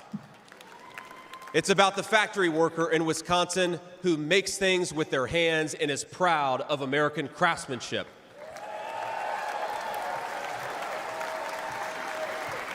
It's about the energy worker in Pennsylvania and Ohio who doesn't understand why Joe Biden is willing to buy energy from tin-pot dictators across the world when he could buy it from his own citizens right here in our own country.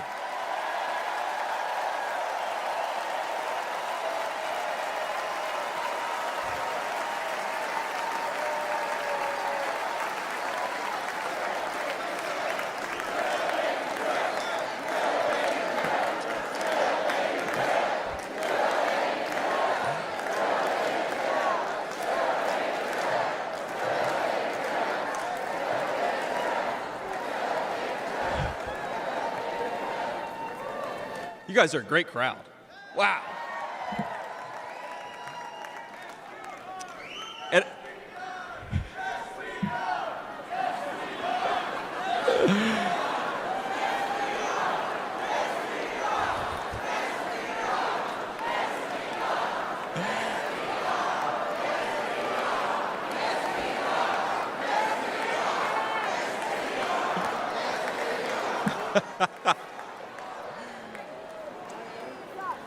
And it's about, our movement is about single moms like mine who struggled with money and addiction but never gave up.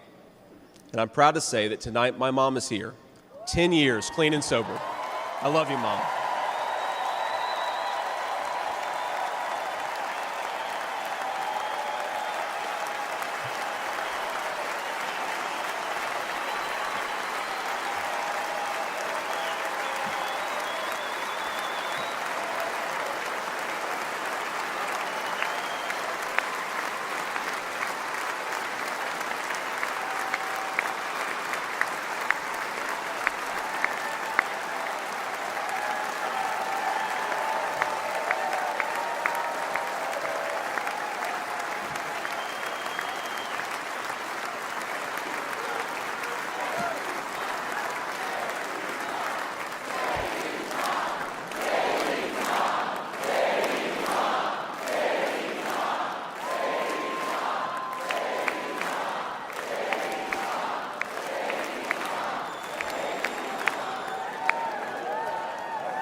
And you know, Mom, I was thinking, it'll be 10 years officially in January of 2025, and if President Trump's okay with it, let's have the celebration in the White House.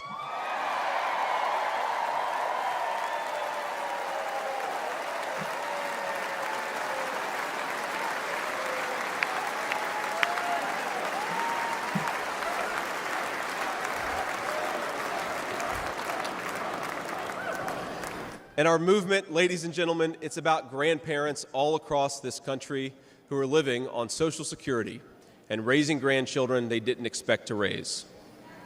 And while we're on the topic of grandparents, let me tell you another Mamaw story.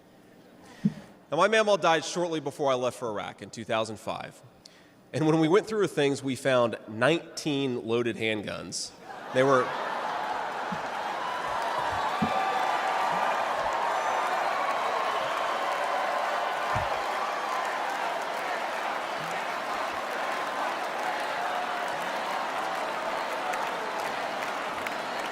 Now, the thing is, they were stashed all over her house, under her bed, in her closet, in the silverware drawer. And we wondered what was going on, and it occurred to us that towards the end of her life, Mamaw couldn't get around so well. And so this frail old woman made sure that no matter where she was within arm's length of whatever she needed to protect her family. That's who we fight for. That's American spirit.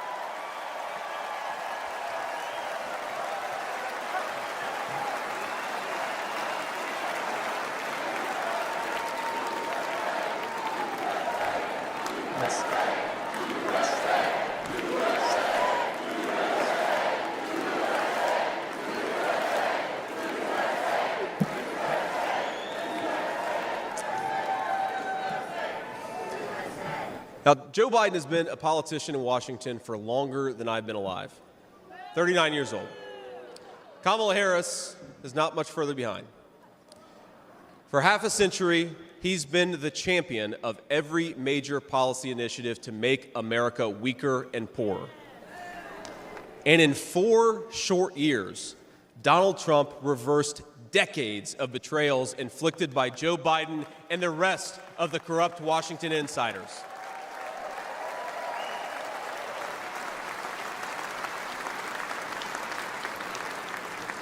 He created the greatest economy in history for workers. Really was amazing. There's this chart that shows worker wages, and they stagnated for pretty much my entire life until President Donald J. Trump came along. Workers' wages went through the roof.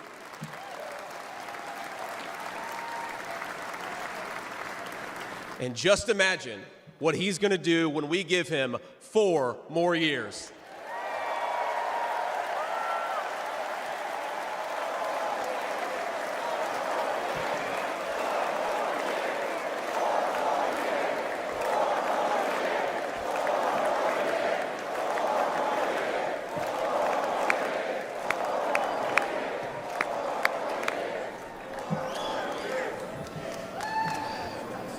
Months ago, I heard some young family member observe that their parents' generation, the baby boomers, could afford to buy a home when they first entered the workforce. But I don't know, this person observed, if I'll ever be able to afford a home. The absurd cost of housing is the result of so many failures, and it reveals so much about what's broken in Washington. Now, I can tell you exactly how it happened. Wall Street barons crashed the economy, and American builders went out of business. As tradesmen scrambled for jobs, houses stopped being built. The lack of good jobs, of course, led to stagnant wages. And then the Democrats flooded this country with millions of illegal aliens. So citizens had to compete with people who shouldn't even be here for precious housing. Joe Biden's inflation crisis, my friends, is really an affordability crisis. And many of the people that I grew up with can't afford to pay more for groceries, more for gas, more for rent, and that's exactly what Joe Biden's economy has given them.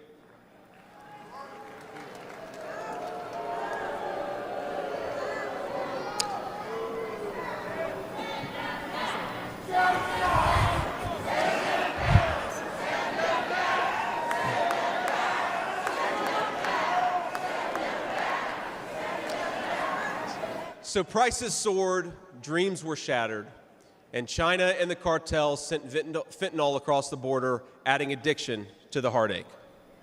But ladies and gentlemen, that is not the end of our story. We've heard about villains and their victims. I've talked a lot about that, but let me tell you about the future. President Trump's vision is so simple and yet so powerful. We're done, ladies and gentlemen, catering to Wall Street. We'll commit to the working man.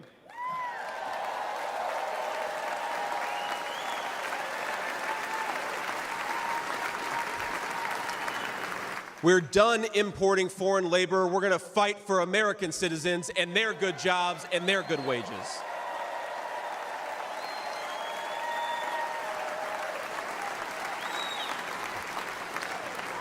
We're done buying energy from countries that hate us. We're going to get it right here from American workers in Pennsylvania, in Ohio, and across the country.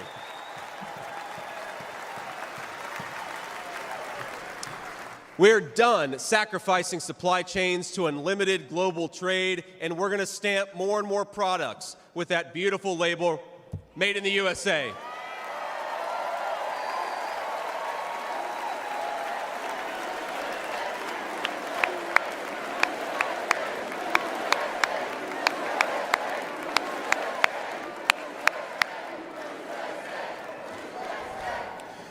We're going to build factories again, put people to work making real products for American families made with the hands of American workers. Together,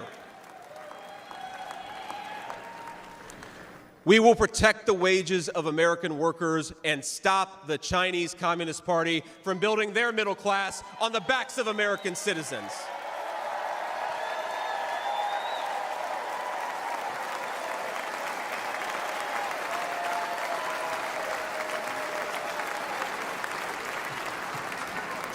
Together, we will make sure our allies share in the burden of securing world peace. No more free rides for nations that betray the generosity of the American taxpayer.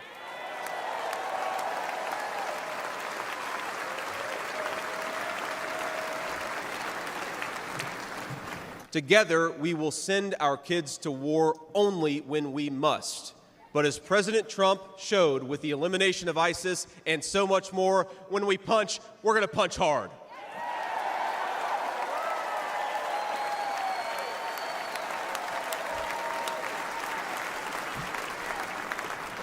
Together, we will put the citizens of America first, whatever the color of their skin. We will, in short, make America great again.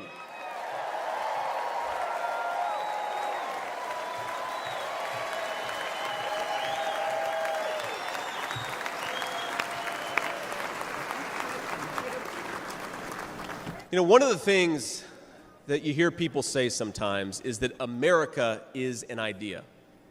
And to be clear, America was indeed founded on brilliant ideas like the rule of law and religious liberty, things written into the fabric of our Constitution and our nation.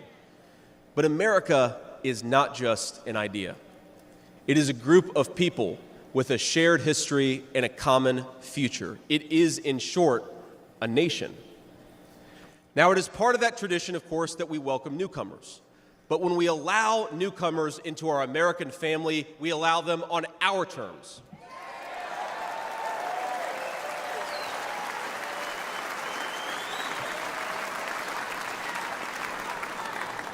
That's the way we preserve the continuity of this project from 250 years past to hopefully 250 years in the future.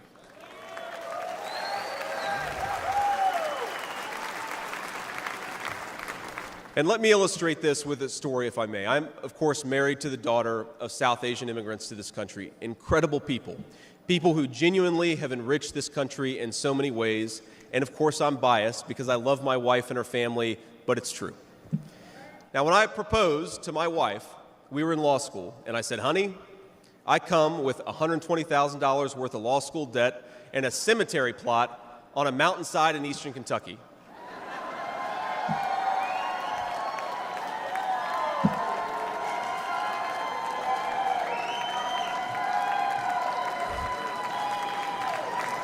And I guess standing here tonight, it's just gotten weirder and weirder, honey. But that's what she was getting. Now, that cemetery plot in eastern Kentucky is near my family's ancestral home. And like a lot of people, we came from the mountains of Appalachia into the factories of Ohio, Pennsylvania, Michigan, and Wisconsin.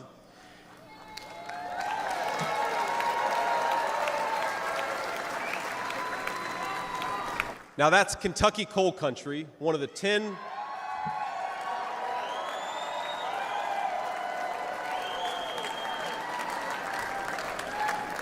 Now, it's one of the 10 poorest counties in the entire United States of America. They are very hardworking people, and they're very good people. They're the kind of people who would give you the shirt off their back even if they can't afford enough to eat. And our media calls them privileged and looks down on them.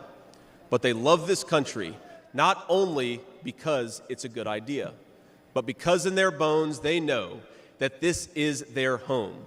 And it will be their children's home, and they would die fighting to protect it.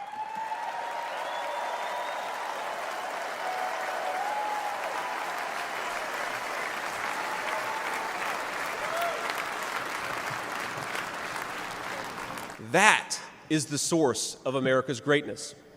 As a United States Senator, I get to represent millions of people in the great state of Ohio with similar stories, and it is the great honor of my life. Now, in that cemetery, there are people who were born around the time of the Civil War.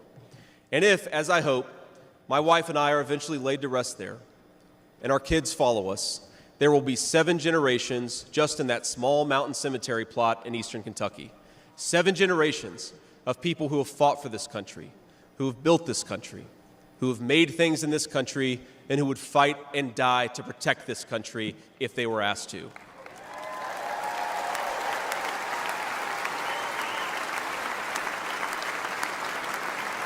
Now that's not just an idea, my friends. That's not just a set of principles. Even though the ideas and the principles are great, that is a homeland. That is our homeland.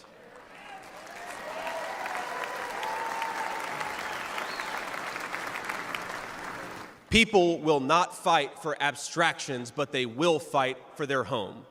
And if this movement of ours is going to succeed, and if this country is going to thrive, our leaders have to remember that America is a nation and its citizens deserve leaders who put its interests first.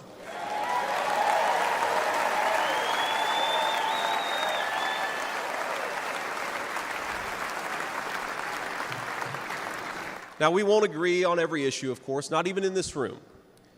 We may disagree from time to time about how best to reinvigorate American industry and renew American family. That's fine. In fact, it's more than fine. It's good. But never forget that the reason why this united Republican Party exists, why we do this, why we care about those great ideas and that great history, is that we want this nation to thrive for centuries to come.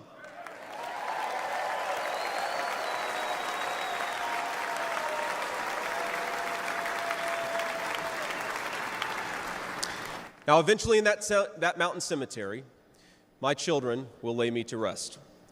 And when they do, I would like them to know that thanks to the work of this Republican Party, the United States of America is as strong and as proud and as great as ever.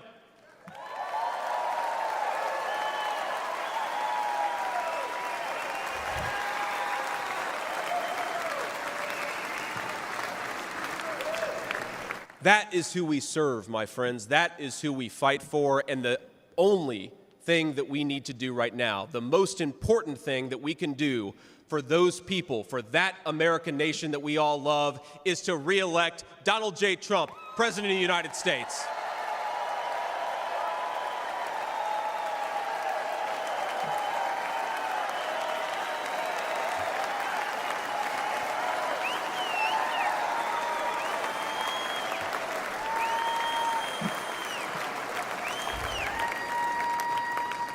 Mr. President, I will never take for granted the trust you have put in me. And what an honor it is to help achieve the extraordinary vision that you have for this country. Now, I pledge to every American, no matter your party, I will give you everything I have to serve you and to make this country a place where every dream you have for yourself, your family, and your country will be possible once again.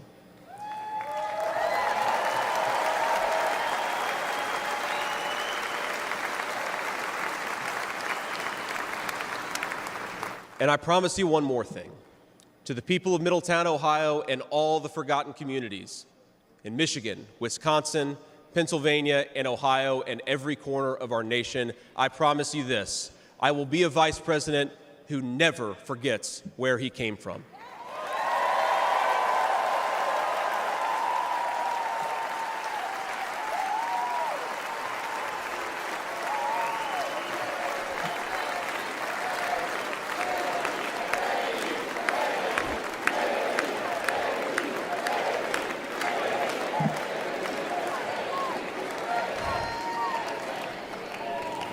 And every single day for the next 4 years, when I walk into that White House to help President Trump, I will be doing it for you, for your family, for your future, and for this great country. Thank you. God bless all of you, and God bless our great country.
Ladies and gentlemen, please welcome back the chairman of the Republican National Committee, Michael Whatley of North Carolina.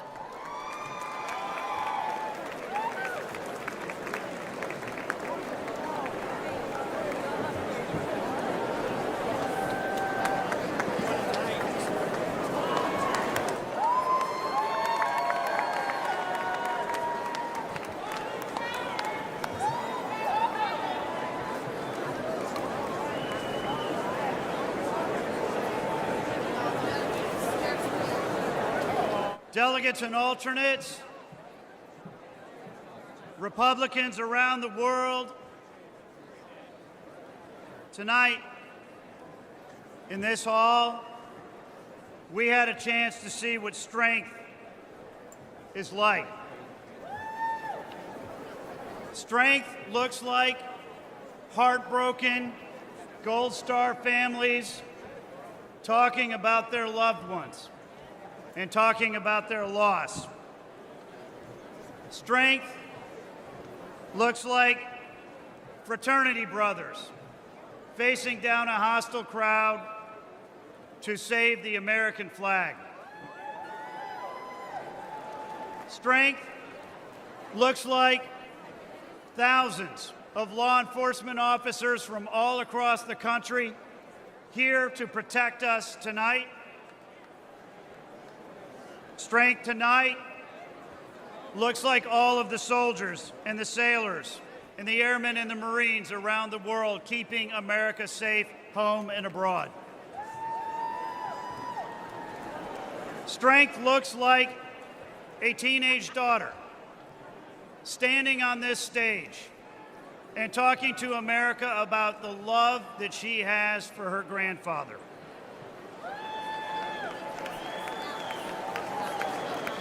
Strength looks like a kid born in rural Appalachia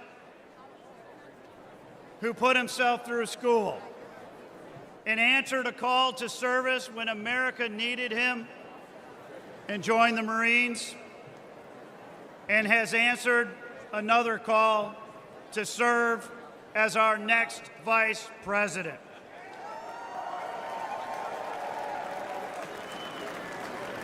And strength looks like a man who gave up a successful business career and a comfortable life to fight every single day for the American people, who has suffered hoax after hoax after hoax, who has endured politically motivated prosecutions and lawsuits all across the country,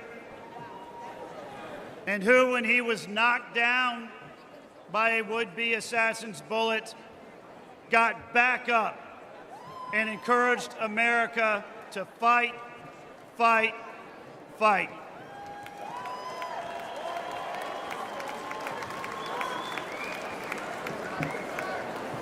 Ladies and gentlemen, we know what strength looks like, and we know that America is a nation of inherent strength. And we, as a nation of inherent strength, are going to be strong again.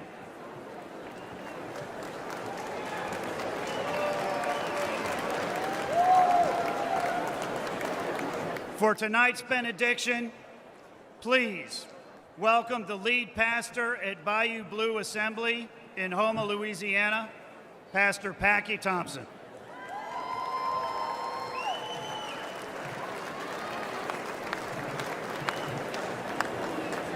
Well, hello, Milwaukee. I bring you greetings from the great state of Louisiana, from my church, Bayou Blue Assembly of God in Houma, Louisiana, and from the small town I grew up in Jena, Louisiana.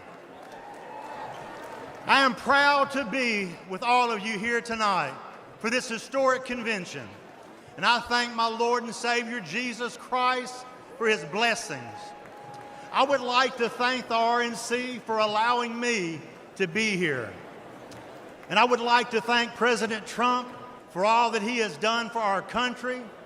I want you to know, sir, that you are loved and respected in my state of Louisiana.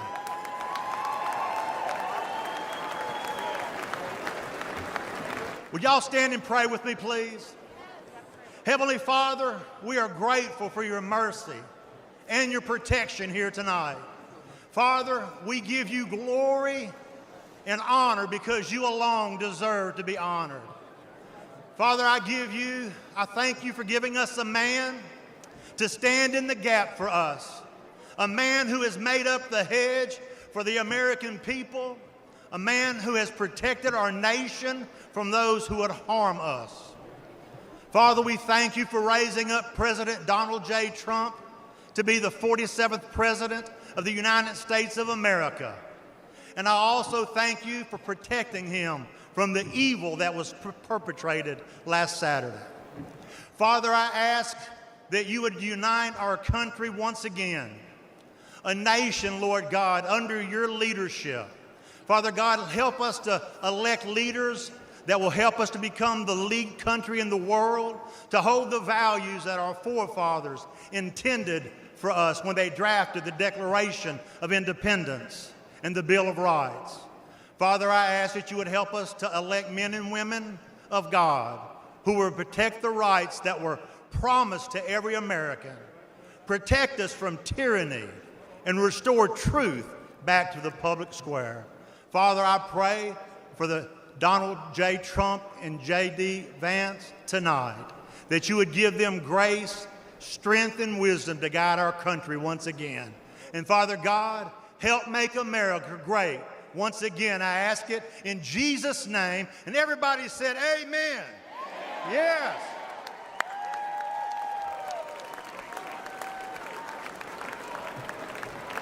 The chair recognizes the delegate from the Commonwealth of Pennsylvania for the purpose of offering a motion. Mr. Chairman, I am Fred Keller from the Commonwealth of Pennsylvania, the birthplace of America. I make the motion that this convention now adjourn. The question now occurs on the motion to adjourn. All those in favor signify by saying aye. Aye. All those opposed, no. In the opinion of the chair, the ayes have it and the motion is adopted. Accordingly, this convention stands adjourned until 5 p.m. tomorrow. Thank you.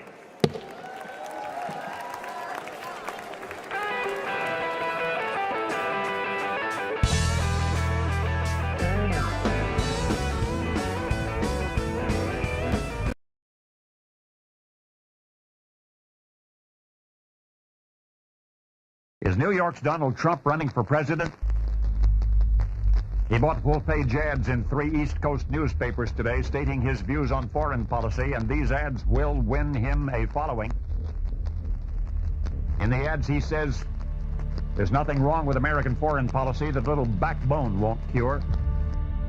And he says, we have no business spending ourselves broke in the Middle East, protecting ships that are not ours, and oil that we don't need. Rumblings in the Trump camp point as far as the presidency. Somebody has to help this country, and if they don't, the country and the world are in big trouble.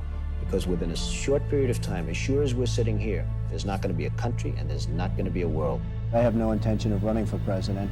And if it got so bad, I would never want to rule it out totally. Together, we will determine the course of America and the world for many, many years to come. For too long, a small group in our nation's capital has reaped the rewards of government, while the people have borne the cost. That all changes, starting right here and right now, because this moment is your moment. It belongs to you. The forgotten men and women of our country will be forgotten no longer. The Republican primary is over. Donald Trump basically has this nomination locked up.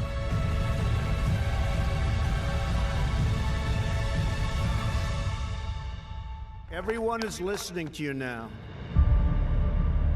I will fight for you with every breath in my body, and I will never, ever let you down.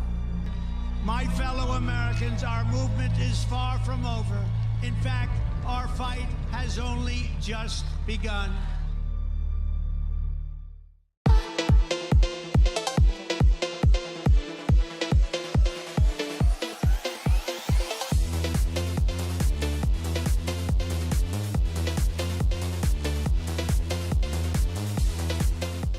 Today, I'm joining RNC co-chair Laura Trump to humbly ask if you could chip in $5, $10, or $25.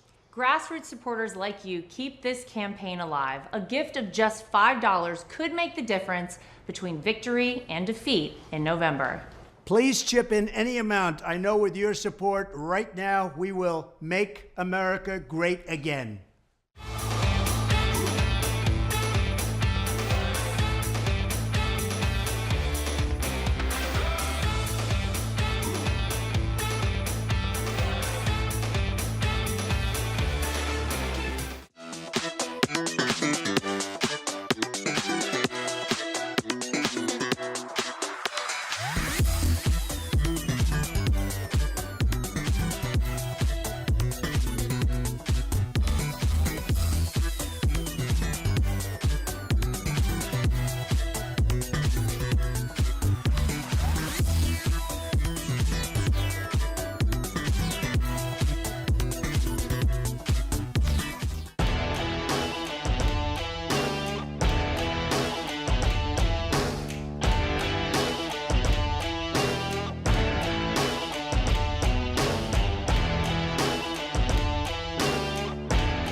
There's a highway, a lonesome stretch of gray. It runs between us and takes me far.